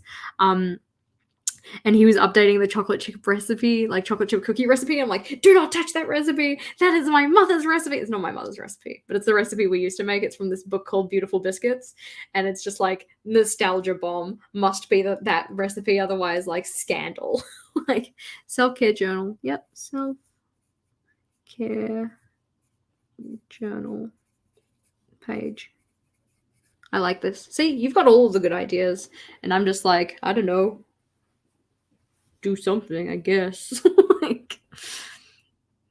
I love scones. I'm getting very peckish. I shouldn't have said this. Bubble tea. Yeah, bubble tea date.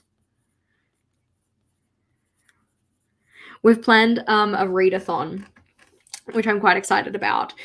So it's effectively for us, when we plan a readathon, it's usually just a 12-hour block where we help, and usually we spend the majority of it reading, but then also there's meal time in between, those kind of a thing.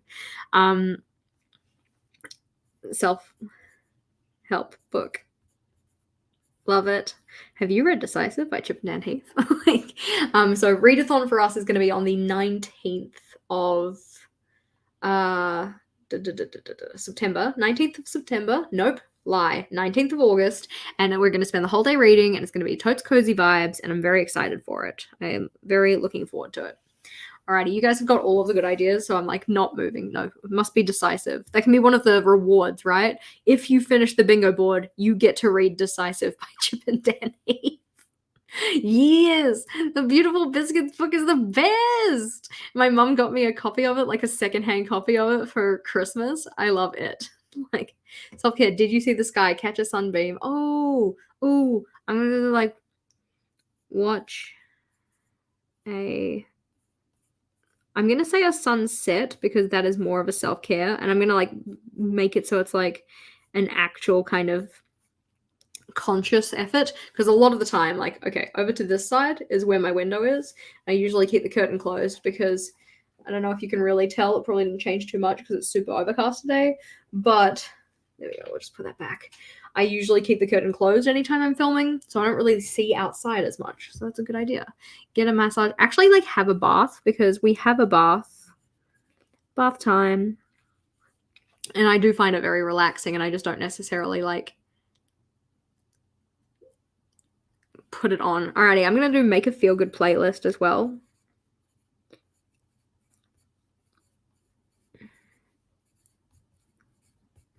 I love it. Make a feel good playlist. Watch Golden Hour with a nice cup of something I enjoy. Love it. Take a nap. Nap time.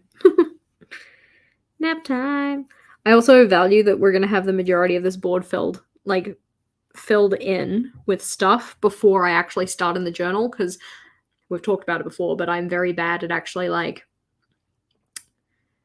populating things after I've started using them in a way. So coffee date with someone or yourself. Nice. Like, I'm going to say self-date because that's something that I've been meaning to do anyways. Like just take myself on a little date night or date day or something, because I don't really leave the house unless it's to get groceries. So taking myself out like as an act of self-care would actually be very nice. Ooh, comfort movie. I want to watch The Holiday. And I know it's not like the movie has its problems, but it's such a feel-good movie. There we go. Shop Monica's books for one to read. Just like, Monica, give me your books. Yoink. Oh, my reading list from her is like so long right now. Dink. Ooh, gaming day. There we go. I'm really bad at actually getting gaming time in, so this is a really good suggestion. Because like I love gaming, I just don't really do it very often. I need to remember that there's one here as well. All right. Fuzzy slipper day. Every day is fuzzy slipper day because comfort is the primary objective. I love my slippers. Used to go out for lunch near the water once a week. That's really lovely. Yeah. I did something kind of interesting like for me the other day, and it's going to sound like kind of weird because I know that people talk about doing it a lot, but anyways, I've just never really done it. But Vogel's mum had an appointment she needed to go to, and so I was taking her to said appointment, and while I was waiting for her, I was like, oh, I'll just go to Starbucks and like get a drink. And I mean, like, you know, Starbucks, I know that their coffee is supposedly not super great, at least in New Zealand, but I got myself a matcha frappe, and I just like sat in Starbucks with my matcha frappe and just like listened to a podcast, which was like 40 minutes long, and just worked in my journal. And it was like such a good feeling, which was really weird because like typically if I'm doing journaling, I don't like to be out and about because I like to be able to spread out. I like to have as many of my supplies as I need, like all of this. But I just had my regular black pen, like my Ink Joy, and I had my regular everyday journal, just sat there, listened to my podcast, had my frappe, got myself a waffle. Like, it was a very good feeling. Like, happy soul. Like, happy soul work. But anywho. All right, so we've got the gaming time in. We've got that. This is looking pretty cute. We will add more to it as we actually like make pancakes.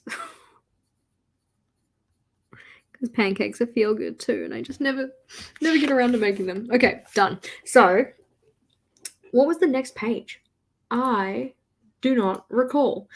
Oh my gosh, we're actually into the new journal planning stages. Oh my gosh, how exciting. I'm very looking forward to using this journal, and I'm looking forward to using all of these pages that we've started sketching out. So the next one that we're doing, as said, is the new journal planning pages. So that is a full spread where we have kind of like written notes and stuff like that on one side and then sketching things out on the other. But as said, I at the end of the year plan 2 journals. So one like this, that is my everyday journal, and one like the one that we showed many minutes ago, which is my yearly collections journal. Yeah, like the one that has like where people would put year in pixels, or where I put my 101 things list so I don't have to write it out 50 bajillion times, that kind of stuff. So in terms of my new journal planning pages and planning 2 journals, I guess the question is, do I want it to be like plan 1, plan 2? I don't think I do. Or do I want it to be like notes and then sketches, which I think is more what I want it to be, because a lot of the time the notes are going to be stuff that's related to both journals. I don't want to have to like filter myself into separate plans. Sharpen the pencil? Never! See, the problem, okay, because this is probably something that is bothering a lot of people, because I know it would bother me. Here's my beautiful blunt pencil right now, okay? If I sharpen this pencil, because of the amount of pressure that I typically apply to the page, I am going to be much more likely to end up denting the page or like putting kind of like track marks in the page. And because this pencil is not supposed to be permanent, I want it to erase really easily. This is also one of the reasons why I don't often use a mechanical pencil for things, because I press too hard and it means that like I end up denting the paper, and then it's a lot harder to erase. So there is method to the madness, I promise you. Alrighty, we've got possible poll time. I am taking away your polling rights only for this one because of the way that I need this to happen. All right, and I'm not too sure if you'll agree with me, but I need there to be like the notes on one side because the notes will apply to both journals. If I try and put it out best, like it's going to be not so helpful for me. Like if I try and split them, so we're going to have notes and we're going to have maps. Yes, that is what I'm thinking. I think. I'm checking. Okay, we're getting out. This is my like crappy little journal from Kmart. Yeah, I've been just using for crappy notes, which you can see why, because it like bleeds through. Look at that, awful. Anyways, so I'd have nothing against polls. But I want to map out my ideas for this first before we do a poll. If we're going to do a poll, I want to make sure I know what I'm doing here. Okay, so 1, 2, 3, 4, 5, 6, 7, 8. 2, 3, 4, 5, 6, 7, 8. Okay. 1, 2, 3, 4. So this is one spread. So the way that I would typically do it is that I would have notes and then pages. Yeah. But because I have such a large width, I might make it pages for one journal and then pages for another, if I was going to do that. And then in that case, I would divide this page in half and I would have my little thumbnails along here. I don't know how many I could fit in. So this is one possibility.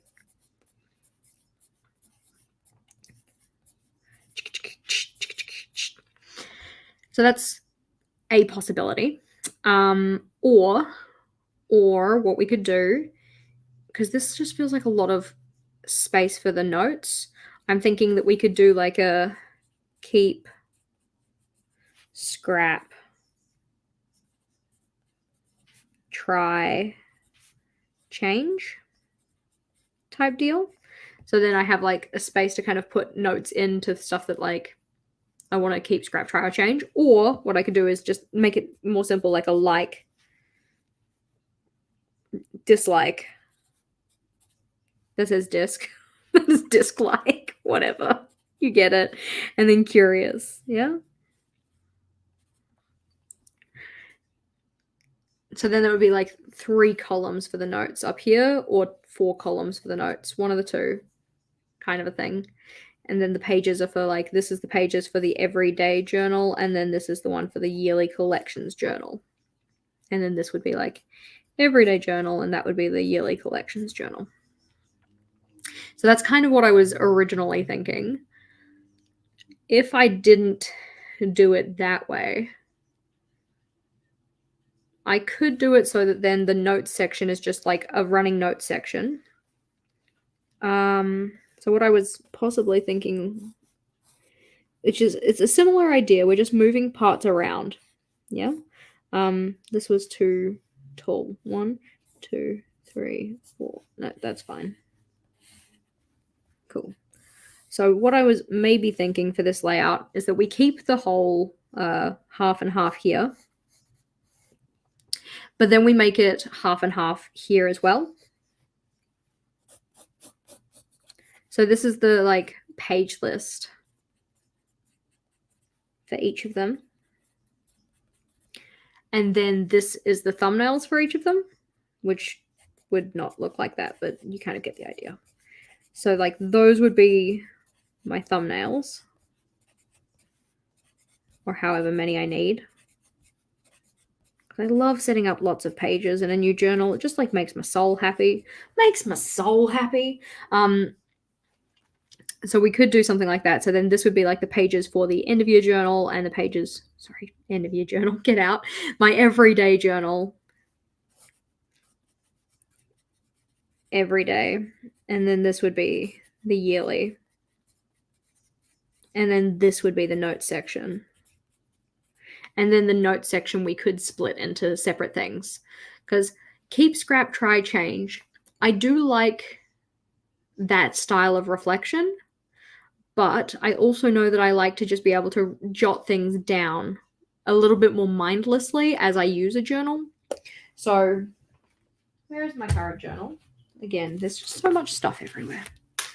Whose planning was that? Jess's planning.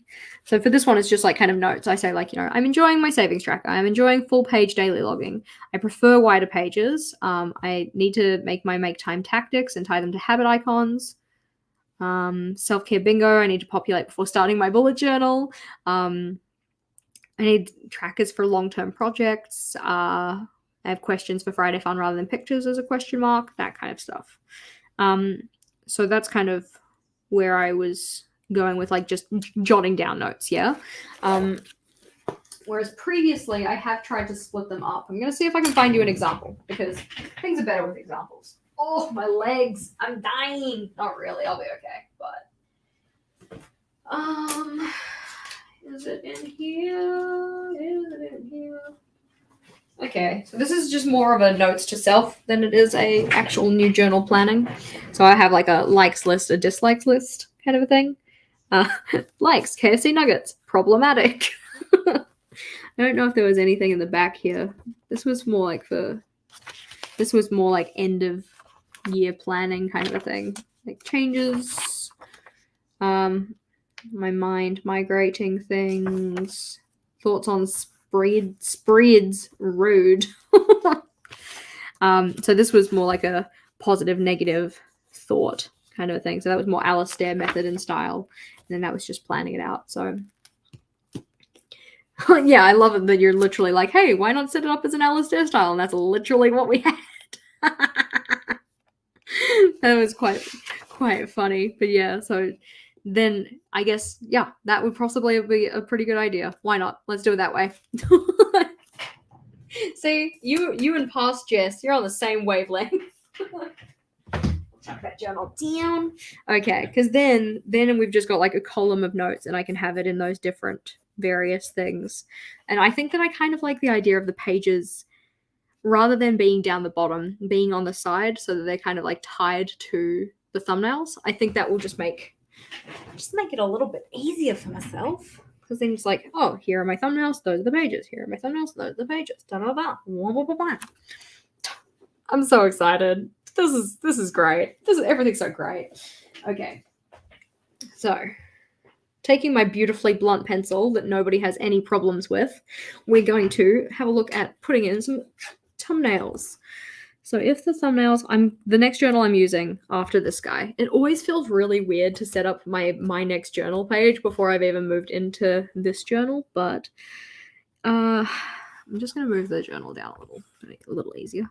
So because it is going to be A5, we're going to do like 3 across. And then, okay, 3 and 3 and 3 and 3. So close to perfect. Absolutely devastated. In that case, what if we made it 1 less? Try to see what kind of gap I can use for them.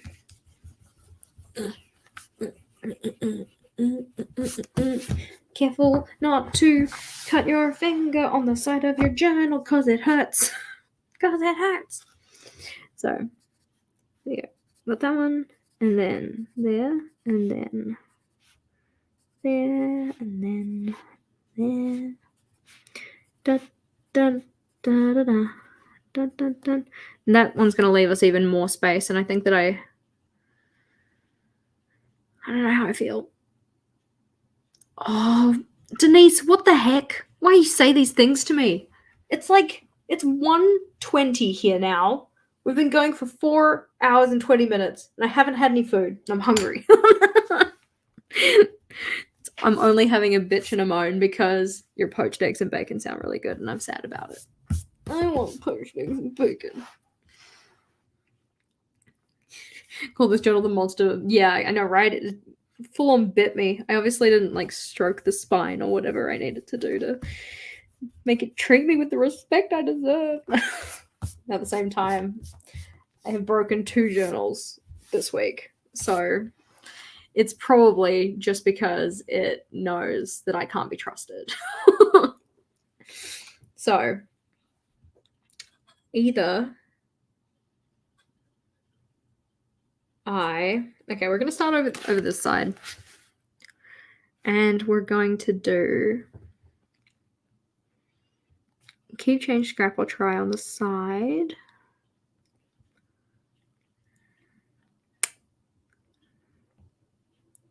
Eight is 9. It's 9.5. Okay, so that's my halvesies. And then 9.5. There we go. That looks good. So that's where I'm going to start writing my page ideas for my yearly collections journal. And then this one will be my everyday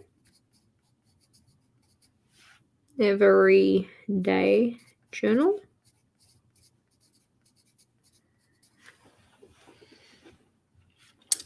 And then I know Vogel hasn't bought me a snack because he's working. It's a Monday. He got things to do. Nah, it's all good. It's all good. I just need to figure out how I want to space these out so that they don't look stupid. Like, to put it as nicely as possible. I could do, yeah, I know, right? I took the time to break in the journal and it still bit me. It's just not fair, is it? I can't work in these conditions. So if I do 5 and 4, maybe 4. Okay. So if I do that, then they take up 4 centimeters. So 4, 8, 12, 16, 1, 2, 3, 4, 5.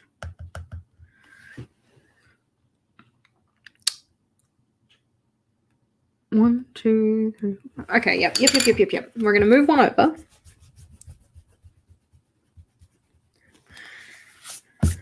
I think that 4 by 5 should work. Okay, so 1, 2, and down, and 1 and 2 and down, and over 1 and 2 and down, and 1 and 2 and down, and down, and 1 and 2 and down, and 1 and 2 and down, and over, and 1 and 2 and down, and 1 and 2 and down. And now it is actually centered and looks actually consistent and beautiful and gorgeous. Yay for us. Okay, we're going to do 5 down from here. 5, 1, wait, 1, 2, 3, 4, 5. That's good. And then we need a space for a title, a space for a break, and then 1, 2, and a thing. And if I do a space for a title and a space for a break, do I actually have enough space? No, because that's going to start encroaching on the next area. So I need to just keep it to be one thing for a break. I don't know if, obviously, I'm kind of talking to myself here. So hopefully it kind of makes sense what I'm saying, but I'm just trying to get it so that the spacing of these is even and it also doesn't encroach into the other space down the bottom, because this is supposed to be for yearly collections and this is supposed to be for my everyday journal, right? So I just need a 1-line break, which is a little bit less space than I would typically like to have, but it's just so that then 1, 2.5. It's just so that then I actually start these things in the right places. So that will then be 9, and then there's a break, so that can start here. Okay. So at the top here, we will have enough space for 1, 2, 3, 4, 5, 6, 7, 8, 9, 10, 11, 12 spreads of planning, okay? Which 12 spreads of planning for an everyday journal setup isn't too bad, because if we have a look at how many spreads we've done here, right? We've got 1 being the inside cover, 2 being the pocket, and what's going to be the key, 3, 4, 5, 6, 7, 8, 9, 10, 11, and the next one is 12. So that's pretty good. I think that having that much space there. Do I need 12 for my yearly collections? Probably not. But I have it there just in case I want to set up a whole bunch of extra stuff. So it's all good. The effort adjustment and just do 2 spreads. Journal planning, yeah. I do not need that much space though. I think that this actually works really well because having the 12 and then the list of pages that I want to include, I think it feels good. It feels good. Like nothing would increase hunger. It is insane. Oof, that's really frustrating. Hopefully that resolves itself because boo hiss. Because boo hiss. 1, 2, 3. Oh my gosh. I love that this fits. It's making me so pleased. That looks good. Okay, so I don't need to sketch these out in full because I know what they're going to look like. They're all going to be the same size and they're all going to kind of like line up in the same way. So that's totally fine. What I do need to think about though is if I want any decoration on this layout. I won't want any. I don't think I want any down here. But it might be nice to do a top and tail, but then I just did that over here. So maybe we could do one down the side. We could do like a thin one down the side. We could possibly use like this purple one down the side. I don't really mind that. What do you guys reckon? Do you reckon we do the purple or do you reckon we do the clouds? And I will give you a poll for it, but I'm going to show you what they look like first, okay? So this is the poll. Which tape? And the options are purple or other, like because I don't really know like what it's called. So this is the other one. The other one is the one that has the pink and the blue. Yeah. So that would go like down the side here with the shiny, shiny stars. Or the other option is, what's a bet that Britta heard purple and instantly picked it? And then the other option is the purple with the eclipse. Yeah. So those are our 2 different options. Again, with the beautiful, beautiful shininess. Beautiful shininess. Alrighty. Ooh, contested. Alrighty. It does seem that you guys are team purple, which makes sense because purple is gorgeous. So why wouldn't you be team purple? Because I was thinking that we'd just have that little bit of decoration down the side so it kind of like helps tie this layout to the other ones that we're using, but it doesn't distract too much from the fact that we've got other stuff on this page. Yeah, absolutely no contest. Instant purple click. Your viewers demand you get a snack so that we all can. Oh, excellent. Maybe once I lay this washi tape down. But at the same time, we are getting towards the end of stuff. So, like, I can probably hold out. The purple one is your least favorite, even though it's beautiful. Oh, that's sad. I think that I like the fact that the other tapes have like multiple colors, but I do really like the thimbles on this one. I'm wondering if I want to do it this way. Okay, well then that's I guess the second question, because purple does seem to be the winner. Do we want purple this way, or do we want purple this way? I am conflicted. So it's kind of like with the like eclipse to the left, which is like this, or do we want the eclipse to the right? Eclipse to the left or the eclipse to the right? This is currently the eclipse to the right. Alrighty, so 1 for to the right. 2 for to the right. Ooh, 1 for to the left. Dun dun dun. Contention. To the right. To the left. Ooh. See, because like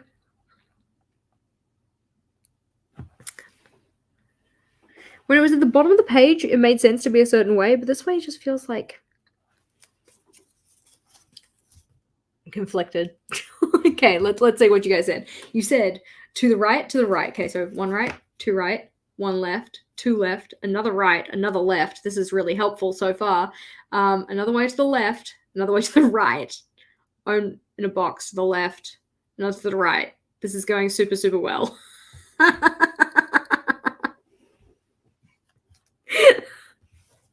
You know what? I think we're just going to have to flip a coin here because you guys can't make up your minds.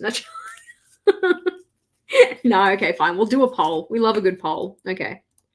So just to make sure that you guys are aware of what direction is which, okay? Watch with your eye holes. You got to pay attention if you're going to be part of this poll, okay? This is to the right. This is to the left. Okay? So do you want left or do you want right? Or do you want Jess? It doesn't fucking matter. Okay, you're not allowed to say that. Is the question. Because I couldn't be bothered typing it out. Okay. While we make choices about the tape, I'm going to just make sure I have enough of it to stick on this piece anyways. So I'm going to want about yay much. So I'll cut it about here. Here. So that we have good amounts to put in the washi graveyard. Alrighty. Oh, wow. See, this is why I was having a hard time because like right is winning now. I'm like, guys, what are you doing? Left is where it's at. I mean, genuinely, it doesn't really matter. It's beautiful either way, to be completely honest. But I do just remember that I was a bit sad about the way that we laid it down the first time. It looked a little bit strange. So to the right.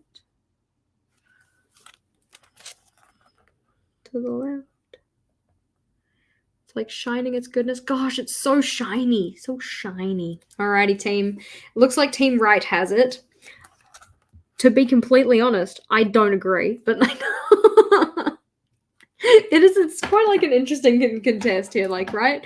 Because I was just thinking that it would be easier to pull off the tape from the other direction, but you guys know what's what. You guys said what it is.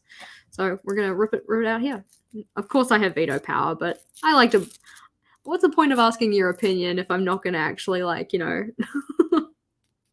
go with it? Nah, it's all good. Like, again, I don't really mind enough to warrant changing it. And I've already started ripping it now, so what's done is done. Nah, it's all good. I am not concerned. I will say that one of the nice parts about setting up 3 journals a year compared to just 2 is that I am much less precious about them than I used to be.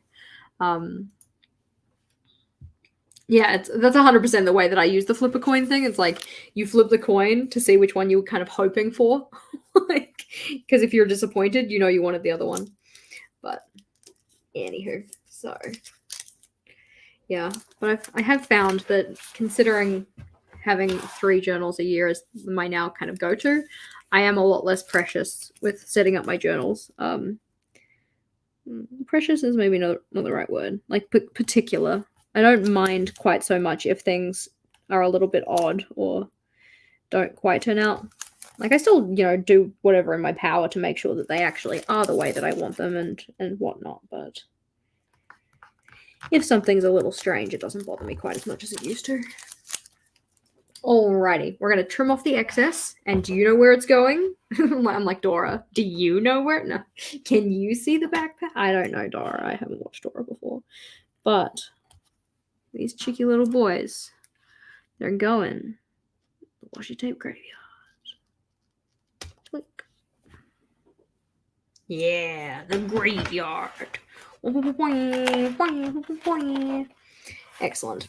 Put those right in the back here. Looking beautiful, looking gorgeous, making a mess. Washi graveyard. And then we can do the corner out there. Oh, yeah. So you guys are onto it. You know what's what. You won't let me forget that we set up that graveyard and we're actually going to use it. We're actually going to use it. Me getting very annoyed at myself for every page that I've set up previously and not actually used. Alrighty, loud noise. Hopefully not too loud, though. Yeah, exactly. It's much easier to live with mistakes that only last a couple months. Click. So And the fact that this is it's only 4 months, and you're barely gonna look at your journal because you're gonna be so bloody busy anyways. There we go. Gotta use my graveyard. So that's looking cute. This is where notes are going to go. I'm going to put in the header for the page here, and it's going to say something like New Joe Planning. 1, 2, 3, 4, 5, which means that this is where notes are going to start. And what did we say? We want a keep, track, well, keep, scrap, try, change. Keep, scrap, try, change, and then note. There we go. I'm glad it's not too loud for you guys. I just know that sometimes that it can be quite aggressive, especially the person who like commented on my video. And I don't know if they're still here. They probably aren't, saying, I'm unsubscribing because that rubber duck was loud and you're not considerate of people with headphones. I get some really fun comments. Sometimes I'm just like, thank you for announcing your flounce. Sorry that you don't like my duck. Bye for now. But yeah. Anywho. So we have the notes, the pages that I'm going to be including, and then little thumbnails of the pages. Ah, chef's kiss. So good. Also, tink. Yeah, it was very much like, thank you for announcing your flouncing, but it's whatever. So this page here doesn't get any washi tape, and that's because it is for planning the kind of aesthetic, quote, quote, elements of my journal.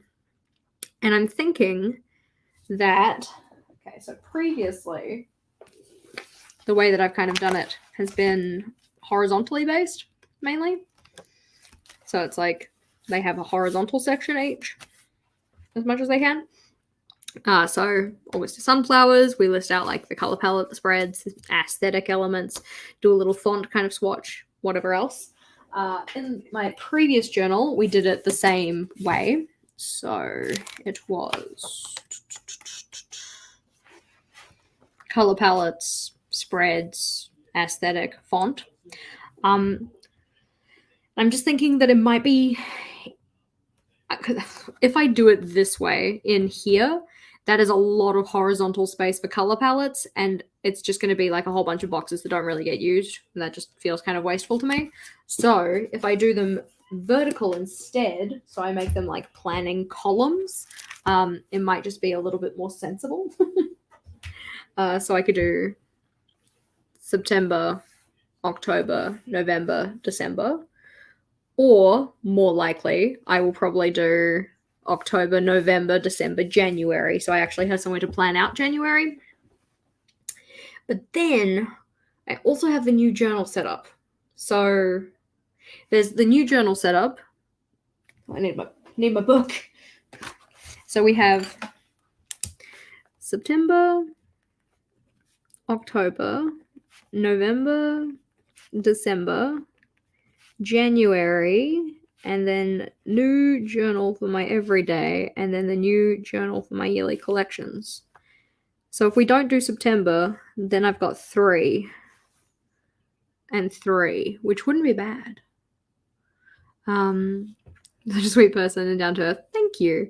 No, I'm glad. Yes, I'm glad to have you as part of our community. Like you specifically, Amy, but also you specifically who is watching.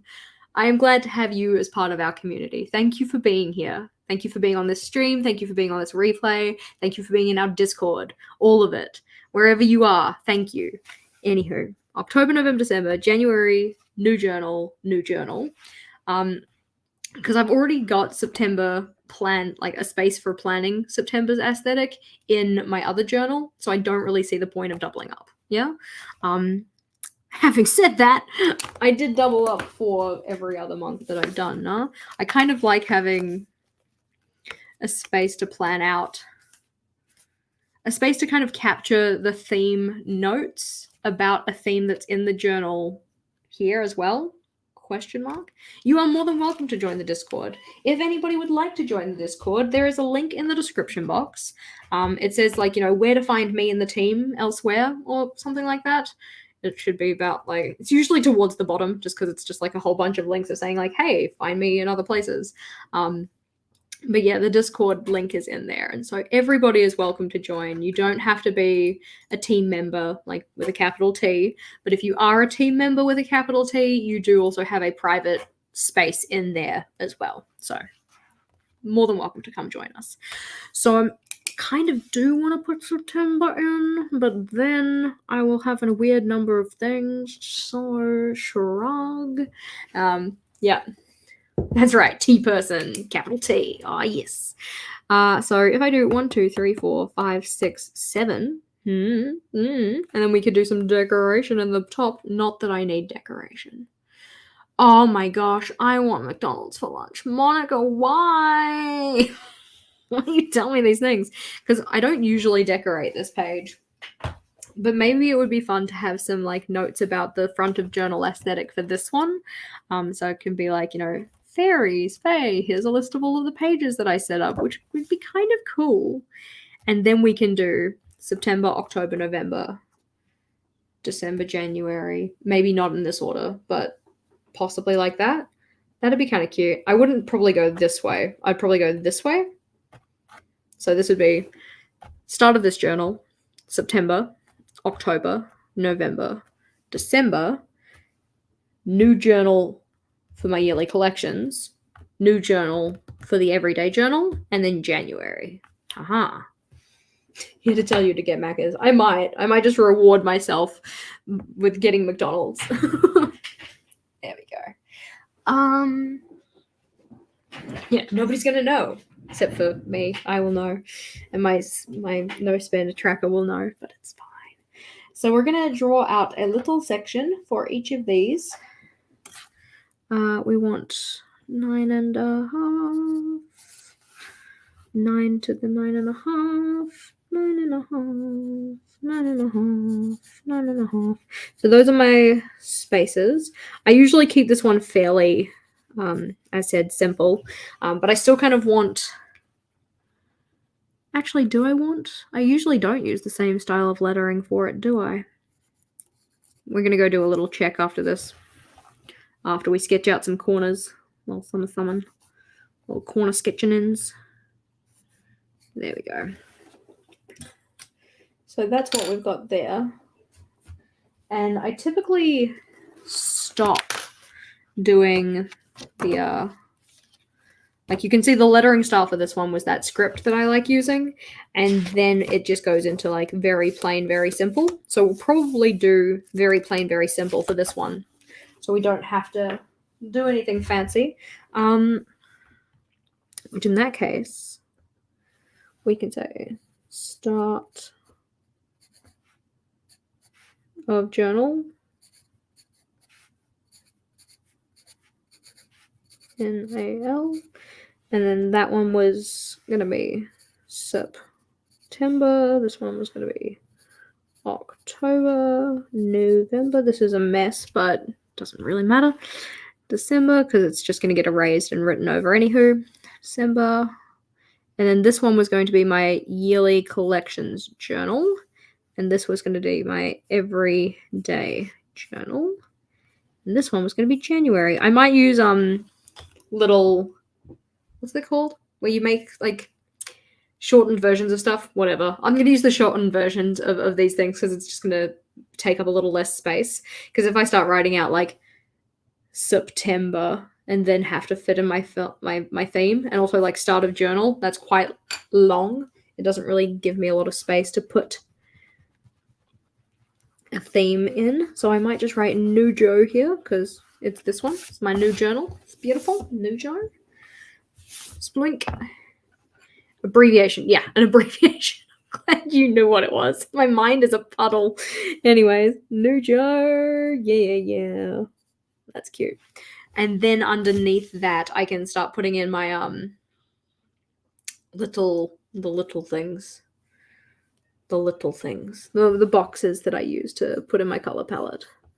1, 2, 3, 4, 5, 6 for the color palette, because after that it can't fit anymore.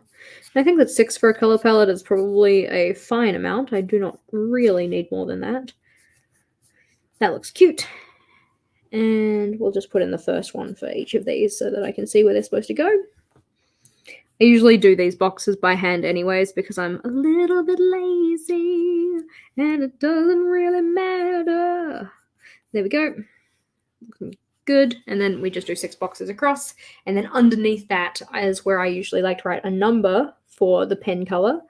And then underneath that is where I write aesthetic. So da-da-da-da, aesthetic, da-da-da-da, aesthetic, da-da-da-da, aesthetic, da-da-da-da, aesthetic, aesthetic. That's too high up. Don't let me do that. Don't let me get me. I'm almost enemy. Anyways, that looks cute. Love it. Alrighty, you could do the month number to keep it short, like September 9th, so that then it's 4 letters like Nujo. I could try and make it the same as that one, but I think that if I was going to do that, I would rather just like make this SOJ for like start of journal and then put in the rest as 3 letters, if that kind of makes sense. So you can see like my little boxes here, kind of, and we can see like my little headers and stuff. And then at the halfway mark is where I'm going to want to put in the spread list. So that is going to be 4.5 for each of them. Spreads. Fresh avocado. Spread. Spread. Spread. Because again, I don't need to write these words out in full. It's really just markers. This entire thing is just putting in markers so I know where I need to put the stuff. So I put the stuff in the right place and I don't have to fix my layouts. Like, oh my gosh. Okay, I think I've told you guys, just in case you weren't aware, I can't count for some reason. So when it came to planning out my pages for August, put in my lovely layouts, blah, blah, blah. And then got to the dailies and I'm like, okay, I need to see how many pages I have left. I need to see how much I can fit. So I was like, okay, so 2, 4, 6, 8, rah, rah, rah. Got to the very back of the notebook and I'm like, oh, excellent. That brings me to 31. So in that case, I need to have 2 per page. But what I meant to say to myself is I need 2 per spread. So in my mind, I was thinking I need 1, 2, 3, 4. But what I had counted was 1, 2. And then 3, 4.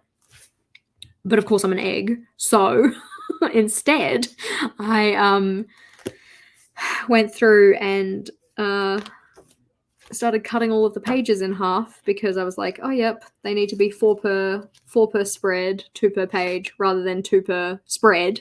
Got to about here-ish somewhere. Yeah, this one, and I was like, this is a lot of ruling. Like, this seems a little bit silly. So then I went back and I, like, counted. I'm like, okay, sure. Like, this is before I'd put in all of the structure. So I'm like, 1, 2, 3, 4, 5, 6, 7, 8. Blah, blah, blah. I got to here and I'm like, okay, this is 32. Why do I have so much space left? And I was like, oh, it's because you're an idiot. Like, it's because you are a dense biscuit. So now all of my layouts have this line and I was like, do I fix it? Like, I could try and fix it. But honestly, I just don't think I want to. Like, I couldn't be bothered trying to figure it out. So hey, but we can cross off some stuff today. Live stream, yep, did it. I promo quote. I posted in the Discord that it was happening, and I posted on Facebook that it was happening. And then I was streaming, and here we are. New journal setup. I need to finish my prep and sketching, which we're doing at the moment. I need to do some stuff for AOP, but anywho, that's a later me problem. But yeah, very frustrating. So I went and put all these lines in, and now I'm kind of just trying to make my peace with them, even though they do kind of super frustrate me. But I'll just put that to the side. When that's future Jess sadness. Well, it's current Jess sadness, but it's okay. I'm not that sad about it. Like, it's lame, but it's the last month in the journal, so I really like it could be a lot worse. I mean, the back cover could fall off, like it did. Anyways. So this is looking cute. I've got a space to write down my aesthetic notes, which is usually stuff like I talk about any kind of decorative elements that I want to include. I'll put down notes about things like, oh, I want to make sure that in the theme I'm including these elements, or I'll talk about like, especially in terms of like contrast, like if I have a month that I get to and I'm like, I'm just really craving some really good contrast in here, or if I'm really craving like softer colors or something, I'll like note that down in the aesthetic boxes. Yeah. So there's that. And then underneath that is usually where I'll put in a little kind of font example if I want to use a particular lettering style. And the spreads list is probably the most important because it's, funnily enough, where I list out my spreads. But yes. So for instance, in this one for Nujo, which I'm just going to call Nujo, I'm fine with it. It's special. We're going to write that it was Fairy's Nest. Faries nest. And I usually just use like kind of like what I consider to be fat cursive. Like by fat cursive, I mean if I get a pen out, yeah. So fat cursive to me is like Faries.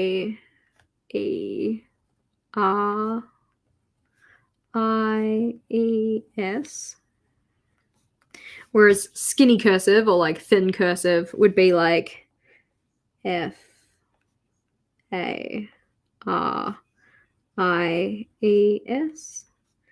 So both of these, which does that say fairies? No, there should be an E in there, but you kind of get the idea. Yeah. And then skinny cursive versus fat cursive is just like how much width the letters take up. But then we also have like straight up cursive versus italicized cursive. So this is like straight up. And then we have italicized, which is on an angle. So it'll be like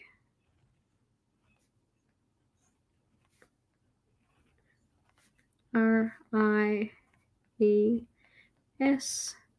And then italicized but skinny would be like FAERIES.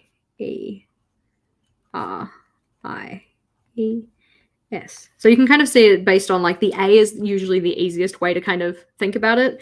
Fat is like A, so it's just a little wider, and skinny is like A. Like they can still be the same kind of height, but it's just like how much width does it save? Like take up, that kind of stuff. Yes. Smiley face. So typically when I write my stuff in here for my themes, I like to use fat vertical as opposed to skinny italicized. Yeah.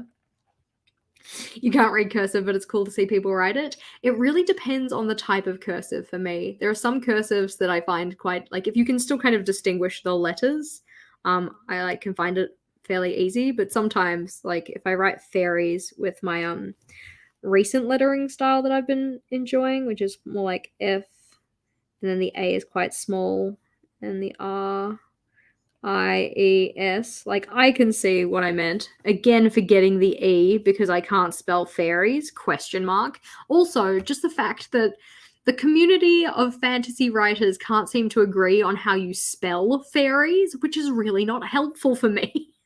Unsmiley face turns into slightly angry face. Anyway, so putting that to the side, I typically like to write it like that. Anywho, so the fairies nest is here. The aesthetic is, funnily enough, fairies. And then the spreads are all of the things that we have just mapped out. I love this tape. I know we've already talked about it, but it's freaking cute and I'm pleased. So that's looking good.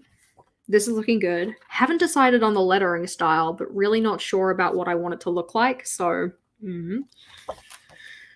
this is looking good. Completion date / rewards. I'm thinking that given that there are 16 on here, I think that the things that I've like populated with these are the kind of feel good kind of things. So I might keep it as completion dates and I might just record them as they happen because the chances of me getting all 16 done are honestly pretty slim. If I need a tip in, I'll put a tip in. It's cool. So this one, favorite meals, which we have multiple columns for possibly, because I think that I'm going to do like dinner and lunch, then breakfast, which can be fairly smaller, and then snacks underneath that. And I think I'm going to want to highlight every second line because I like doing that. So 1, 2, 1, 2, 3, 4, 5, 6, 7, 8, 9, 10. Snacks can be about here, roughly, give or take. It's cool. You're looking at your bank account and crying. No, I hope not. That's a sad time. No more tears. Johnson's no more tears. Media list split into 2 columns and done with the Alistair method so that we have each of the month initials so I can record when the things happened. And then all of the finance stuff is in here. So savings, running totals, little savings graph, and then billsies. My billsies. And then after this, well, before technically, we have my content calendars so that I can see when I'm posting things, both in terms of date and date. I know what it's called. I'm very tempted to go and rule these up right now. Mainly because, again, I only do so much setting up actually on camera. Like, you're looking at the washi tape, so it's so good, eh? I loves it. This guy we had planned out because that's Bujo Basics. That's a year of planning, which I need to put the icons in for. Otherwise, I don't have them ready. Then it's going to go, I'm going to do weird things. So this was date. We have the picture, which is already taken, so there's not a lot of point in even bothering to record it. I'm going to get rid of it. Get out of here. So the copy,